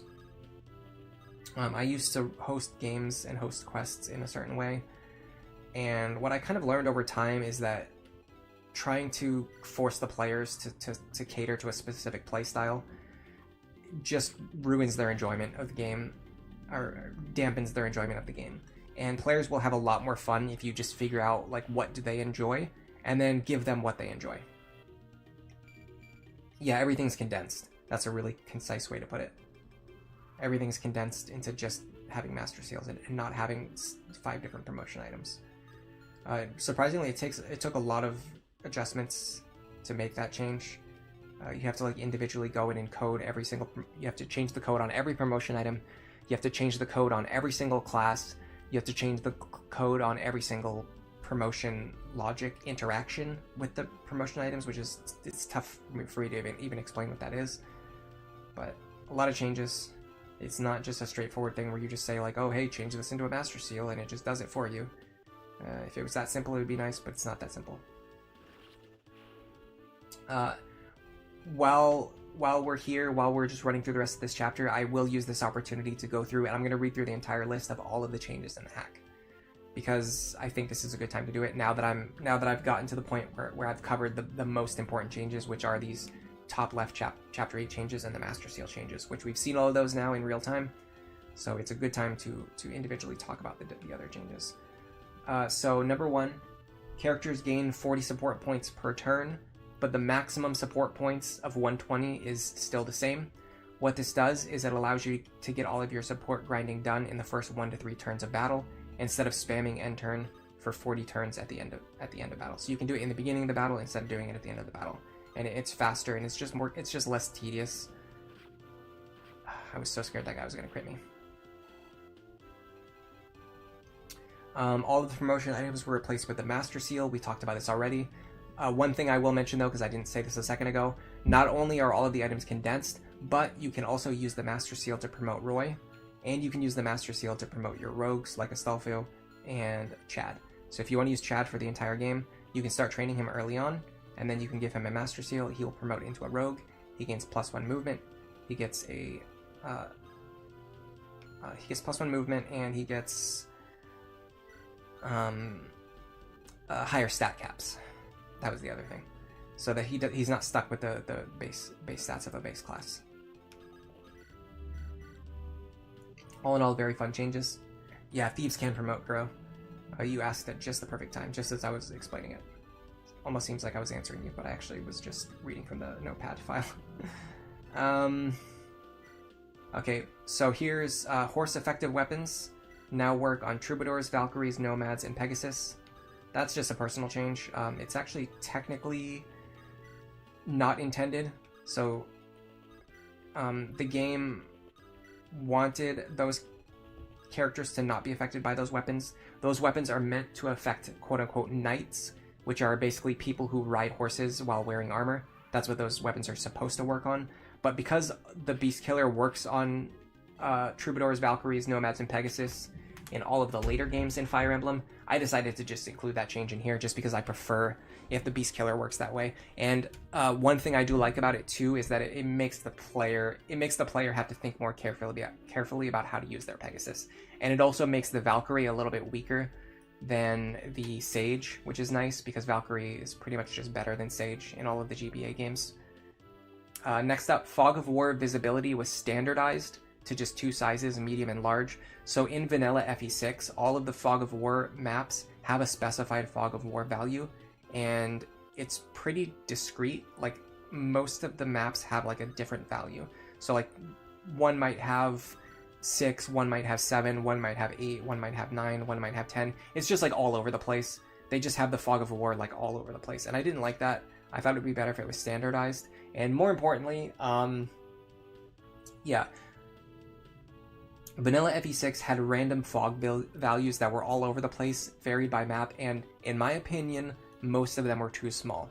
And so, in line with those changes, the medium fog size is less than what the largest fog size used to be. So if you look at the medium size, it will still be less than anything in vanilla, but the large fog size is slightly larger than anything that was in vanilla. So the 2 standard fog sizes are overall pretty large. It gives you a lot more visibility than you had in vanilla, and it's also, like I said, it's just more standardized. So you have more visibility, and your visibility is more standardized. That is definitely a subjective change. I absolutely hate Fog of War. Honestly, my original idea was to just remove it, which is something that I was going to do. But I decided to leave it in for a couple reasons and just make the maps have a little bit more visibility. I'll talk about what those reasons are now, since we're here anyway. Number one,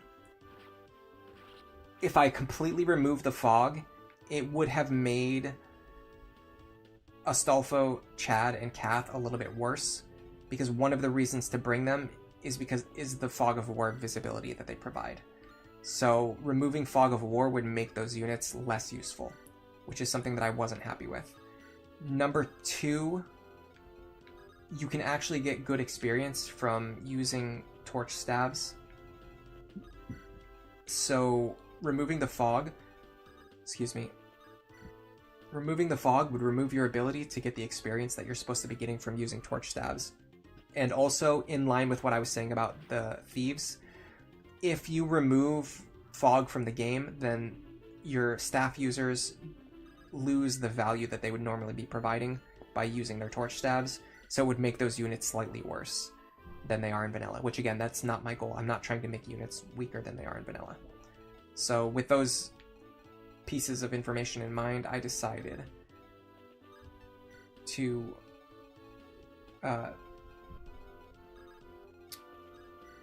keep the Fog of War in the game and just improve the visibility. You think that's great? It's good anti-decay technology. Yeah, I just despise Fog of War. I think it's a terrible game mechanic. I think it should never be included in a strategy game. There's very, very rare situations where it's a good mechanic. Typically, it can be functional in like PvP situations. If you have a game where both players are being affected by Fog of War, I think it can be decent as a way to improve just like the strategy of the game for both players by forcing them to make decisions without knowing what the other player is doing. But in any situation where they include Fog of War and you're playing against an AI, it's almost always implemented terribly. It's awful. Awful. Terrible. Bad. Yeah, not my game mechanic. Not a fan. Yeah, it's good in RTS and it's good in PvP. I totally 100% agree with that. Next on the list, we have Chapter 8, which is the chapter we're playing right now. So in Chapter 8, Lilina's joining chapter, the following changes were made. Barth's group joins on turn 3. This allows them to get into the battle sooner. Wendy's level was increased to 3. Ogier's level was increased to 5. This makes them more viable without rebalancing them as units. Their stats are still the same as they would be in playing vanilla. It just makes it so you don't have to spend quite as much time training them, and when they join, their combat is a little bit better, so it's a little bit easier to get them that training that they need. So it's like a twofold problem that solves an issue in more than one way. It's like killing two birds with one stone. I was very happy with that change. It works so effectively, and we're kind of seeing it on display right now. Like Barth and Ogier were able to help with fighting these guys up here, which made the walk all the way around this top right corner less tedious because I was already doing things. I was already getting involved in the battle up here. And then on top of that, if I want to use Barth, if I want to use Ogier, I can actually do that because their combat is good enough that I can use them. I also gave a Slim Lance to Barth just so that he had a more accurate weapon.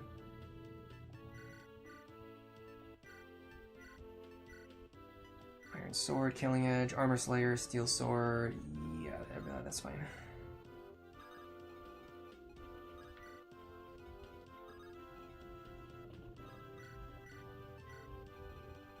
Okay, you go here. Thieves, I'm fine with them doing their thing. They should ignore my characters, but I'm going to back up just in case, because I'm not super confident in that information. I got 2 thieves, so I should be able to just bully these guys. I do need to get over to Lilina at a certain point in time. It's not a rush, but it's not... I can't take all day on that. I'll have my other characters start moving this way. I feel like my Lance gained a lot of really good level ups, a lot of solid level ups, but he missed HP a lot. His HP value feels extremely low. Lou, I guess you're coming with me. There is a small part of me that wants to use Barth, but I don't want to lug him across this map. Ogier is usable, yes. I think this one small change, just increasing his level to 5, actually makes him more usable. I'm going to show off again why. I talked about it at the beginning of the chapter, but I'm going to show off again really quick. So, hurry up and move. Alright, so this is, essentially this is base Deke, and this is now base Ogier. Now you're going to notice something. They're the same level.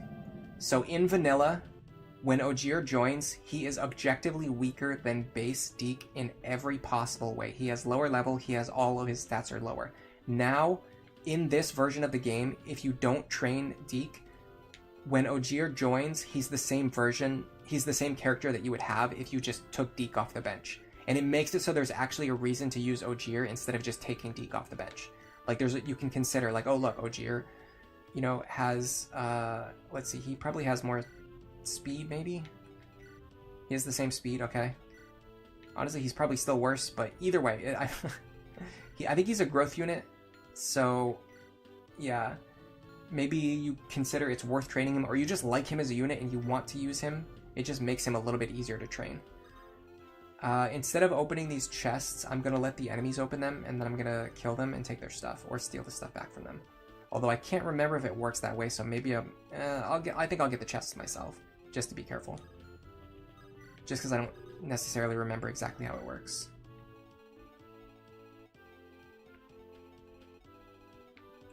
We've cleared all the enemies. You know what? I'm going to grab you.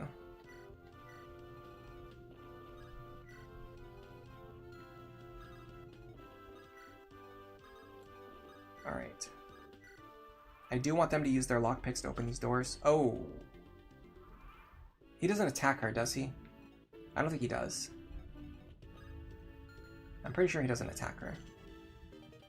There's another Master Seal. Added them... Oh, sorry, no, I skipped ahead. Sophia's starting level was also increased all the way to level 6.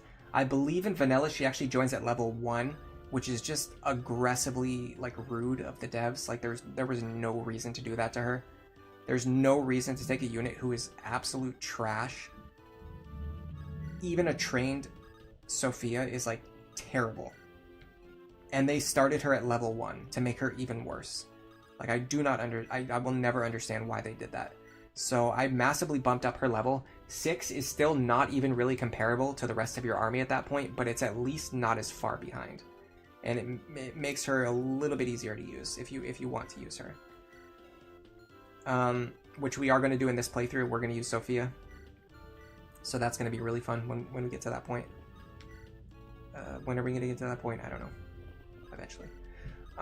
When you're promoting a mage... Sorry, hold on a second. Okay.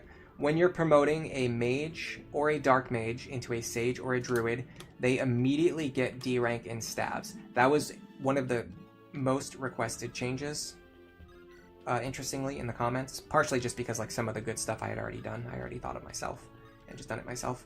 But still pretty cool. I like the suggestion a lot, and I did include it, and I'm very happy with how it worked out, so that's another good one. It makes it so you don't necessarily need to like staff grind Saul as like a permanent member of your team. It gives you the option to do something like, hey, if you just use Lou or Ray or Sophia, and this is another change that makes Sophia a little bit better too. When you promote Sophia, she'll immediately have D rank stabs. She won't be stuck in E rank stabs, so that's kind of fun. I'm gonna stand like this because I want these thieves to go around me. Yeah, there they go. Now I'm going to steal their lockpicks.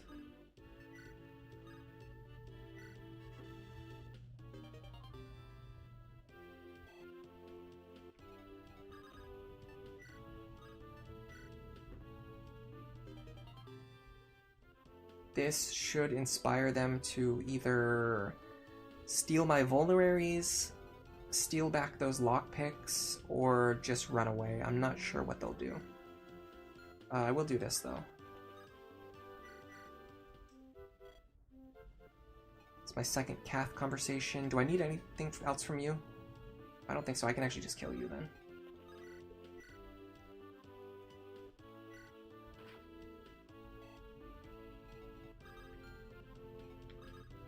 Sell it some juicy thief experience. Sophia's sprite is really good, yeah. Her character design is good, her sprite's good. Her story, like, she's relevant to the story. But then they just made her complete trash. Why did they do that? I don't know. Here we go, let's get some OGR combat in. Armor Slayer. Let's see what he can do. Oh my god. OGR. And look at that. He's still gaining good experience. He can level up. He can get involved. He can be a viable unit. If you want him to be. You don't need to. He was not massively buffed. He was not turned into like the new OGR meta. But if you want to use him, the option now exists. He's no longer a complete dumpster. Isn't that amazing? All you need to do is just make one small change.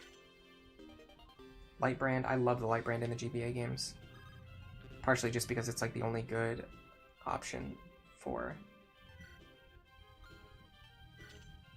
1 to 2 range attacks with swords. Killer weapons are good too. Let me keep moving down the list. You can now buy a Divine Stone from the secret shop in the game. So whenever you find secret shops, you should be able to buy Divine Stones.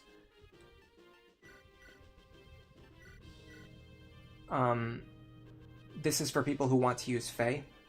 So in the game, in the vanilla version of the game, there's a limited number of Dragon Stones that Fae has access to, and once she runs out, that's it. You pretty much can't use her anymore for the rest of the game, which is probably unsatisfying for people who like her character. So I made the decision that I wanted her to be able to buy more Divine Stones. And so I did that.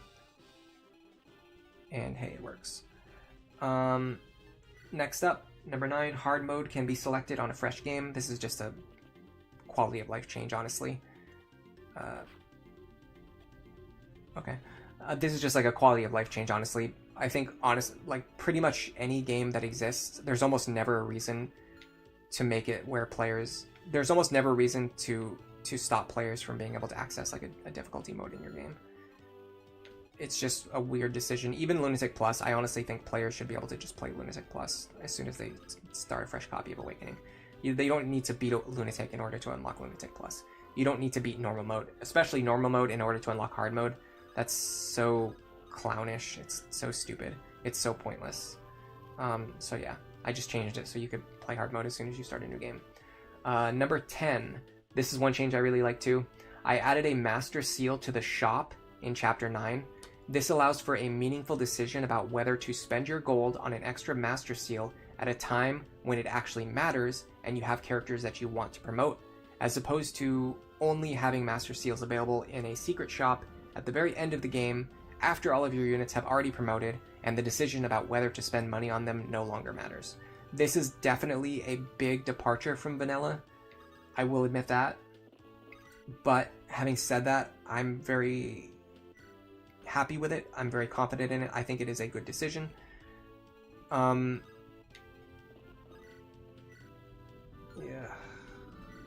How do I kill this guy now? I guess Marcus does it. I really do think it changes the game in a way that's... How do I want to say it? Just that decision of like whether or not to spend the money is like a resource management question that provides an interesting gameplay choice, like a choice that you can make to either do A or B.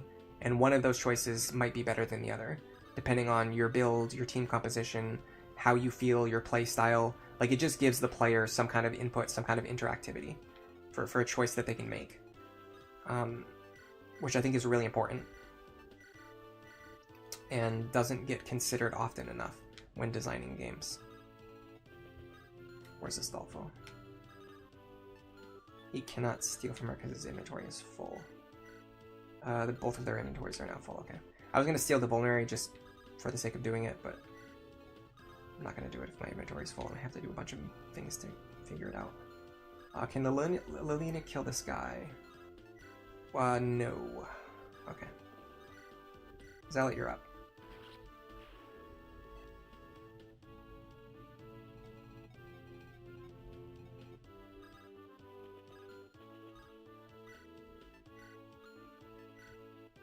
Yeah, swords are swords get unfairly punished a lot in GBA. You're right about that. I gotta be careful about this guy. No, I don't. I got him boxed in. The light brand is like the best possible tool you have, and it's not even that good. I do like that it does fixed damage. It's kind of interesting. It allows it to have specific use cases. By the way, if you're wondering where Shanna is, she actually died. She got killed by Rutger. Stealing a vulnerary from a child, yeah, and she's the one who's always complaining about how cruel war is and how like everything is getting stolen from people by the soldiers. Like, soldiers come through and they steal everything from the villagers, and that's why she turned into a thief. And then we come along and then we steal all of her stuff. Good times. All right. Ogier can actually pick up the kill with the steel sword. Look at that. Yeah, at his base level, he can't do that. It makes it harder to train him, whereas now, because he can do that, it makes it easier to train him. His growths still suck. He's still the same unit. But look at that. We like him, we want to use him, so we're going to use him. The game now allows us to do that. Imagine that. Imagine a game just allowing you to just use the characters that were included in the game. Alan, I want you to stand here. Lance here. Marcus here. Bot here. Alina here. Roy here. Alright. Big thing is my clerics, again, are way far behind the rest of my team. Hold on. I can kill him right now.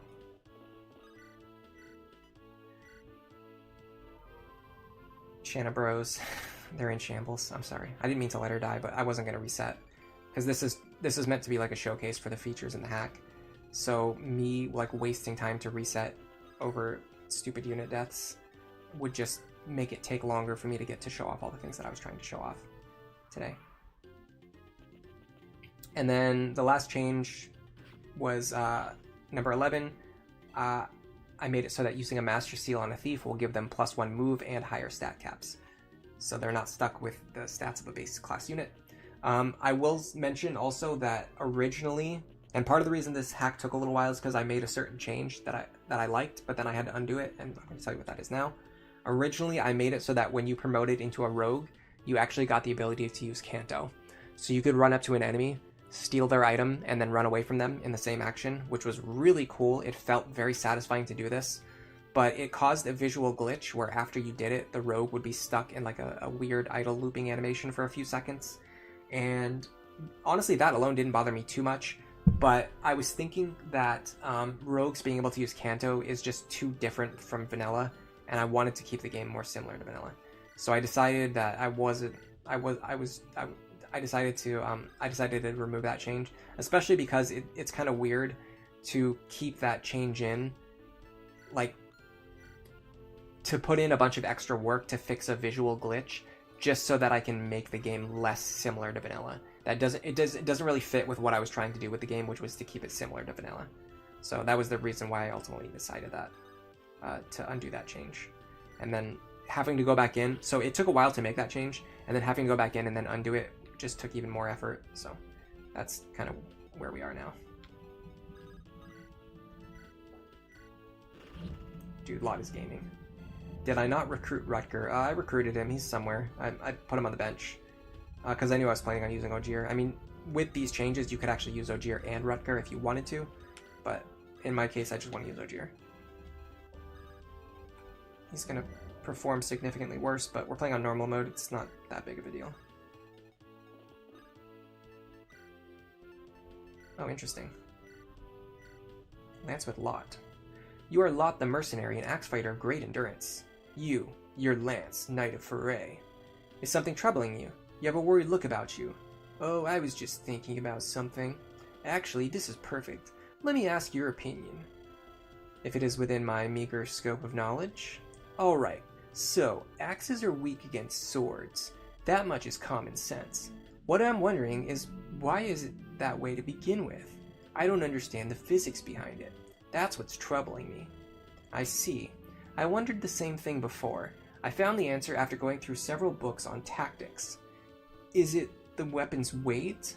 Exactly. All weapons are designed by humans. As such, an invincible weapon with no flaws is inconceivable. You're saying a weapon will always have weaknesses. Right. Throughout history, many kinds of weapons have been made, and the vast majority of them have fallen out of use. Out of all of them, the sword, axe, and lance remain, creating the weapon triangle. But what about weapons like the Sword Reaver? Well, that brings us to a whole new dimension. What I mean is... Ah, I see. Then what about... da-da-da-da-da-da. Okay, well, I guess they're just yapping about it. Off-screen. Off-screen yappage. Where's our zealot? Asking the real questions. That actually is a really good question, isn't it? This archer's probably going to attack Ogier now. But yeah, those are all the changes in the hack. It's very lightweight. It is not meant to be a difficulty hack. It's not meant to fundamentally change the balance of the game. It's not a rebalance. It's not even a content patch. I'm not adding things or unique things. I'm not trying to make a completely new game off of the base of FE6 or even make like a different FE6 experience. I'm actually trying to maintain something close to the original FE6 experience, just while also changing things that particularly bothered me or particularly bothered other players who left comments on Reddit asking me to change specific things, which I kind of narrowed it down to the list of things that I thought were worth changing without disrupting the game, the base game, too much. I think I did a good job, but I'm very biased towards myself, so who knows if that's true or not.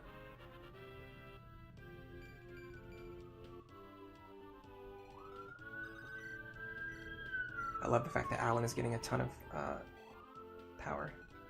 Alright, let's get our thieves out of here. Lance can go up here. Actually, what I can do is this. That will allow me to trade the hand axe into his hands. Because I think this guy has javelin. No, he doesn't even have one. Okay. Waste of an action. In fact, a waste of a hand axe too. Right. I would like for enemies to stop spawning now, please. I'm done with these ambush spawns. Ooh, nice crit. Yeah, these support bonuses, they're not just for narrative purposes, and it's not even just for convenience. It's actually another thing that helps balance the gameplay a little bit without actually changing any of the numbers. Because you get tiny hit and crit and avoid and defense and attack bonuses from your supports, it makes it slightly less volatile. Like, FE6 is a very volatile game. You miss a lot of attacks. There's a lot of situations where, like, if you just barely miss margins slightly, it can snowball out of control. And being able to quickly build up your supports efficiently without having to spend a bunch of time doing it makes the game less tedious while also making it easier to access those features.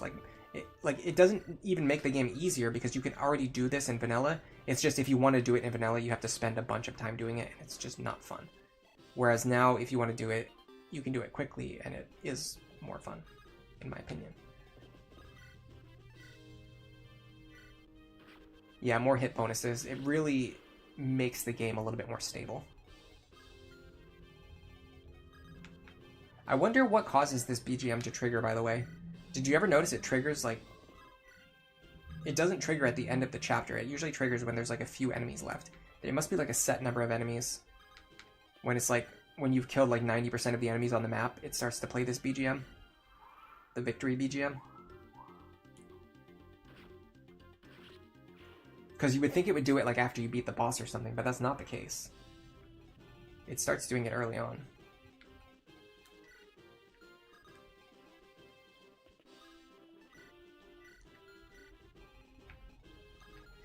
Should I train Lilina? I don't know. I'm planning to use Sophia anyway. Again, I don't have to worry about guiding rings, so I can use them both if I want to. But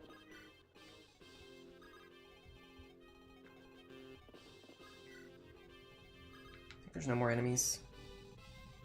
Oh, you know what? It probably plays when there's no more reinforcements to let you know that there's like no more reinforcements. If that's true, that's actually kind of huge.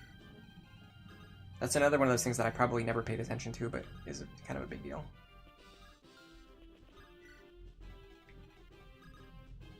We discovered earlier that enemies in this game don't have weapon ranks, which makes it way easier to calculate combats against them. It's something I never consciously noticed before. Like I know that, but I just never like noticed it or thought about it. And I was looking at one of the enemy stat sheets and I was like, wait a second, this guy doesn't have. It's specifically because I was trying to calculate his damage. And in Awakening, I'm so used to the fact that you have to look at their weapon ranks and figure out, you know, various things and stuff like that. The bonuses they get from weapon ranks and other stuff. And so I was trying to do that. I was trying to find his weapon ranks, and then I realized that he didn't have one. I was like, oh yeah, the enemies in this game, they don't even have weapon ranks. That's crazy. But it makes the calcs so much easier, which is kind of cool.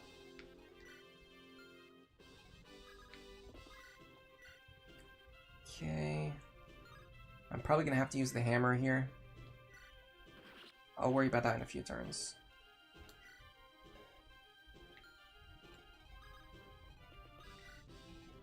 Alright, let me get Lilina over here.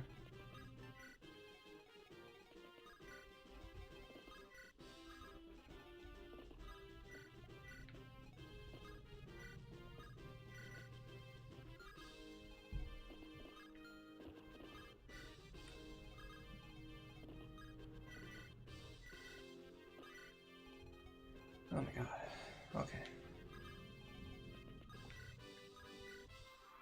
Looting chests take so long in this game.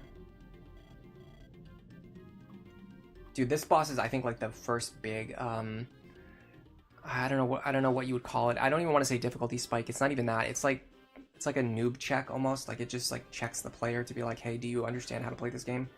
Because if not, you are not getting past this boss easily. Okay, so the hit rate on this thing is trash. What is the axe rank requirement?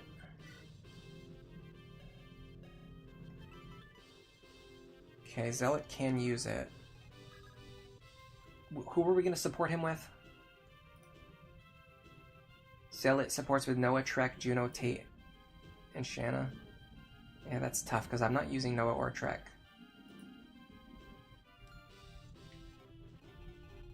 Let's get Lilina up here and see how she fares. And then, I mean, there's no reason not to grab the hammer from him.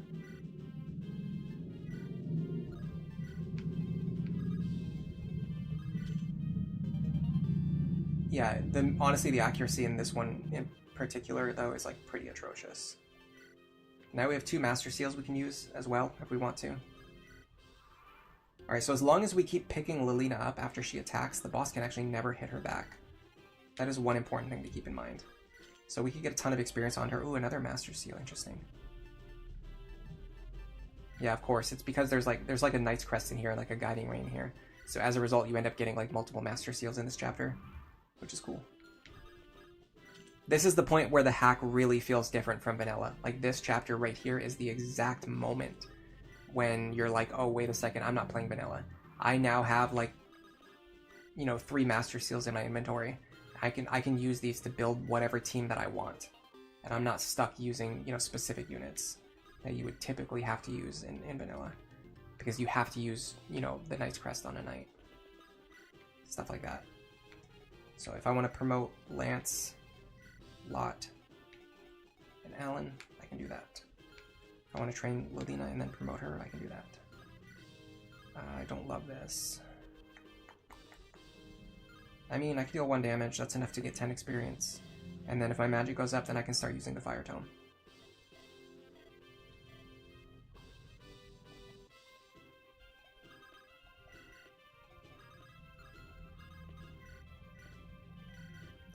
I'm gonna have to bring Blue over here. He's carrying the other Fire Tome.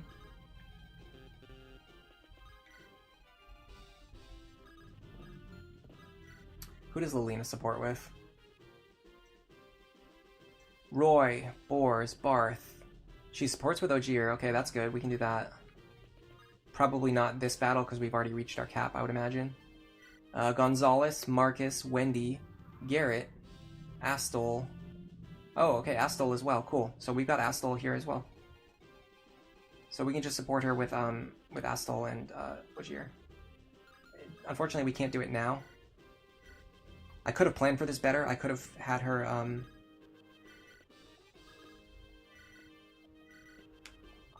yeah, I could... Sorry, guys. I could have had my other characters avoid standing next to each other so that I could give all of the support points to Lilina after rescuing her, but that would have required some serious foresight. Having said that, it would have boosted her accuracy and damage, which would have made this process go a little faster, but there's no experience decay in this game, so technically we can just stand here and do this forever until Lilina becomes eventually strong, which I think is worth doing.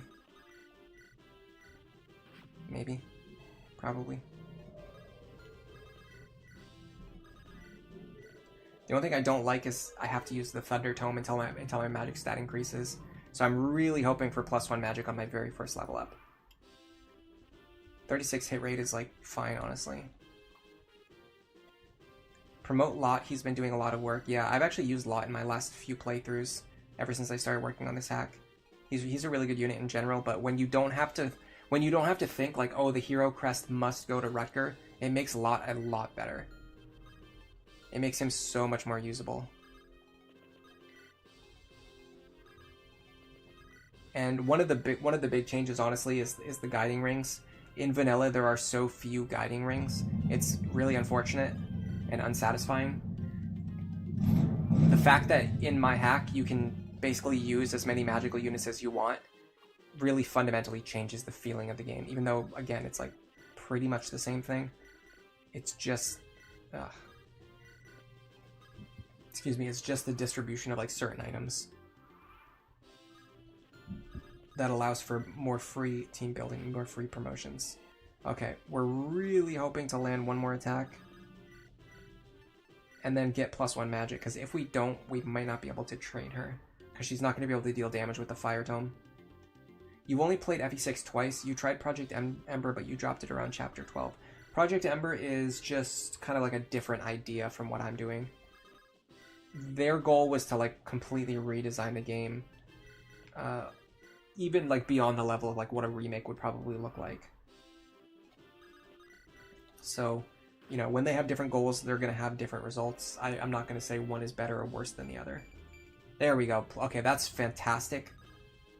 I think that means we can use the Fire Tome, although now I'm second-guessing myself because I think in this game the weapons have different values. I'm thinking of the Fire Tome in Awakening. Okay, yes, we're good. So not only is it more accurate, but it's also cheaper. So now we're training faster while spending less money.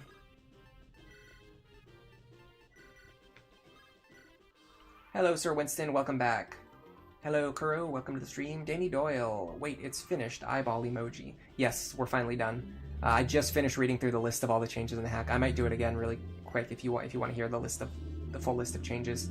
As soon as this stream ends, I'm going to post the link in a pinned comment, so people will be able to download the game and play it for themselves as soon as this stream ends. Which, instead of doing that right now, you get to enjoy the boring process of me slowly grinding Lilina up for no reason at all, because we're planning to use Sophia later anyway. Clint Walkie, welcome to the stream. You thought that Project Ember was annoying to play. I don't have really a strong opinion about it one way or the other. Honestly, I don't have a strong opinion about most things, and I'm not the type who says that just to hedge my bets. It's literally just because I have like apathy, like severe apathy that makes me just not care about most things. To a point where it's pretty detrimental to my everything, but oh well. It's just the way it goes. Yeah, there's a lot of people who are excited about it, which kind of makes me surprised and of course a little bit happy. I honestly, like, when I do things, I usually don't expect most people to care about it. Like, usually I'll be working on a project and I'm thinking like, okay, I'm going to release it and probably like 5 people are going to play it and nobody else is going to care. Like, that's my baseline. That's what I assume most things are going to turn into. So anytime I release I finish a project, or I release a video, or I do something and, you know, there's actually people interested in it, I'm pleasantly surprised. And my mentality has still never changed from that. Even though I've gained more subs, even though my videos tend to get more views, I still think that, like, if I make a video and it gets like 100 views, I think that's a huge success in my mind. Which is, it makes feeling triumphant a lot easier because my bar for what it takes for me to be happy is so low. Kuro, you live to argue online. I mean, fair enough. I used to argue a lot too, but the weird thing is I didn't even care about the stuff I was arguing about. I just liked arguing for the sake of arguing. But I'm glad I'm not that way anymore. Yeah. I think it's, if you're annoying other people or if you're upsetting other people, then usually whatever you're doing is probably not worth it. Unless you have a very good reason. Like, if you have a very good reason for why you're doing it, you should probably consider, like, hey, like, you know, why am I doing this? Why am I doing something that's just annoying and upsetting other people? That's kind of the mentality that I have now. I try to avoid doing such things. I'm not even like overly considerate of others, but like baseline, just like common courtesy. And thinking like, oh, like how does my behavior, how do my actions affect other people? Does it matter ultimately? Probably not. I'm a little bit nihilist, so I think that at the very end, everything that I have chosen to do isn't even going to matter anyway. But, oh well. Can't do anything about that either. You're thinking about my debate bro arc? It was probably even worse than you're imagining, honestly. I don't think, first of all, I need to say this, I don't think that I'm like a good person. I don't think I'm like a cool person, a nice person, a kind person. Like, I'm not even putting myself down or being self-deprecating. Maybe it's, again, I think maybe it just comes back to like nihilism or whatever, or like relativism. But like, I don't want people to watch my videos or watch my streams and think like, oh, like, you know, like that, like this is a role model. Like, I don't want people to look at me as a role model or to think that they would want to be my friend or something like that. Because once you really only see a very curated version of me. Like, you see, you know, 2 hours of me or 3 hours of me once a week. And it's only like the version of me that I feel comfortable showing to people in public when I'm intentionally trying to make a good impression. You know what I mean? Like, if you got to know the real me, you would probably, like, you might be disappointed. So it's better to just imagine me as somebody who is just, like, sort of good at playing Fire Emblem, sometimes not even that great, and not think of me as, like, a good person or a role model or, like whatever terms people like to use when they put people on a pedestal. Kuro, you think that's harsh? I maybe it is harsh. Maybe I'm being harsh about myself, honestly. I think I am. I think... So, really interesting idea. Since we're talking about, like, how my personality has changed or developed or how I've matured over time, I used to think that I was a person who like, didn't struggle with, like, confidence, and I used to think that I was a person who didn't struggle with anxiety. So first, let's talk about anxiety. I did not realize that I was anxious all the time, all day long, every day, constantly. I just didn't know that about myself. I literally thought that I was never anxious, but the reality is that I was actually always anxious, and I was constantly thinking about, like, how things could go wrong and what I would do in the worst case scenario. That was always on my mind all the time, every day, nonstop, and I was constantly anxious. And I didn't know it because I didn't understand that that's what anxiety was. Like, I thought that was just the normal way of thinking about life and just existing in this world. I just thought that was a completely normal way to think. And I didn't realize that what I was describing was actually anxiety. Once I realized that, it allowed me to kind of get over things and relax a lot more and realize, like, I don't need to be constantly thinking about the worst case scenario and how I would react to it. I mean, it's good to have a plan for situations where things can go wrong, but it's generally not that big of a deal. The other thing is confidence. Now, typically, honestly, I don't think of myself as someone who struggles with self-confidence. I believe, again, but like, just because I believe something doesn't make it true, but I'm going to explain my belief system. So what I believe is that I actually have a high level of confidence. I think I have an above average amount of confidence. I think that I have enough confidence to say things about myself that are negative and not feel insecure about it. So like, a person with poor self-confidence, if they're not able to jump over a 2-foot tall hurdle, let's say, for example, like, let's say they're a hurdler and they can't clear the hurdle that's 2 feet high, right? If they're insecure, if they're lacking in confidence, they wouldn't want to admit that. They wouldn't want to say that about themselves. They would want to hold that inside and keep it a secret and not let anybody know because they'd be worried what other people think. But for me, I would just be like, yeah, I suck at hurdling. I can't hurdle. Like, I feel confident enough to just say that and not like feel insecure about it. So to me personally, like, that's my opinion of high confidence. But a lot of people would see me doing that and they would think that I have low confidence. Like, if I say like, oh, I don't think I'm a good person. I don't think I'm a kind person. I say that because I think that's true. I'm not saying that because I have low confidence. I'm saying that because I don't really think that I'm actually very kind. I'm polite, but I can definitely be selfish. Like, I can see myself as being a selfish person in a lot of cases. And I have enough confidence to just admit that without feeling insecure about it. On the other hand, you could make the argument that my assessment of myself is warped. Maybe I do have low self-confidence and that's why I think I'm not kind. Maybe I'm kinder than I think I am. So that's one of those things where it could be like with my situation with anxiety, where I think I'm a certain way, but I'm actually not the way that I think I am. So it just opens up this whole interesting philosophical idea, which I did not think we were going to get into. But on the other hand, what else is there to talk about while we're sitting here, having Lilina attack the same enemy 500 times?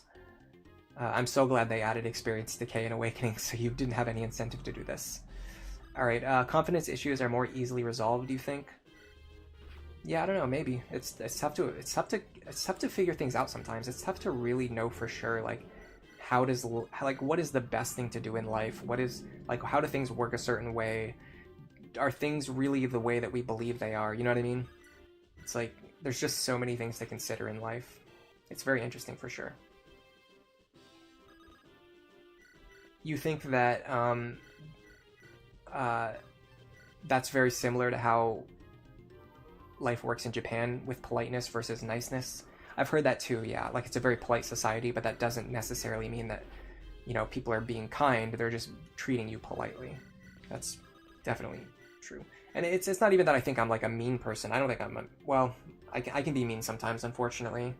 Yeah, I have my ideas about things that are important to me, and if something's important to me, I won't let anything else get in the way of it. Like, I have very strong convictions, and that's why I think I might not be a good person, because I have very strong convictions. And if I feel that something is very important to me, I am perfectly fine knowing that it would hurt someone else's feelings, or even, you know, like, cause someone else to miss out on something, or cause someone else to be unhappy, if it's necessary to accomplish a goal that I think is very important.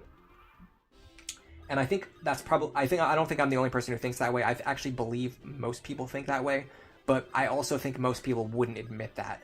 They would prefer to think of themselves as a good person. They want to believe that they're a good person and that they would always do the right thing and they would always be kind to others. And they would describe themselves that way, but then in reality, they might not act that way, but then they would still continue to think like, oh, well, I am good. I just, I couldn't do it in this situation or whatever. They would always make an excuse for why they weren't able to to live up to their ideal version of themselves. Whereas for me, I'm just like, you know, I'm just like, you know, whatever, I did it. Hate me for it if you want. It's just how life is. It happened. I can't change it now. I believe increasing my weapon rank will actually improve my accuracy and or maybe my damage, which will make this go faster too. You think most people in life are just winging it? Yeah, that's for sure true. It's good to have strong convictions and be able to set boundaries. Yes, I believe that's true as well. Speaking of boundaries, I think one important lesson that I think is very useful to keep in your mind in life. And again, I feel like we're just completely changing subjects here. I'm not even on the same subject anymore, but you should pretty much never like touch another person unless they want you to. Like if you just keep that lesson in your mind, I think you will have a much better time interacting with other human beings, because there are so many situations where like, and not even like you're not even just like the worst, like you can imagine like what the worst case scenario is, right? But like even aside from that, like if you just don't like invade other people's personal space, you will do a much better job at navigating through society without upsetting and hurting other people, even unintentionally. Like even just like standing too close to other people when like why would they want some creep standing next to them, like, or like just touching someone who just doesn't like to be touched, you know what I mean? Like a pat on the back or just like grabbing their arm when they don't want to be grabbed. Like those kind of things are like so small, but they actually matter a lot. And I think it's important to teach this lesson to kids, because for kids especially, children like to they like to push the boundaries of other people while trying to figure out like what is the right amount of boundary pushing that for them to get away with. Like my nieces, for example, like they like to hit each other a lot or like push each other a lot, or they'll just like try to annoy each other by just like constantly poking each other. And I definitely tried to convince them that it's not a good idea to do that, because especially once they get older, they'll understand like it does not feel good to be touched by someone that you do not want touching you. So for that same reason, you shouldn't be doing that to other people. That's like that's just like a random conviction of mine. That's something that I feel pretty strongly about. So like if I saw somebody like touching another person who didn't want to be touched, like I would speak up about it, and like I would interfere with that situation, even though in cases like that, there are situations where people would think like I'm the one being a jerk. Like, oh my God, you know what I mean? Like, oh, it was like they were just like grabbing their arm or whatever, and like you didn't have to say something about it. And I was like, yeah, but it made them uncomfortable, and nobody else was going to say anything about it. But then everyone, you know, treats me like I'm the one being a jerk. I've just gotten used to that at this point in my life. And that's just one example. I mean, that's an example that's makes me look good too. Like there's plenty of examples of things I've done that don't make me look good, that reflect poorly on me. I've been alive for a very long time. I've done plenty of things in my life that I'm not proud of. And at a certain point, if people find out those things about me, you know, they might think less of me. So it's better to just not put me on a pedestal now, and just assume that assume that if you knew the real me, you wouldn't think that I'm like this great, amazing person. Danny, you also believe that most people are selfish, but you don't think good and selfish are mutually exclusive descriptors. That's probably true as well. Yeah, I think there's an element of that at play here. I don't disagree at all. Can I get Odd involved? Seems like I can. There's no reason not to do this. I might even promote him. Am I going to promote Lalina this chapter? Maybe, yeah. That could be cool. But yeah, if he stands here, this helps prevent Lagance from getting back all the health that we've been slowly chipping away down. Especially on turns when Lalina misses, it just gives like an extra layer of RNG. Meanwhile, we were all practicing WWE moves on each other in middle school recess. Let bygones be bygones is how I say things. Now, definitely, I 100% agree with that also, by the way. And I said that earlier, too. You know, I've done things that I'm not proud of. I've done things that hurt other people, that upset other people. And I don't always feel good about it afterwards. But, you know, it's already happened. So I'm not going to sit here and, like, try to act like I'm this saint who's never done anything wrong before. Like, I can just admit, like, yeah, I've done things. I've done things that were unfortunate. I wish that I hadn't, but I can't take it back now. So just, that's just how it is. So, in the same thing, like, I'm not going to sit here and lecture you for something that you did when you were in middle school. It's pointless. But if I saw a middle schooler doing that, I would tell them to stop doing it. Does that make sense? Does that, like, kind of convey the idea that I'm trying to get across? So it's not that I'm telling people, like, you like, I'm not saying, like, oh, you did this when you were, 11 years old, I'll never forgive you. That's not what I'm saying. What I'm saying is, if I saw an 11-year-old doing it, or if I saw an adult doing it for that matter, I would say, hey, stop doing that. Which, weirdly enough, sometimes when you're that person, even if you're in the right, and even if you're trying to stop someone from, committing actions that are bad, the group will still turn against you. They will act like you are the one who is making a scene, or you're the one who is causing a problem, or you're the one who's being a disruption. And it just happens. I don't know why. I'm never going to understand why that is. I've just accepted that I'm never going to understand, like, why society is that way. But it's very clear that it was not built with me in mind.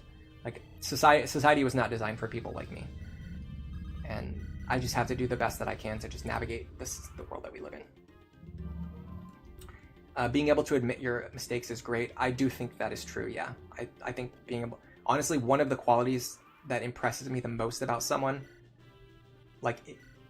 for me to have, like, a good opinion of someone, one of the most important things is for them to be able to admit their mistakes. If they can't do that, then I just usually have a pretty low opinion of them. I'm going to mend here, by the way. Like, it generally, I do not have a very good opinion of someone if I notice that they're unable to admit their mistakes. I think it's a very unattractive quality. Although I even have, like, friends who are not really that good at admitting their mistakes, and I don't really, like, hammer them about it. So, again, you know what I mean? Like, I'm not really, like, that. I'm probably making myself sound more strict than I really am, but I do have certain things that I care about. We really do live in a society. Yeah, that's true. Dude, I can't believe I'm still doing this, by the way. I'm so sorry, guys. I can't believe I'm doing this to you. Why am I making anyone watch this? There are, like, so many other things that I could be doing right now, other than showing you guys the process for having Lilina attack Legance.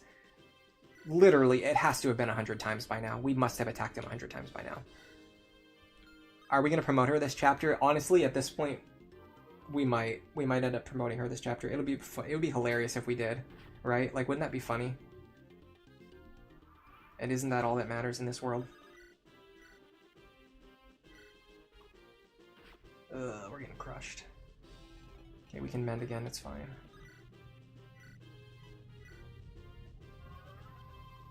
You're waiting for the random misclick where Lilina stays in range, I end turn, and then she dies. Oh, it's coming, believe me. You guys know me well enough to know by now that's absolutely a serious possibility. There's a very good chance that happens.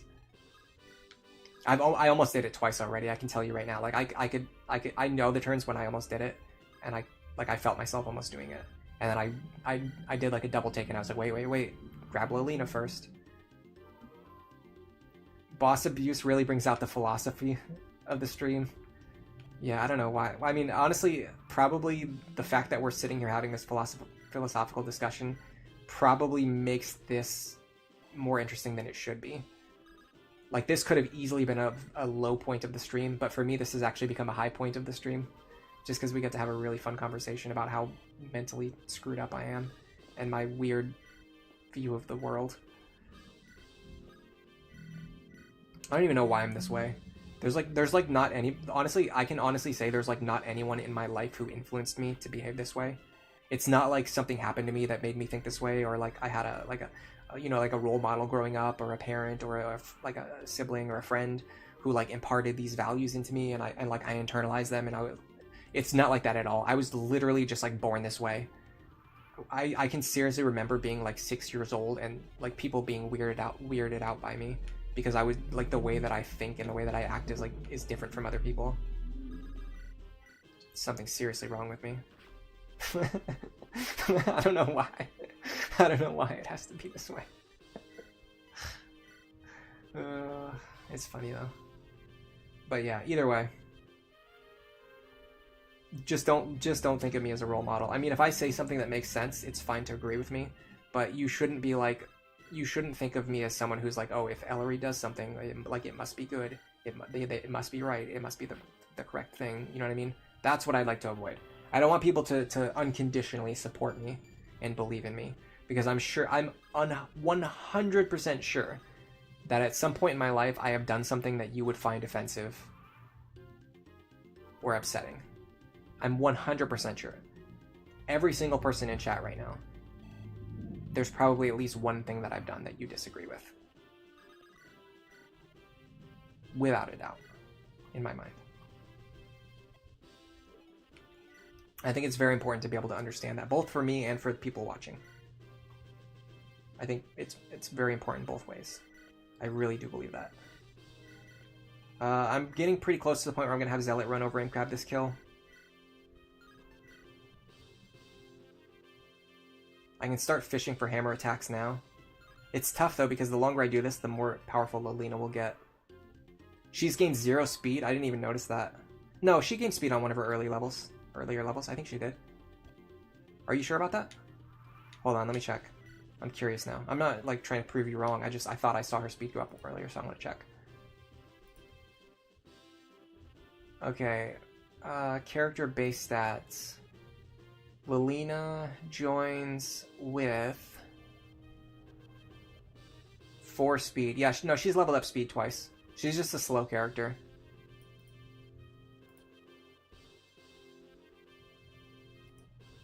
Yeah, these throne tiles are disgusting. One of the most offensive things to ever be included in Fire Emblem. Truly an offensive, vulgar idea. See, I'm just being facetious in that case. I'm not actually that. I just like using very descriptive, colorful language, especially because I like to avoid swearing as much as possible. But what I've discovered is that there's a lot. There are so many other words you can use, and a lot of them are like very entertaining too. Okay, because Lilina's tome is getting ready to break, I'm gonna start fishing for hammer attacks now. In fact, I'm also gonna move a lot away and just purely start hammer fishing now. I have to, because otherwise my tome's gonna break and I'm gonna have a very difficult time killing this guy. Got him. Okay, cool. And we want to level up Zealot anyway, so this is totally fine. You really like what Engage did with bosses. I actually didn't get that far into Engage yet. I was I was playing it and I just like didn't continue playing it. Yeah. Somnial. That's all I have to say. If you understand my taste in like gaming, especially like Fire Emblem, I mean, even you can see this with how I'm playing this run. I don't know. Well, we're sitting here boss abusing for an hour, but if you look at how I play the game, though, I tend to skip cutscenes and like go through the prep menu as quickly and efficiently as possible, right?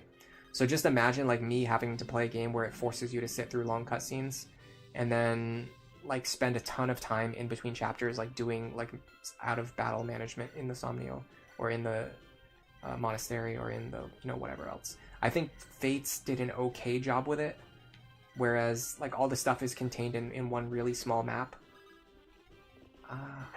I honestly don't feel motivated to use any of my Master Seals yet, because all of my characters are currently strong enough. They don't need like extra power. So I'm not going to use any Master Seals yet. I'm just going to seize this throne. But yeah, you see what I mean? I just like skip over cutscenes and I just try to get like, I try to get into the game. Like I just want to play the next chapter. So yeah, that's what I like to do. Okay, so here's the deal. I basically showed off everything that I wanted to show off. I don't have anything else that I need to showcase. If people want me to keep streaming this hack in the future, let me know in the comments. You can let me know in chat right now. You can let me know in the comments. You can let me know on Discord. I'll try to get a general vibe of how people feel. And if people want this series to continue, I will continue it. But for today, I just wanted to showcase all of the features in the hack. And we've shown all of the chapters that have major changes. The only major change left is that in the chapter where Sophia joins, her starting level is increased. Which, if I do another stream, what I'll probably do is have some like awesome like clickbait title about how we're going to be like Sophia gaming or whatever. Because that is my plan. If I continue this run, I'm probably just going to be gaming all the way through with Sophia as much as possible. So that could be fun. If people want to see the Sophia playthrough, Sophia Emblem, Just let me know, and we'll get to that in the future streams. You played DOTA 2, so you just like to spam out words unfiltered. I used to swear a lot. Keep in mind, I'm not saying it's like, you know, something that I've never done before in my life and that I'm this, you know, again, I'm not trying to say I'm like this perfect person. I'm just saying I don't like doing it now. I feel like it's something that I just liked to get away from, and I decided not to do it anymore, especially within the context of like my YouTube channel. Like I don't want to use any bad language on my channel. You actually think it would be better if we had specific chapter showcases instead of doing the whole run? That's an idea too, yeah. I could just make save states like on the relevant chapters and then just show off those features. That's an interesting idea. Again, I'm just gonna feel it out. I'm gonna see how people react in the comments under this video, which may get some comments, because I'm assuming people will come here looking for the link to the patch. And on that note, as soon as I end the stream, I'm gonna be updating this video and the older video. I'm gonna add a pinned comment that adds a link where you can download the patch for yourself and you can play the game yourself. So feel free to let me know about that. I do want to do a couple things really quick. I'm not gonna end the stream yet. I got a few things I want to cover. Number one, actually, I'm looking at the stream stats. I didn't look at the stream stats all day today. The stream stats are actually better than I expected, which I'm very happy about. What was I gonna do? Yeah, I need to get into my stream generic folder, which is in a weird place that I can't access easily. You think I would put it in a more accessible location, but I do a lot of things that are stupid. And I am going to stream more Air Fortress. I've already decided. I want to play more Air Fortress. I want to beat it. I've never beaten it before. I want to beat it. So I'm going to beat it on stream. Here's the link to the Discord. If you want to come to the Discord, I'm going to be posting the link there too. Thanks to everyone who was here chatting. In fact, you know what? I'll give individual shoutouts today. At least for the active chatters. Princess, thank you for stopping by and chatting for a while today. Winston, thank you for being here for most of the day today and chatting for most of the day today. Bushranger was a little bit chatty earlier. Winston, Princess again. Idius Maximus was a little chatty earlier on. I like when people are chatty because it gives me something to do other than talk to myself. Let's see. Any other big chatters today? Chris, like AMV, was here for a bit. Des was active in the chat. Kuro showed up about halfway, was pretty active for most of the rest of the chat. Thank you for keeping me company. I enjoy it. Thanks to Danny for stopping by. Good to see you as always. Anybody else? More of Winston showing up again. Winston was the MVP of this stream. I'm going to say it. Alright, so yes, thanks to all the active chatters. Thanks to the lurkers. Lurkers are nice too. If you just stop by to check it out. If you're going to play the game, I hope you're able to enjoy it later. But for now, enjoy the rest of your day.